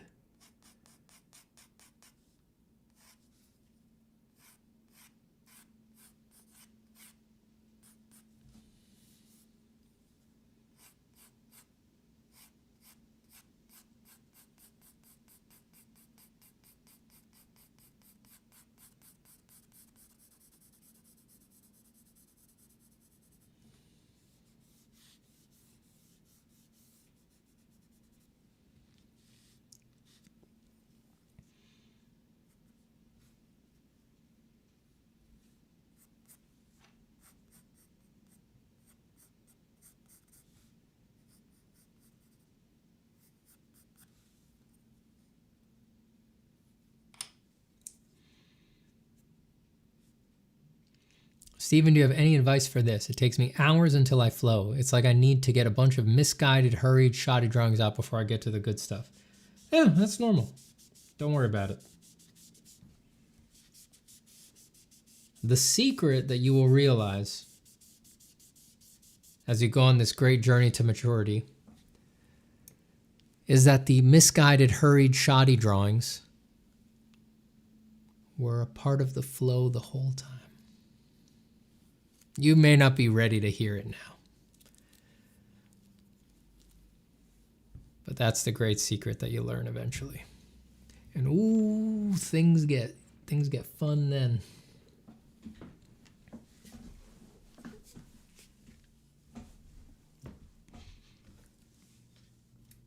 You know. Hurried, shoddy, misguided. This one's flow, this one's good. It's all just your judgments. Ugh. Your judgments, your prejudice, just your personal prejudice towards your drawings. Comes from nowhere. You can't control it. Can't change it. A person can do what they want, but cannot will what they want. It's worth so little. It's worth so little. You see, the shoddy, misguided, hurried drawings in this faded world where you are this conduit for the drawings that the universe needs to have occur, they're just necessary, imminent, determined next drawings. That's it. If there's a beautiful drawing, 8 shoddy drawings out, those 8 shoddy drawings were the necessary corollaries of the great one. They're part of it. They are it. They are it. There's no need to look at them any differently, you know? And I really mean this. I mean this 100%. In some true, deep sense, every bad drawing is the greatest drawing you'll ever do. We all have a best one we'll ever do. It might be behind us. It might be in front of us. We all have a best one we're going to do based on our personal prejudices. The joke of all of this is that pulled back outside of time, all the bad drawings were that one. They were the same thing, part of it. The greatest drawing you'll ever do couldn't have been without all the bad ones. They're all necessary constituent parts, you know. There was no other option, you know. It's all the bad drawings were producing the greatest drawing out there somewhere in the timeline, and it's like the greatest drawing is reaching out to you through time and making the bad ones come out. It's all the same thing. Crazy drawing, Steven. Thank you, Trading. Odonata says, hey, Steven, love your channel. I think this was the first time live for me, as time zone has always been very different. Never catch them live in Australia. Well, I think this will be the more common time zone now. So that's good news for you. Now making lunch. Have a good night. Enjoy your lunch. I will see you again soon. Take care.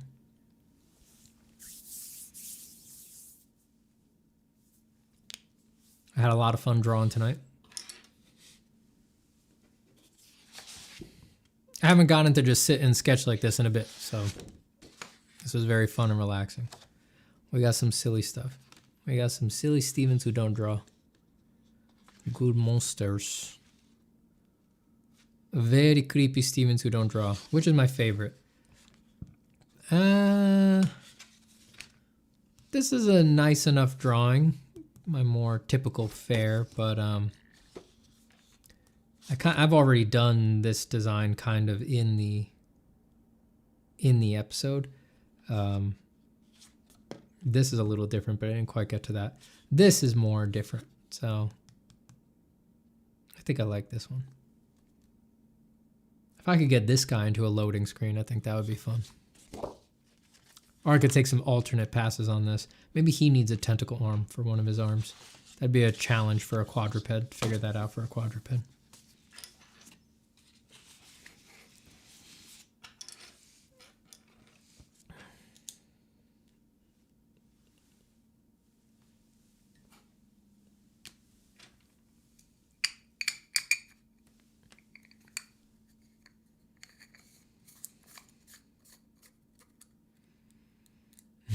Shady says, crying in wisdom. Oh, man, it's late.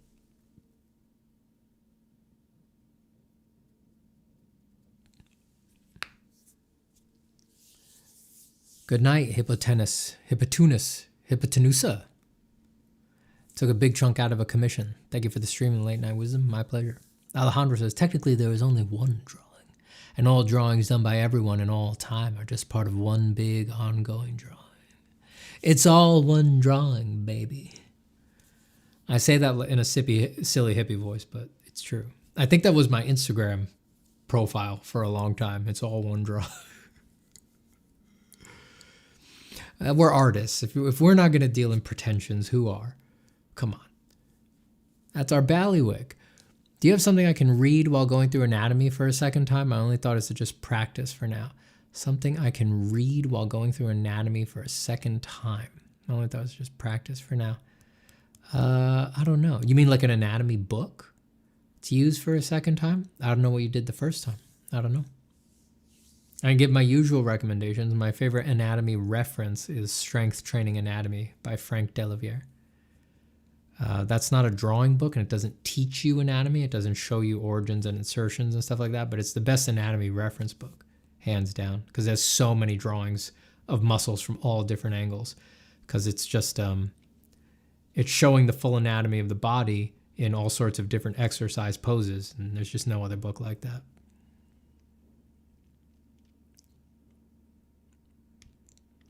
Gene Sispt says, hey man, you've been at it for like 5 hours. Any tips on having a healthy back? Love you, by the way. I feel I've just been very lucky with my health. I mean, I'm not going to pretend that I'm some fitness freak or have great ergonomics. I'm all twisted up in this chair right now. I do have pain sometimes, but all in all, it's luck. I just feel I've been very lucky with my health. The things that I know I should be doing to protect my back, squatting, deadlifting, things like that, which as far as I can tell, that's what makes the most sense for, the best way to protect your back is to strengthen it. The things I know I should be doing, I don't do it enough. I have to admit, it's just luck, Superior genetics, the luck of superior genetics. Jeff says, such a great stream. I love all the wisdom and spirituality woven in, another masterpiece. Well, that's what we're here for. No one else is talking about it. God damn. What the fuck? Someone's got to do it. And it's going to be me. Lax says, before we adjourn, how do you use stereotypes like pirates and incorporate it into a new exciting design that fits as a character in the story? Ooh, I can't answer that fast. I mean, I can't answer that fast. You just need to mix the archetypes with what your story calls for. That's nothing. What I just said means nothing. We'd have to have a much longer discussion about that. We can't, I can't get into that now. It'll be specific to your story. It always comes down to the specifics. It needs to be story driven. It can't be random. It needs to be actually determined by the needs of a particular story. That's the only way you can get a good design out of a tough problem like that. Kevin Rampersad says, love your bad drawings. They are heralds of the greatest drawings you will ever do. Good night, folks. Happy drawing all. Amen.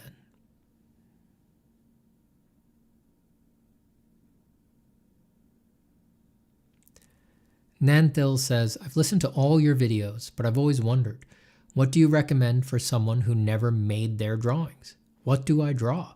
Did too much study, never made pictures. I'm writing a script right now about, I'm writing a script for a YouTube video right now about the problem of asking, like, what do I draw? What should I draw?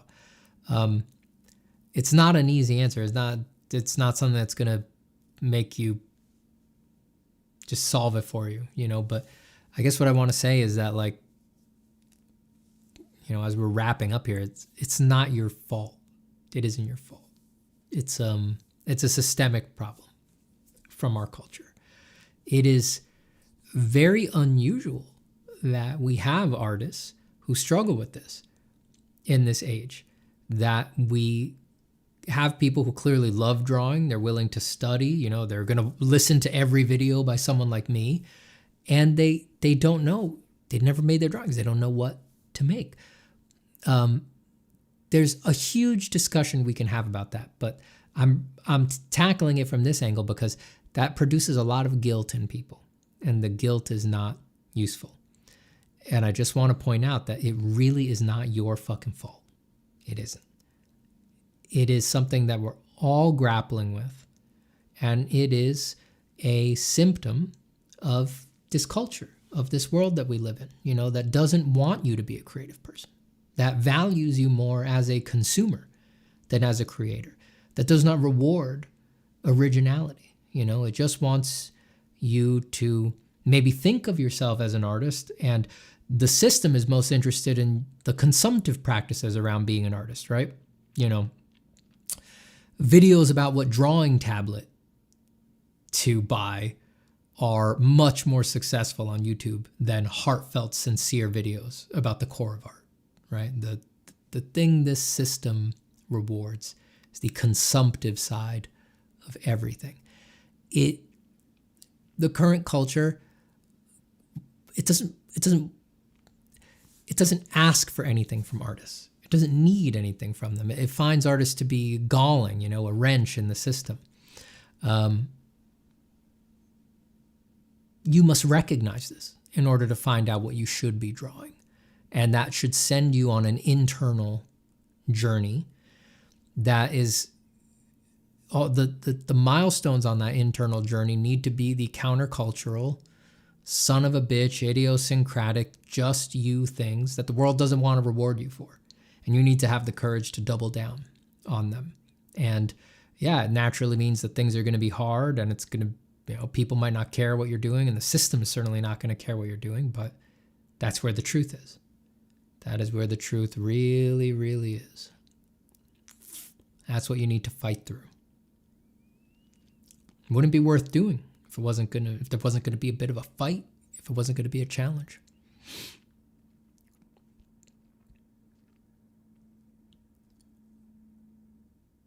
Alejandro Belize says, Steven, if I pay you money, will you be my friend? Everybody has a price. Everybody has a price. And if you pay me the right price, something reasonable, $750,000 a year, I will be your best friend. I will be your absolute best friend. Whoever your best friend is now, hide your kids, hide your wife. New best friend in town. Gonna put the old best friend to shame. Nanthil says, I studied for years. Before YouTube, I remember when Proco first came out, but I just don't know what I want to draw or what I think is fun. I like drawing and painting, but I only enjoy copying. Nanthil says, so I relate hard with consuming. I draw Master Chief from Halo or my favorite artist characters. Thanks for your thoughtful answer. Can't wait for the video. I'll listen back to your answer and think on it. Yeah, think on it. I mean, it opens a big door. I'm gonna see if there's anything in the script I can leave you with, like in the draft for the script that I can leave you with right now.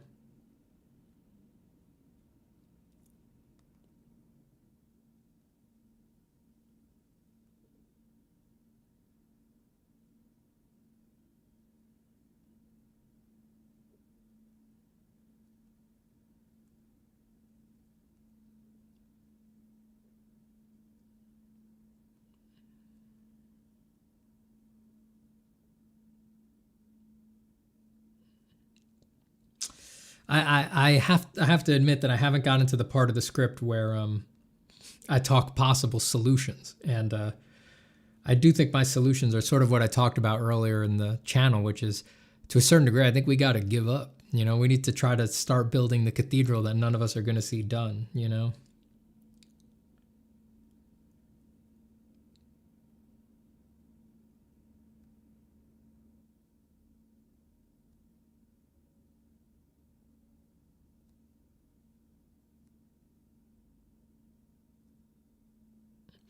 I mean, here's where I'm at in the script currently, which is basically what I just said to you, right? So I'll read you this part. The only way to really remedy this is to find your true internal anchors, to know who you are on a deep level, to be inspired by your most idiosyncratic interests, and to let ride the most singular parts of your personality, which, definitionally, will not fit in with the current of culture. This is not as easy as it sounds. Shame and cringe will do everything they can to put you back in your little box, but you must take it as a personal responsibility, an aspect of the craft, to claw at the hands that are pushing you back. This is, of course, what the true artists have always done, I am merely fashioning a reminder. We all need one from time to time. That's, like I said, at this point, that's not actionable. Hopefully I get to actionable things after that in the script, but that is basically what I had already said to you.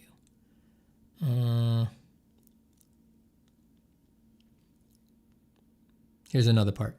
The artist of now has the cart before the horse. They have the impulse to create and nothing to sink it into. No meaningful vector for what might be a powerful current of productivity.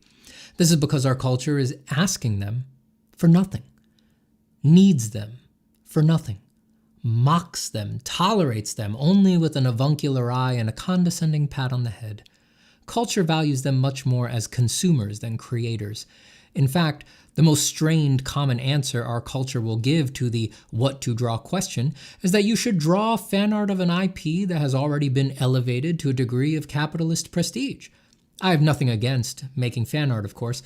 I've liked plenty of it myself, and I love many artists who I never would have known were it not for the reach their fan art gave them. But you must admit that its prevalence says something about our time. Consider that, outside of art, most successful creators in general are creators of consumption.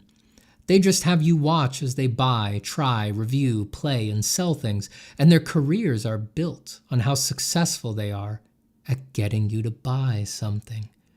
If they go that next step and inspire you, they infect your dreams with the miserable aspiration to one day buy the things they buy. As Mark Fisher once said, capital follows you when you dream. How's that for a mindfuck? It pops up here on Art YouTube in subtle ways. A video that is a review of an art tool like a graphics tablet is much more likely to get views than any profound or enlightening thing you have to say about art itself. Perhaps something dredged up from the very heart at great cost. To be original in this self-reinforcing consumer culture is to be obscure, unpromotable, alienated. All right, I won't read the whole script. I just wanted to read the parts that kind of related to what we covered there. But yeah, I'll work on that one. It's still a ways off, but I've been poking at that one for a while now. So a video about that topic is coming. As you can hear, the script is far along in process, you know.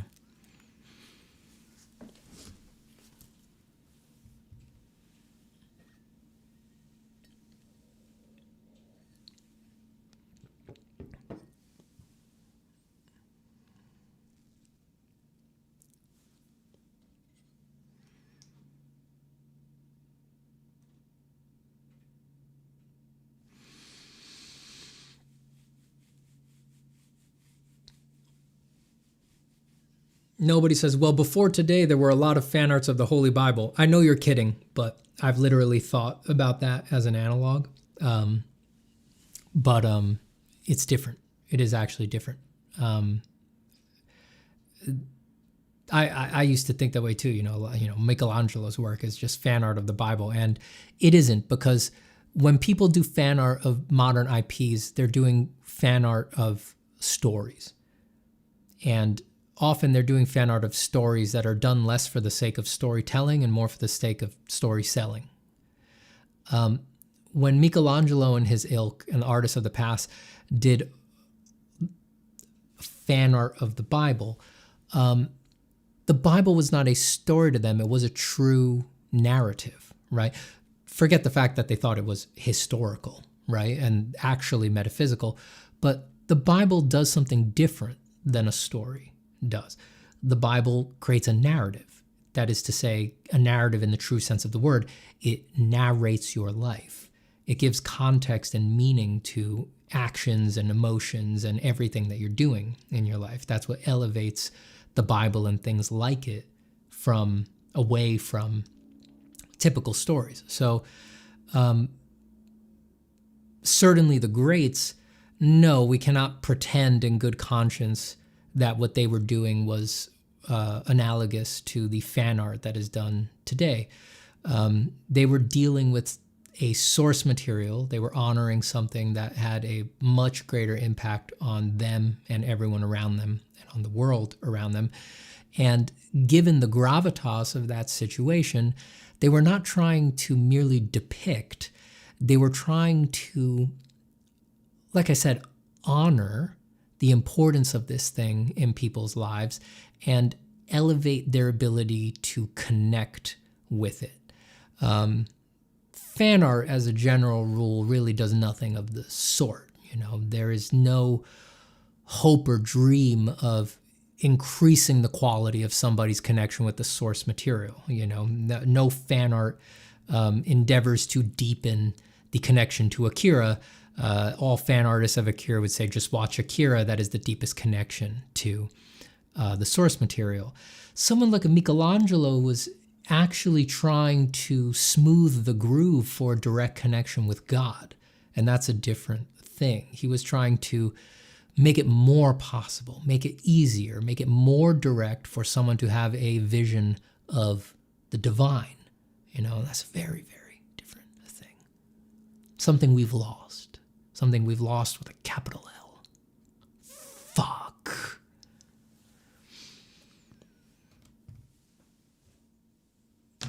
Oh, man. When I go on a tear like that, I'm reminded, like, is anyone else even fucking trying? What are other people talking about in their art content? Holy shit. When I go on a tear like that, I really just am reminded that nobody else gives a fuck about art. They think they do, but they don't. And they're certainly not thinking about it. They're not thinking about it seriously. I am the only person actually talking about art in this zombie art industry that we have going here on YouTube. Great. Good feeling. All right, everybody. I really got to get to bed. We had a good one today. How long have we been? 5.5 hours. Thanks for being here. Yeah, it's going to be midnight. I'm 12 minutes away from midnight, and it takes longer than that to walk the dog and brush my teeth, and I really got to run. I got to wake up on time to take the child. So sorry that I can't hit more questions. Happy to have you on another